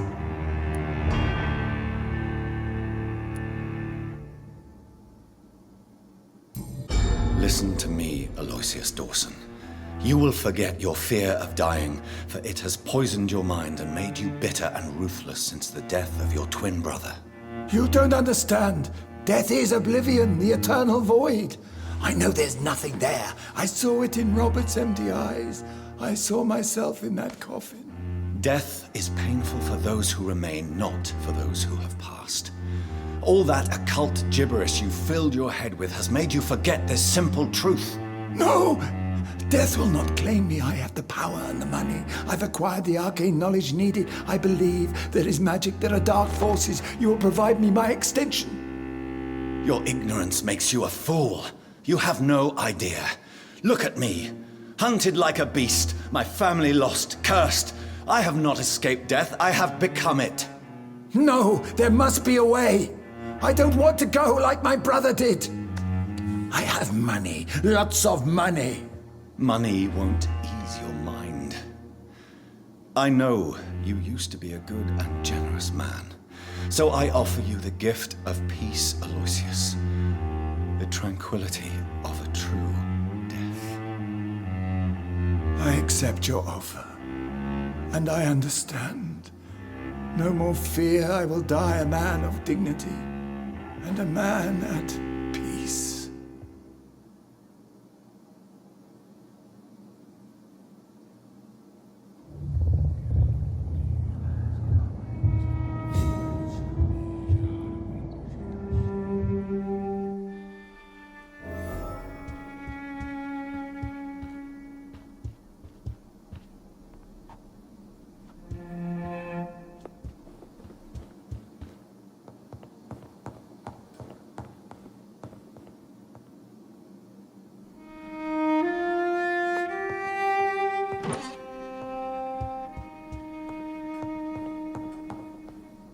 It's locked, all right.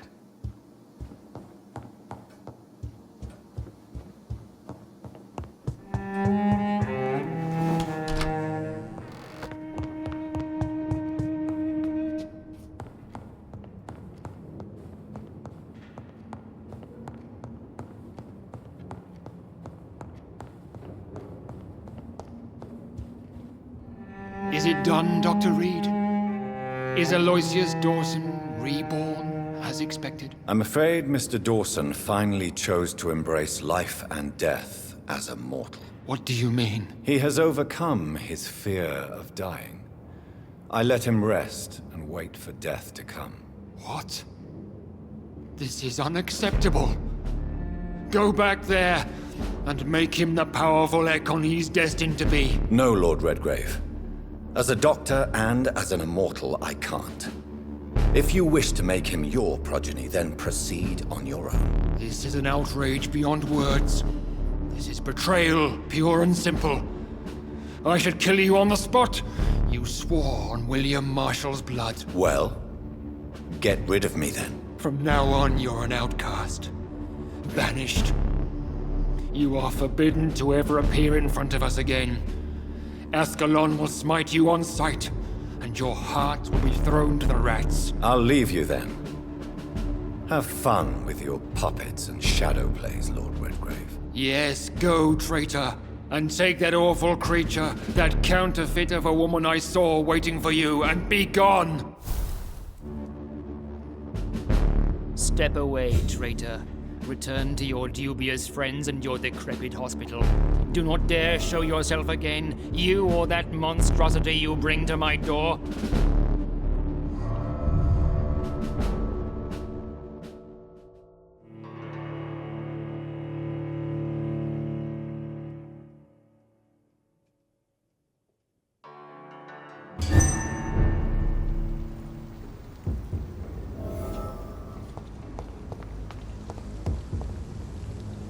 We meet again at the strangest of times, young Ekon. So do you serve the Earl of Bristol now? Old Bridget. What are you doing here? Your friend, the wise Ekon. She sent me to warn you. How did you meet Lady Ashbury? She came to us in the sewers in search of answers. Just as you did. What kind of answers did you give her? I knew nothing of your maker, but we talked. We talked a lot. Her words and ideas are captivating. It is no surprise that you like her. I like her too. Lady Ashbury in the sewers? Now that's a sight I wish I'd seen. She said she was your friend, and that she sought the identity of your maker. So I answered her questions. Did anyone see you? It's a long way from the dock sewers, and hunters are patrolling the streets here. Who said I took the streets? How do you think I survived for centuries in this city without ever being seen? I know all her secrets. Lady Ashbury? You know her? Tell me what's going on. The lady approached me but a few nights ago, wanting to meet the sewer skulls. Once she questioned Harriet Jones. She agreed to help us. Harriet Jones is still with you, then? How is she doing? Harriet remains angry, but is recovering slowly. Her mind is twisted, but at least her body is healing. Tell me what is going on. The lady asked us to keep an eye on your mortal doctor friend while you were away. We spotted the hunters. They were discussing plans to attack tonight. Wait! Slow down! I need to ask you something. I'm listening, but I do not have time to waste, so be quick. How did Elizabeth find you? She presented herself humbly at our gate and asked if we knew of any ancestral vampires hiding in London. She asked about Ascalon. She asked about many things. What do you think of her? Her soul is good, yet tainted with a deep sadness and the scars of ancient wounds. Time does that to us immortals, for we have so much to dwell upon. Why did she come to you? I am old Bridget, the buried memory of the city. She sought the silent truths, truths I have kept hidden for so long. Where is Lady Ashbury right now? She said she will go home. She needed to speak with some old friends first, though. Do not worry, young Ekon. She is no fool, and just as strong as you. Why do I feel like Lord Redgrave was particularly irritated to see you? Far more so than the average Skull, if I may say. Because I used to know him quite well. And he is afraid I may remember who he really is. You're Elizabeth's informant. You're the one who told her about Lord Redgrave's lies regarding his lineage. Yes, but my words were not meant to hurt or threaten. I simply told the story of the sewer skulls, and of so many other forgotten children. No time to lose, then. I must go there right away. I shall return to my den. Have you a message for the lady? Should I see her before you? Yes. Tell her I love her. Is this still unknown to her? Go now and take care, young Ekon, for the flames are rising.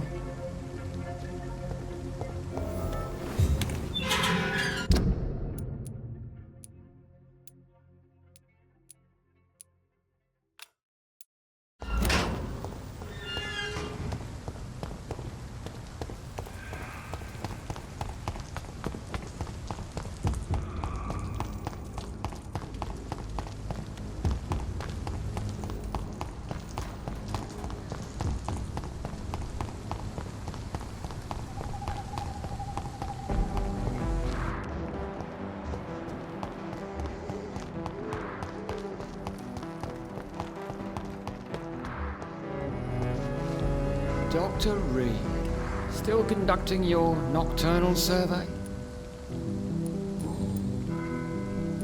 Is it true you were dropped in rank? Tell me about it. Yes, it is.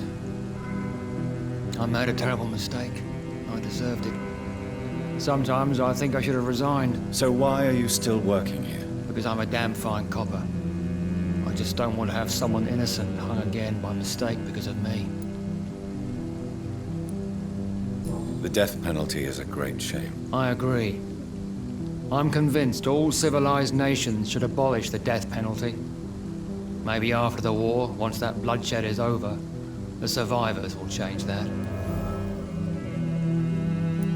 Why do you think there shouldn't be a death penalty? I believe no one should decide to take a man's life. Not a nation or a government. Are you a pacifist, Inspector? No, sir. But I believe in divine justice. Only God has the right to decide who will live and who must die.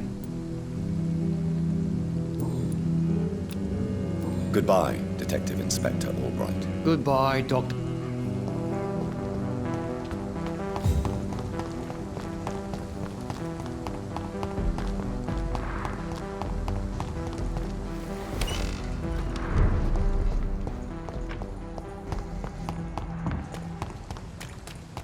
How dare you interfere with my hunt?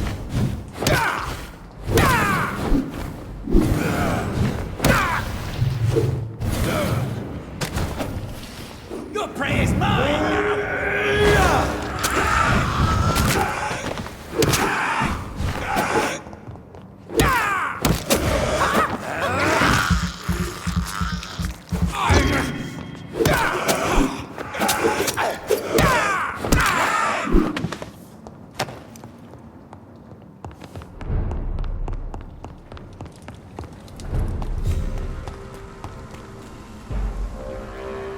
No civilians allowed, sir.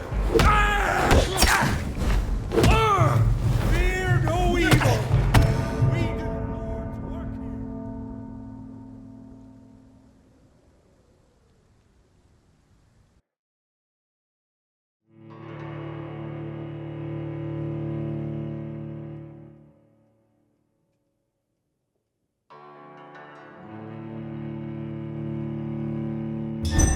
How dare you interfere with my hunt?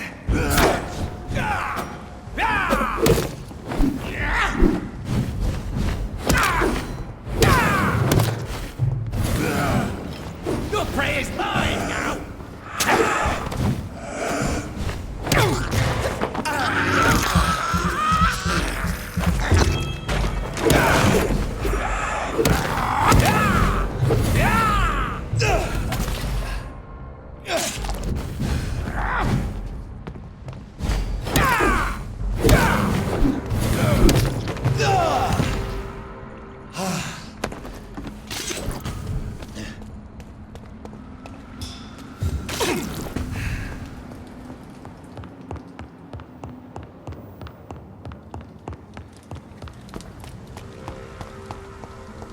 Crush the leech, boy! Back to the shadows!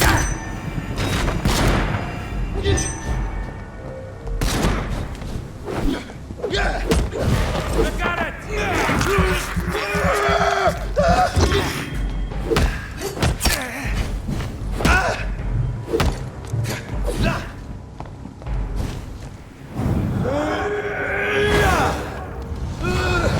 Bastard! Stop!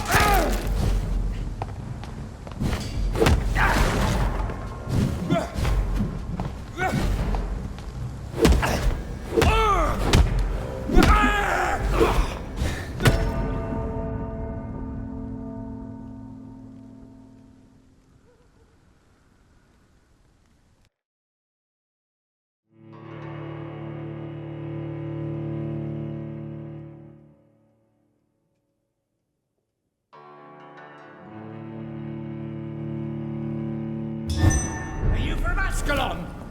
I don't care!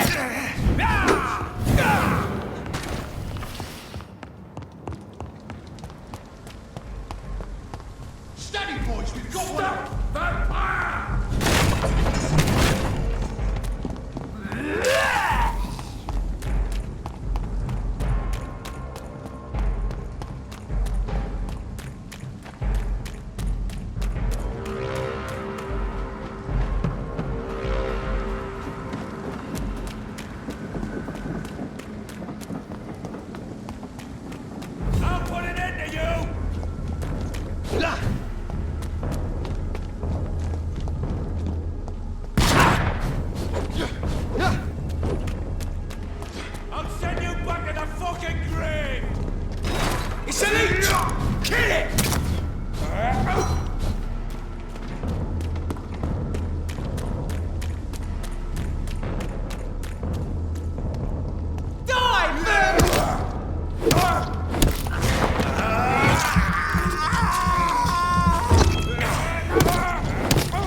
Elizabeth, I'm so happy to see you. I was so concerned. It is also good to see you in these darkened hours. Is all well, my dear? Indeed, we stand upon the precipice. Has the news reached you of Edgar Swansea? No. I returned home but moments ago. What of him? Your friend, the well-informed old Bridget, tells me the Guard of Priwen has assaulted Pembroke. I fear Edgar tops their bloody list. Bridget? She is such a tragic figure. And yet, I sense deep inside, she has a delicate, fragile soul. Indeed, she has. I'm glad you like her too. Once this is all over, I will study the sewer skulls. I fear I have made terrible mistakes, founded upon erroneous preconceptions. I was concerned for your safety. McCullum draws too close to you for my comfort. Fear not. I've evaded the hunters for many a year, and I intend to stay far from their gases, flames, and spikes. Now, speak to me of Dawson. I convinced Aloysius to embrace death as the ultimate gift of mortal life. I believe he found peace in the end. The cost must have been heavy indeed. I am proud of you, my love. Ascalon has defrocked me and threatens to hound me from the city. This was, no doubt, inevitable. You did what you thought was right at the time. One can ask no more. The important task now at hand is to help poor Edgar. Now I am assured of your safety. That is precisely my intention. Good. Now go, my dear, and return with good news with the greatest haste.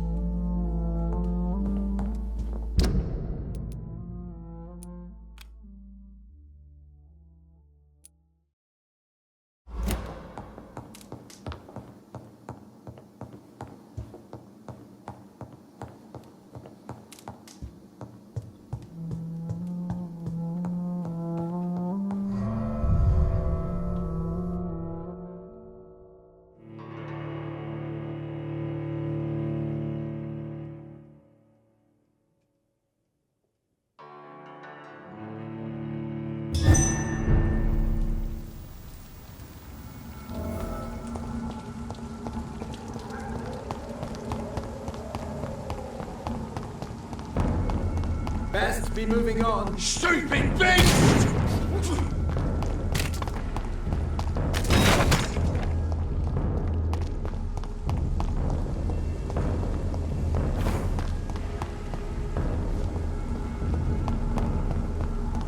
What is this trouble? Are the vampire hunters here already?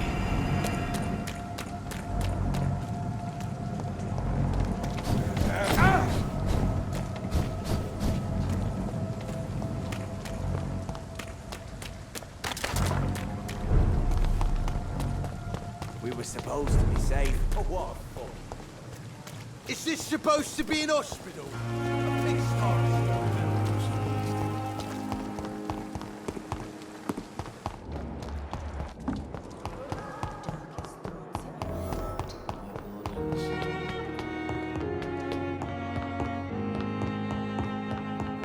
Those bastards. What have they done to Edgar? Looks like he's wounded. I better follow the blood.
Ultraviolet curtains and orichalcum powder.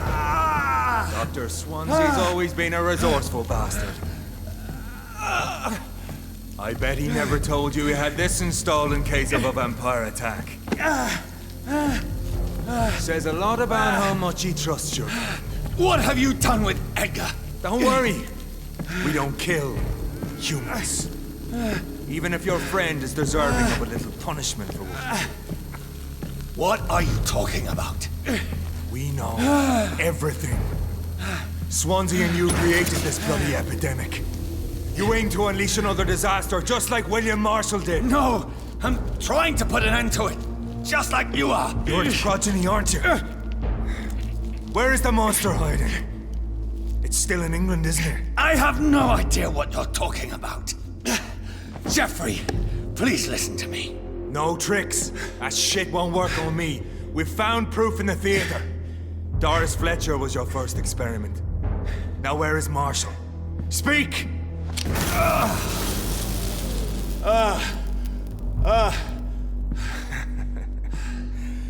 So much for modern technology. Time for the tried and true. Do you know what this is, Beast? This is a drop of King Arthur's blood. The blood of a true defender of Britain. Stronger than your evil powers.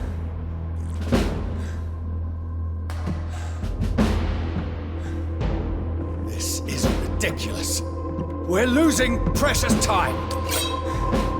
True enough. Soon I'll bring your head before your coward of a father. Your poisonous bite is useless on me.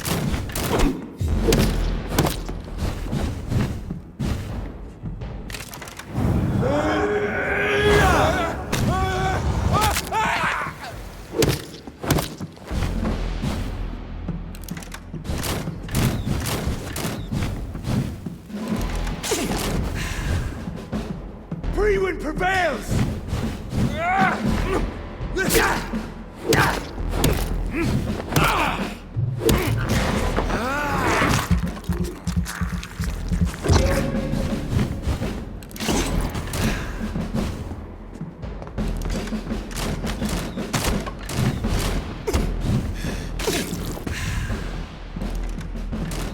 Show some style. Fight like a man.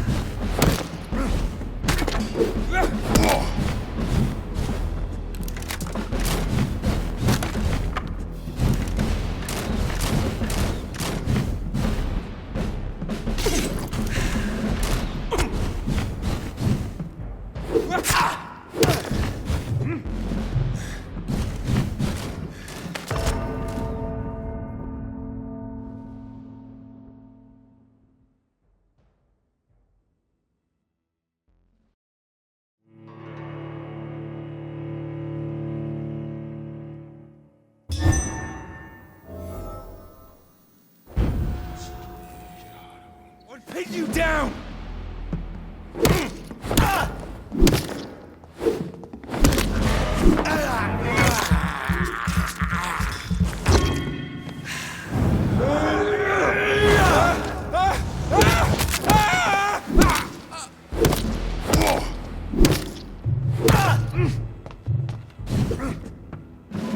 Your poisonous bite is useless on me.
Show some style. Fight like a man.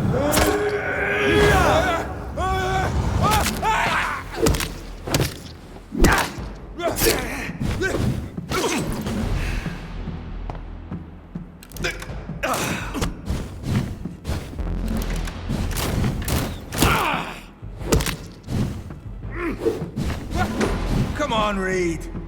Try something else.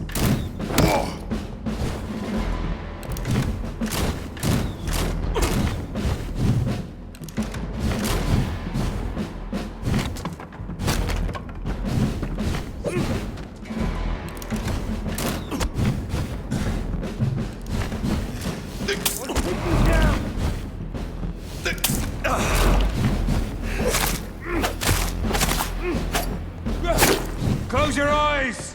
This is gonna hurt.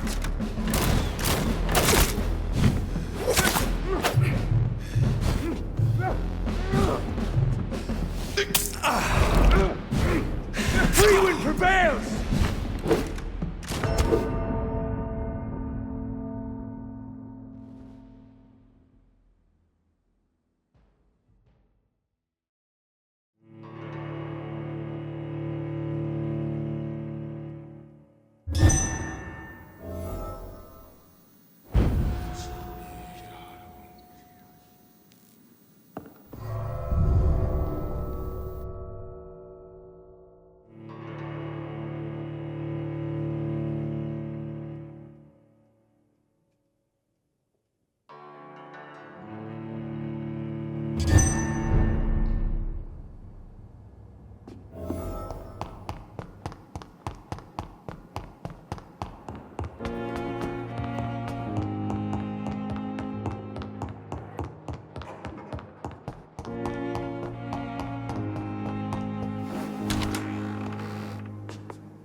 Your poisonous bite is useless on me.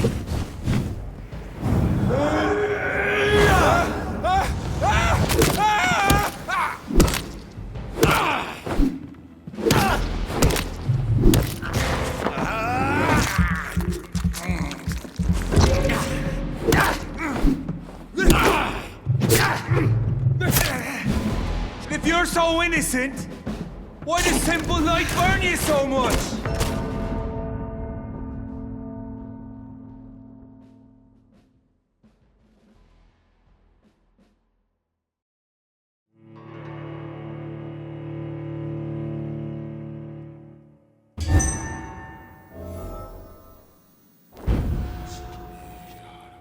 pin you down!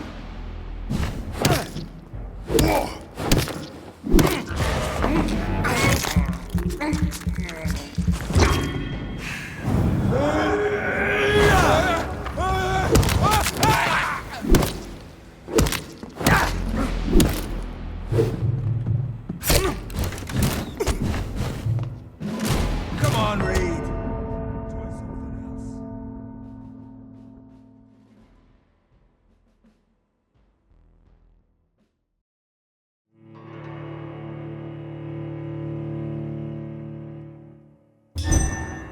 Try something else. Free wind prevails!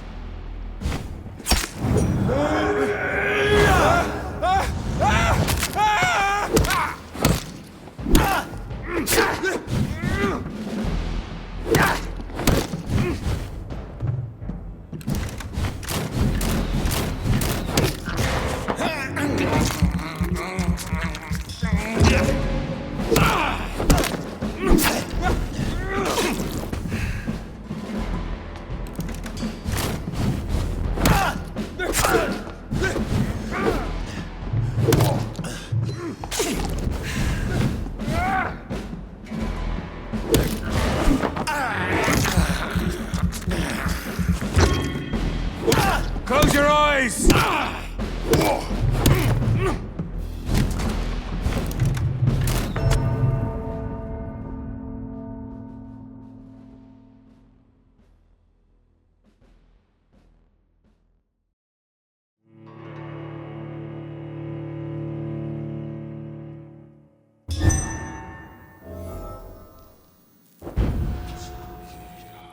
Come on, Reed. Try something else.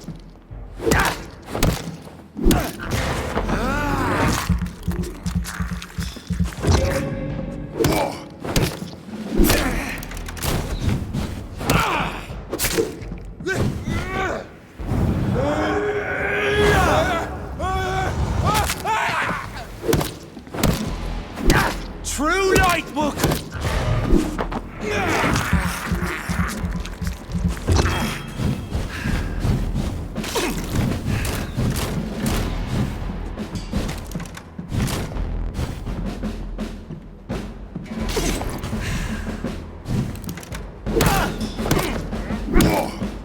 Free wind prevails!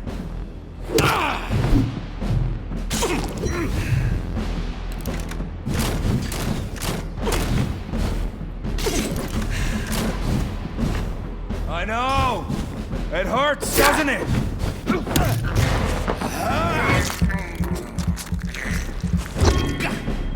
I'll pin you down! The blood of a true defender of this land will protect me.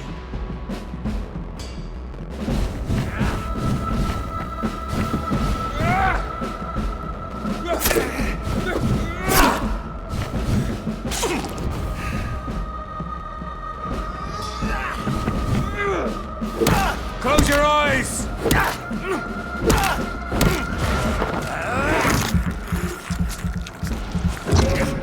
Come on, Reed. Try something else.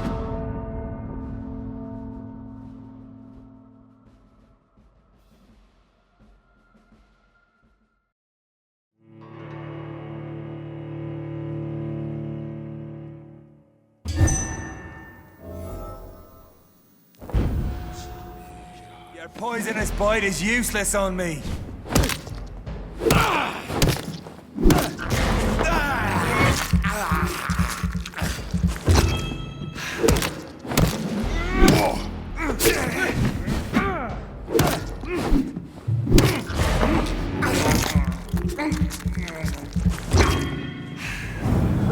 Show some style.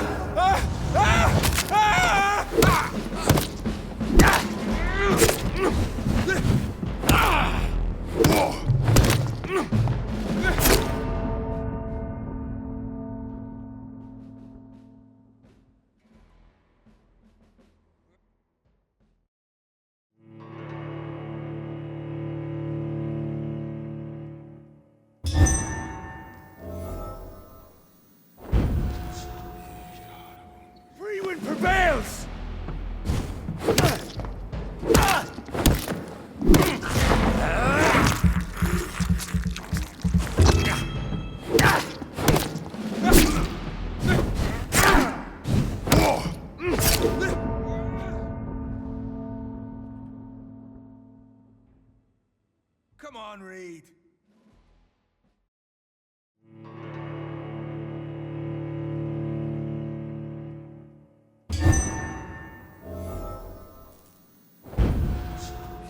Your poisonous bite is useless on me.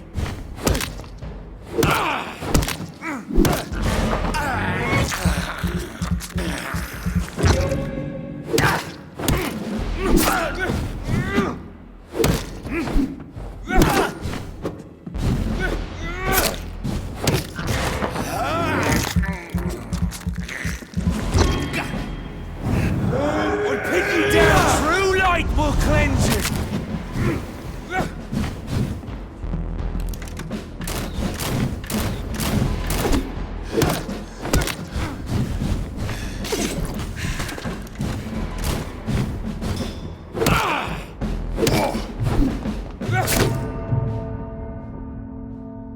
Show some style. Fight like a man.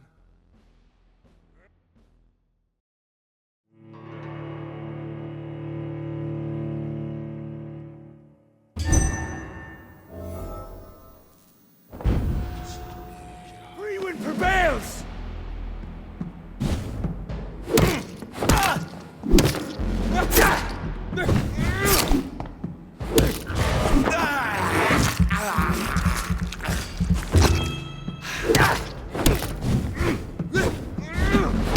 And if you're so innocent,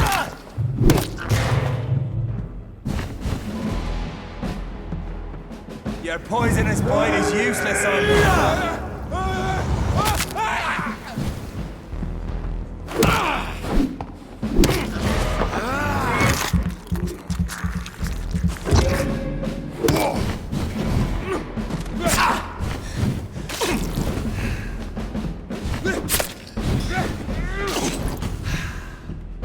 Come on, Reed. Try something.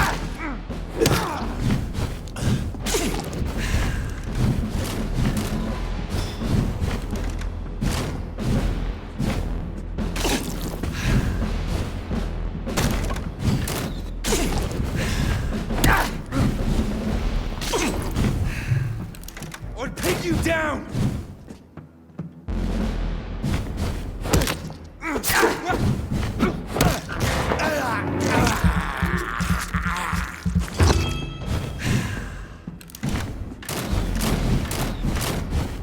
True light will cleanse you! Show some. The blood of a true defender of this land will protect you.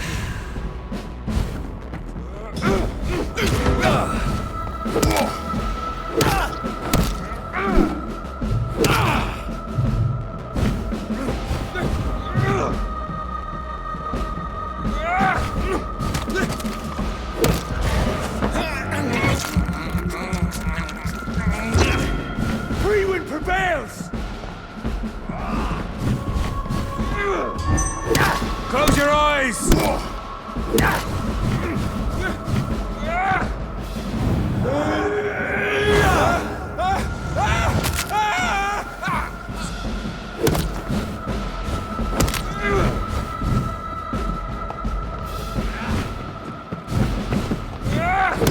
I know! It hurts, doesn't it? Your poison is...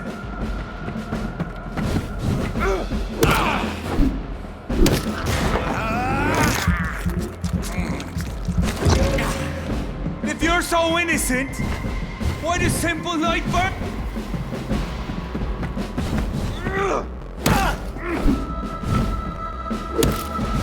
Come on, Reed.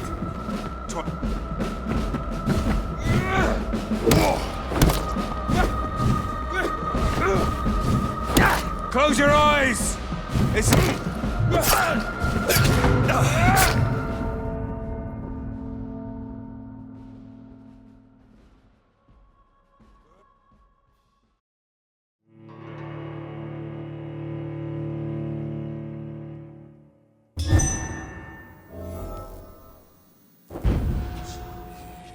I'll pin you down!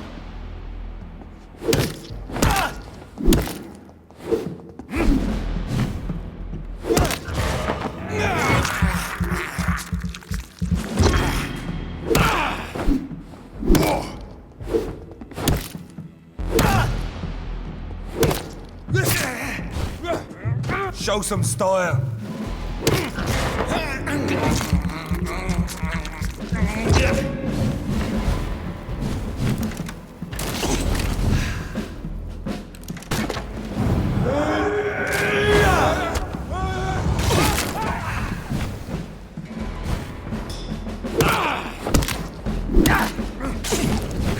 Freewind prevails!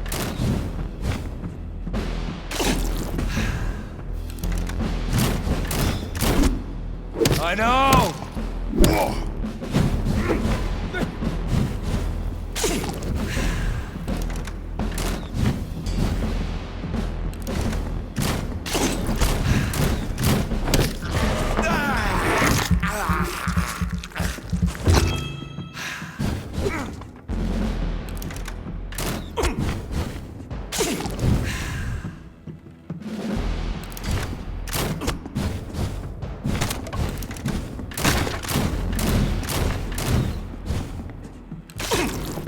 Pin you down!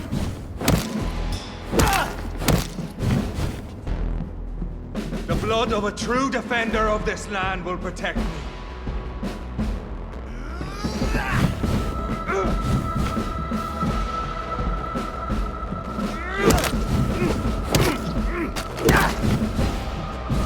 Show some style.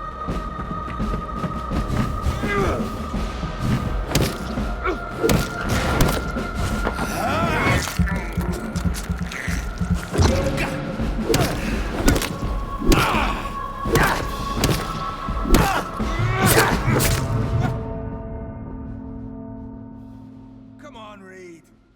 Try something else.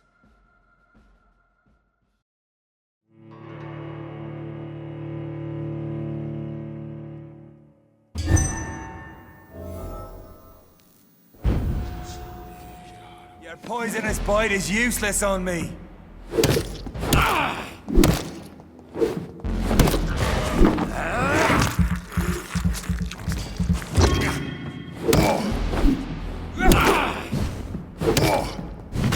Close your eyes!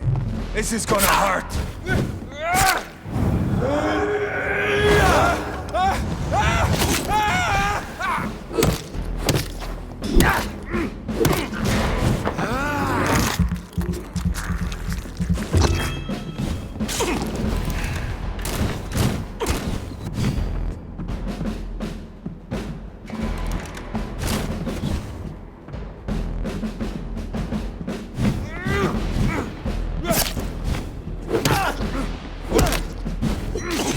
If you're so innocent, why does simple light burn you so much?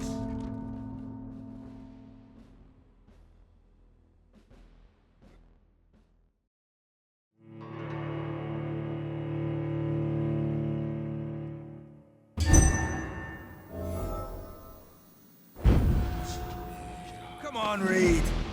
Try something else.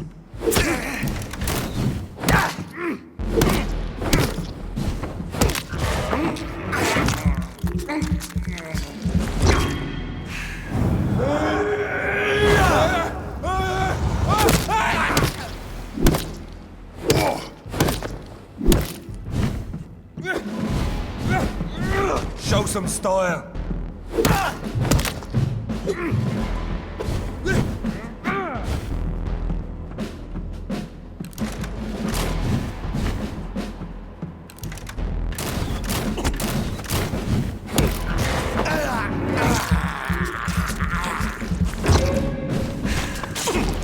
Your poisonous bite is useless on me.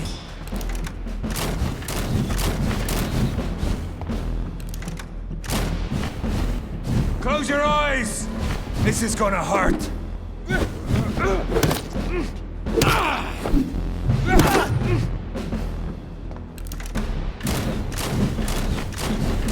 pin you down!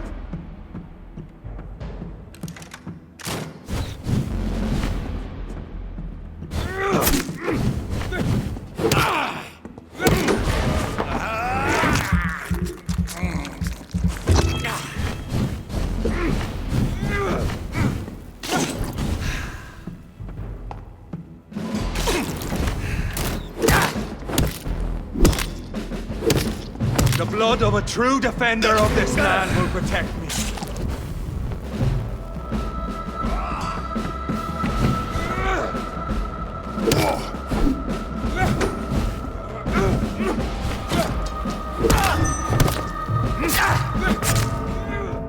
Show some style. Fight like a man.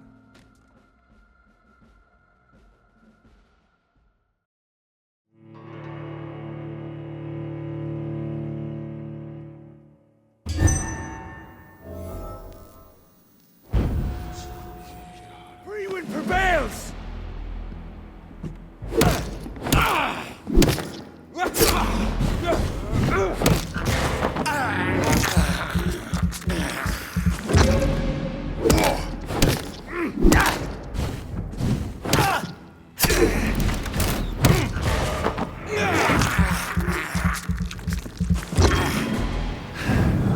You're poisonous, but if you're so innocent, why does simple light burn you so much?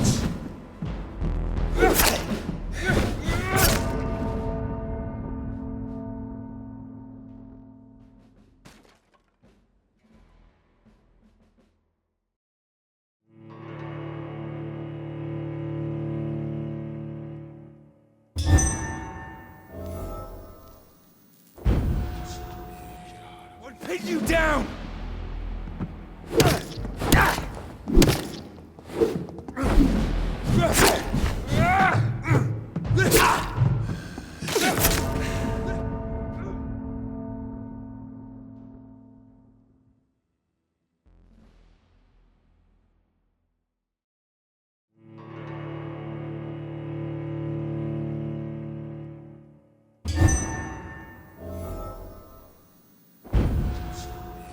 Come on, Reed. Try something else.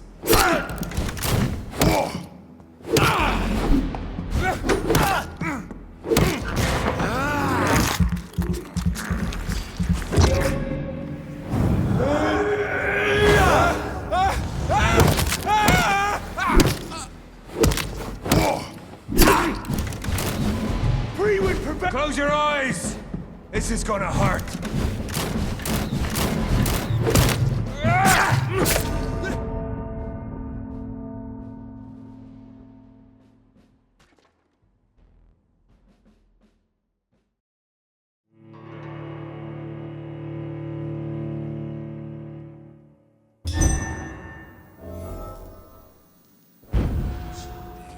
Show some style. Fight like a man.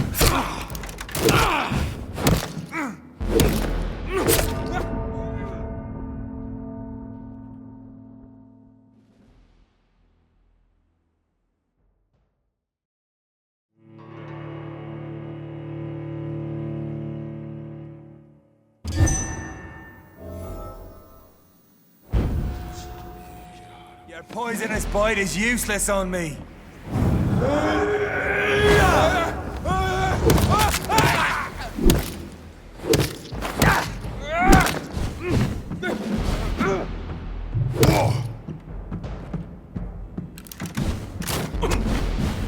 If you're so innocent, why does simple light burn you so much?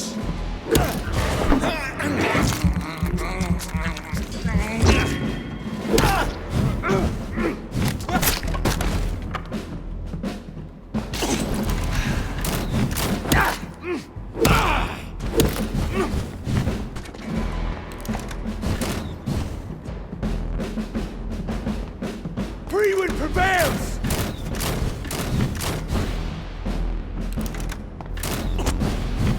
True light will cleanse you!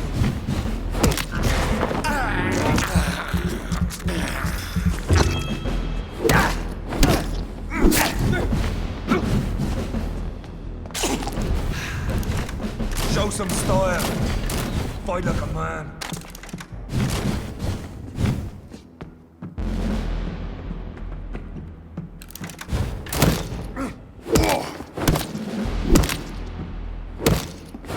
The blood of a true defender of this land will protect me. Close your eyes! This is gonna hurt.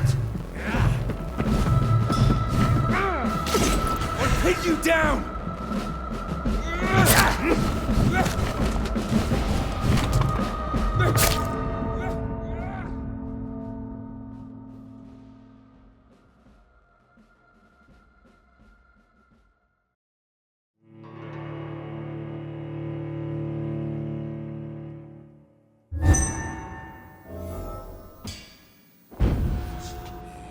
on, Reed. Try something else.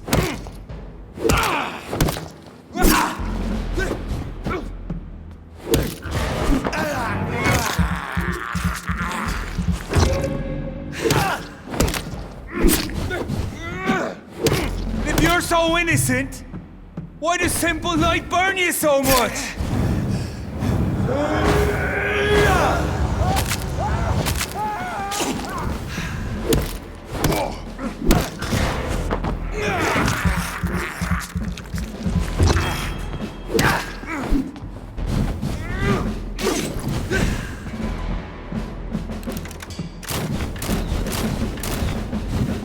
Your poisonous bite is useless on me.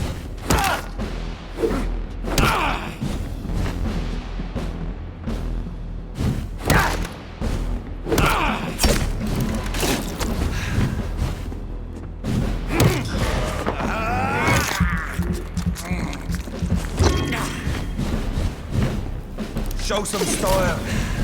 Fight like a man.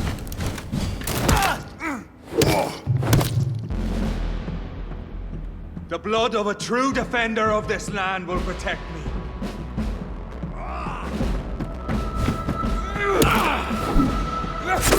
True light will cleanse you. Will pick you down.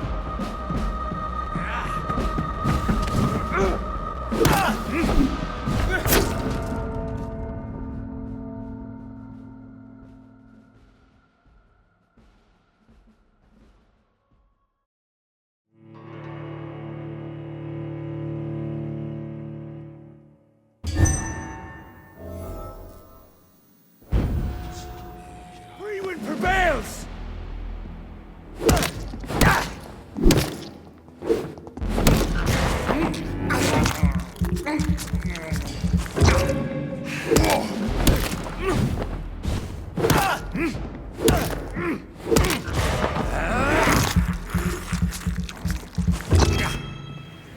I know!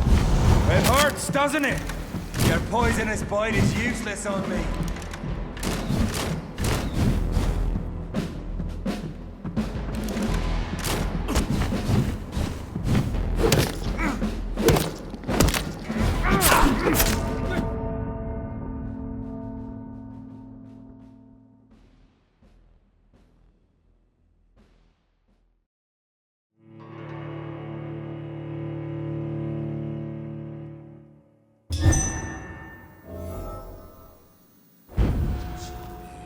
Show some style. Fight like a man.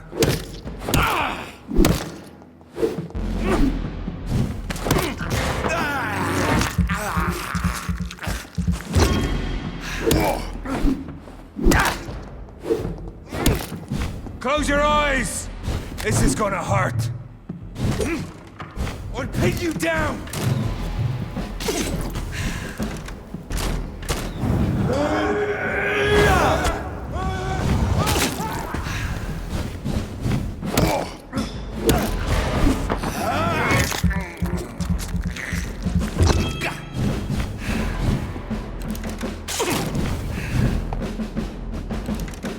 Come on, Reed.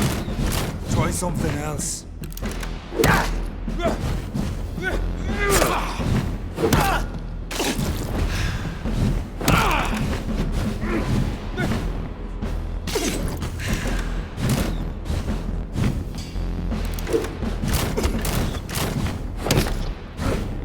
Your poisonous bite is useless on me.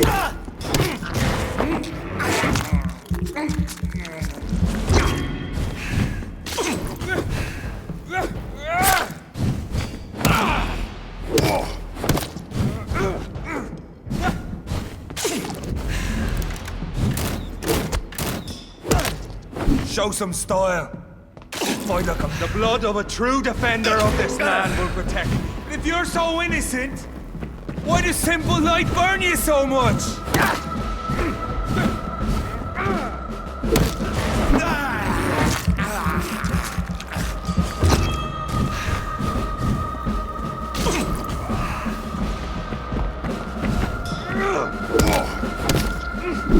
Close your eyes!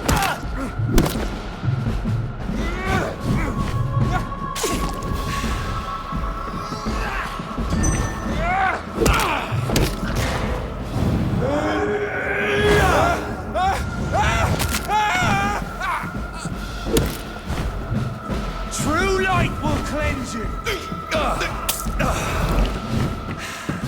One pigeon!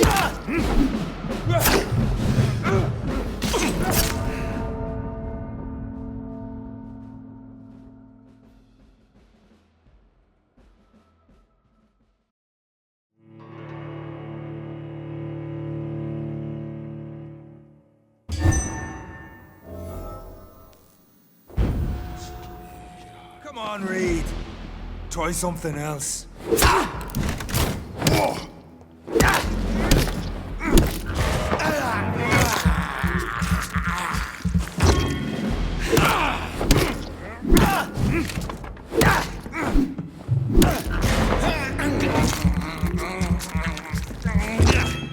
Your poisonous bite is useless. Close your eyes!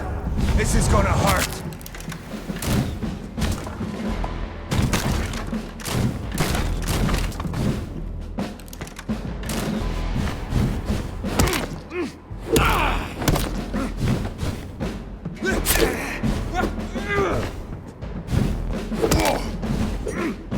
Show some style. Fight like a man.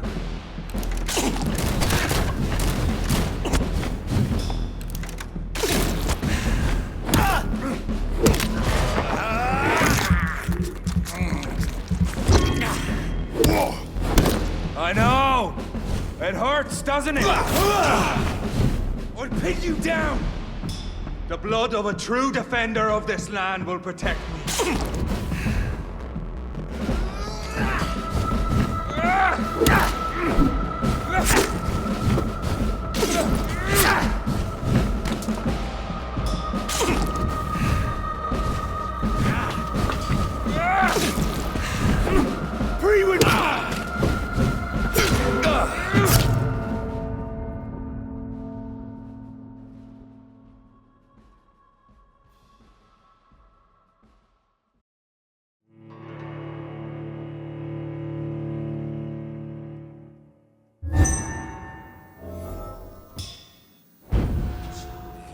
Come on, Reed. Try something else.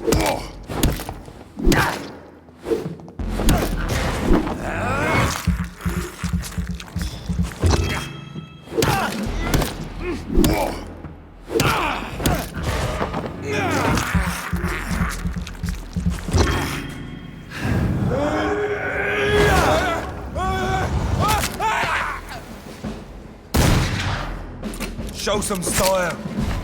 Fight like a man. Close your eyes! This is gonna...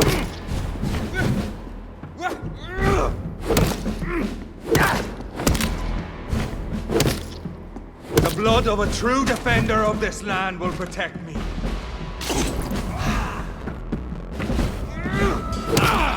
Your poisonous bite is useless on me.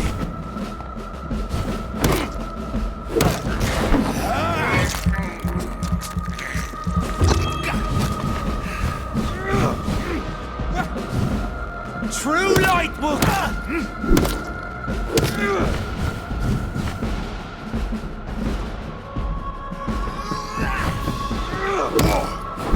Freewood prevails!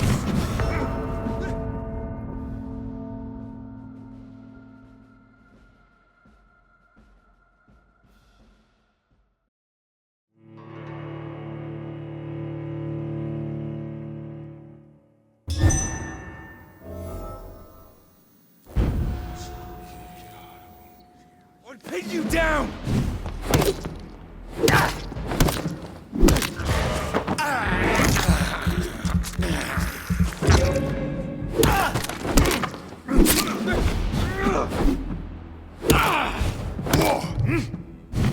And if you're so innocent, why does simple life...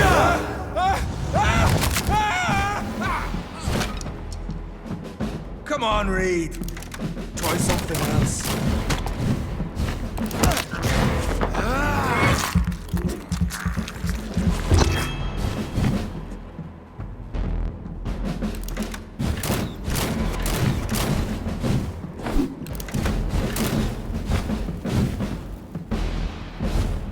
Show some style. Fight like a man. I know!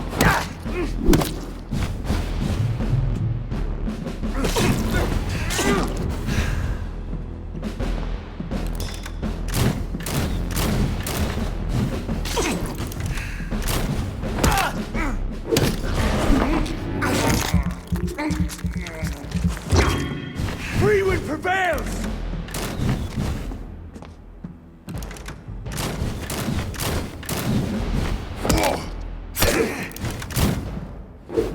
True light will cleanse you!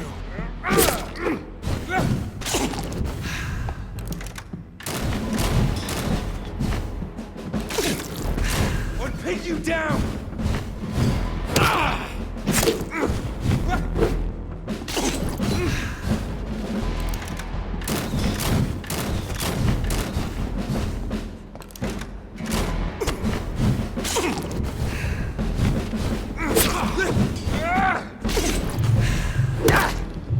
Come on, Reed. Try something else. The blood of a true defender of this land will protect me. Close your eyes! This is gonna hurt.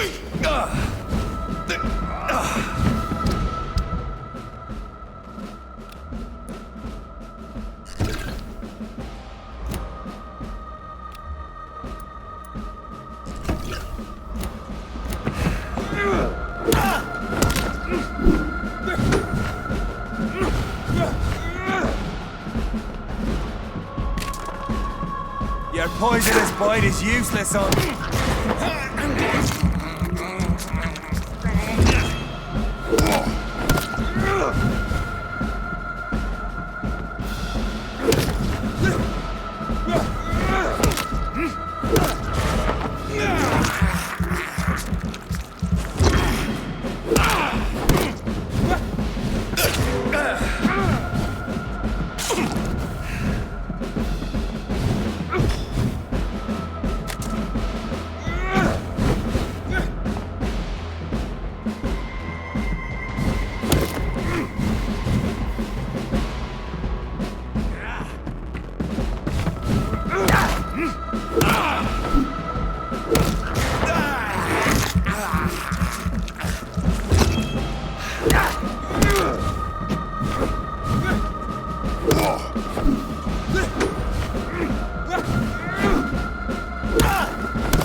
True light will...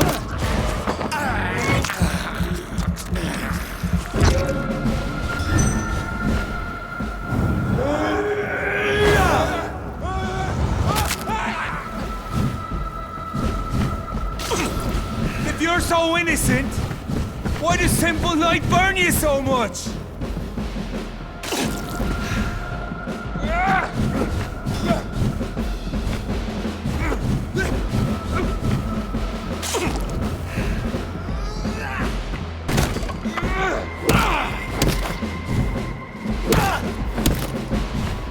True light will cleanse you!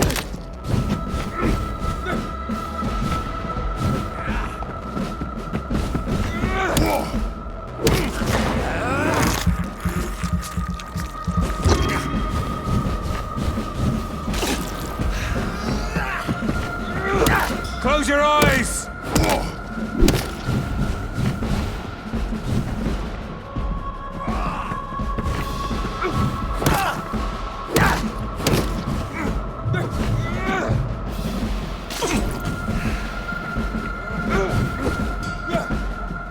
I know!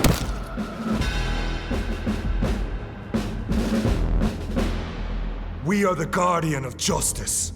Priwen shall prevail. You can't accept the fact we're not enemies, can you? We always have been, and we always will be. Of all the evils that threaten mankind, your kind are the worst. I'm not saying we could be friends, you and I. But perhaps we could collaborate to put an end to this epidemic. Never! We are Priwen. We do not negotiate. We do not compromise. There is no way you'll ever let me be, McCullum. You'll always hunt me down, won't you? There is no escape, Leech. Kill me now. For there is no way you can sway me to your ideals.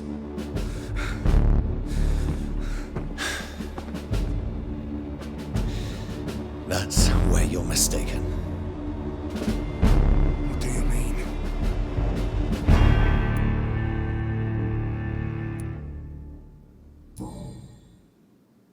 I'll spare you, McCullum. I'll offer you the mercy you never offered me. What is this ruse? This is no ruse, McCullum. This is me letting you go. After all, you and I are both trying to save this poor country in our own way.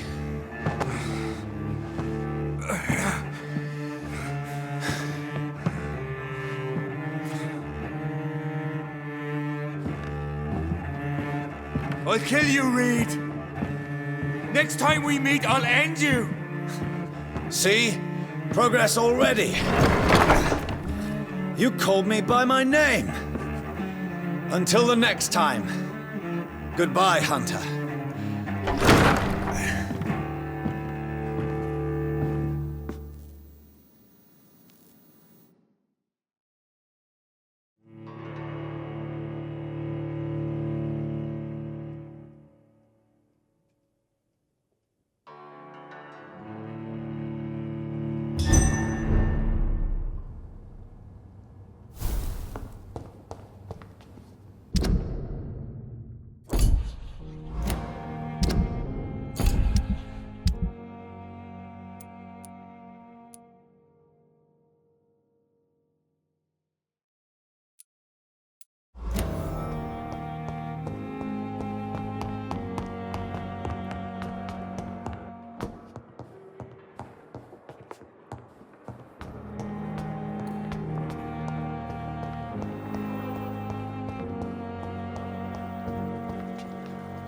Good evening, Miss Howcroft. I need blood to...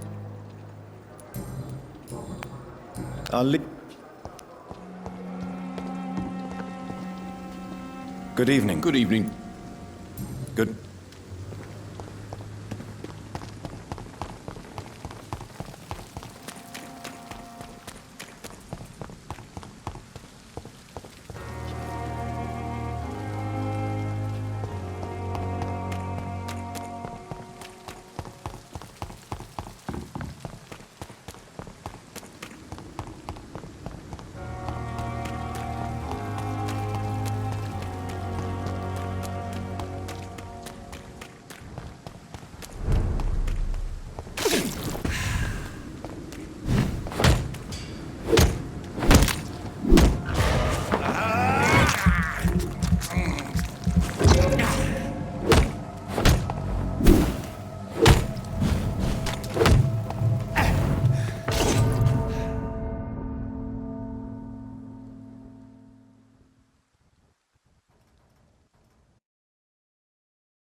So Priwen never left Doris's theater after they invaded. They must be holding Edgar here in their new headquarters.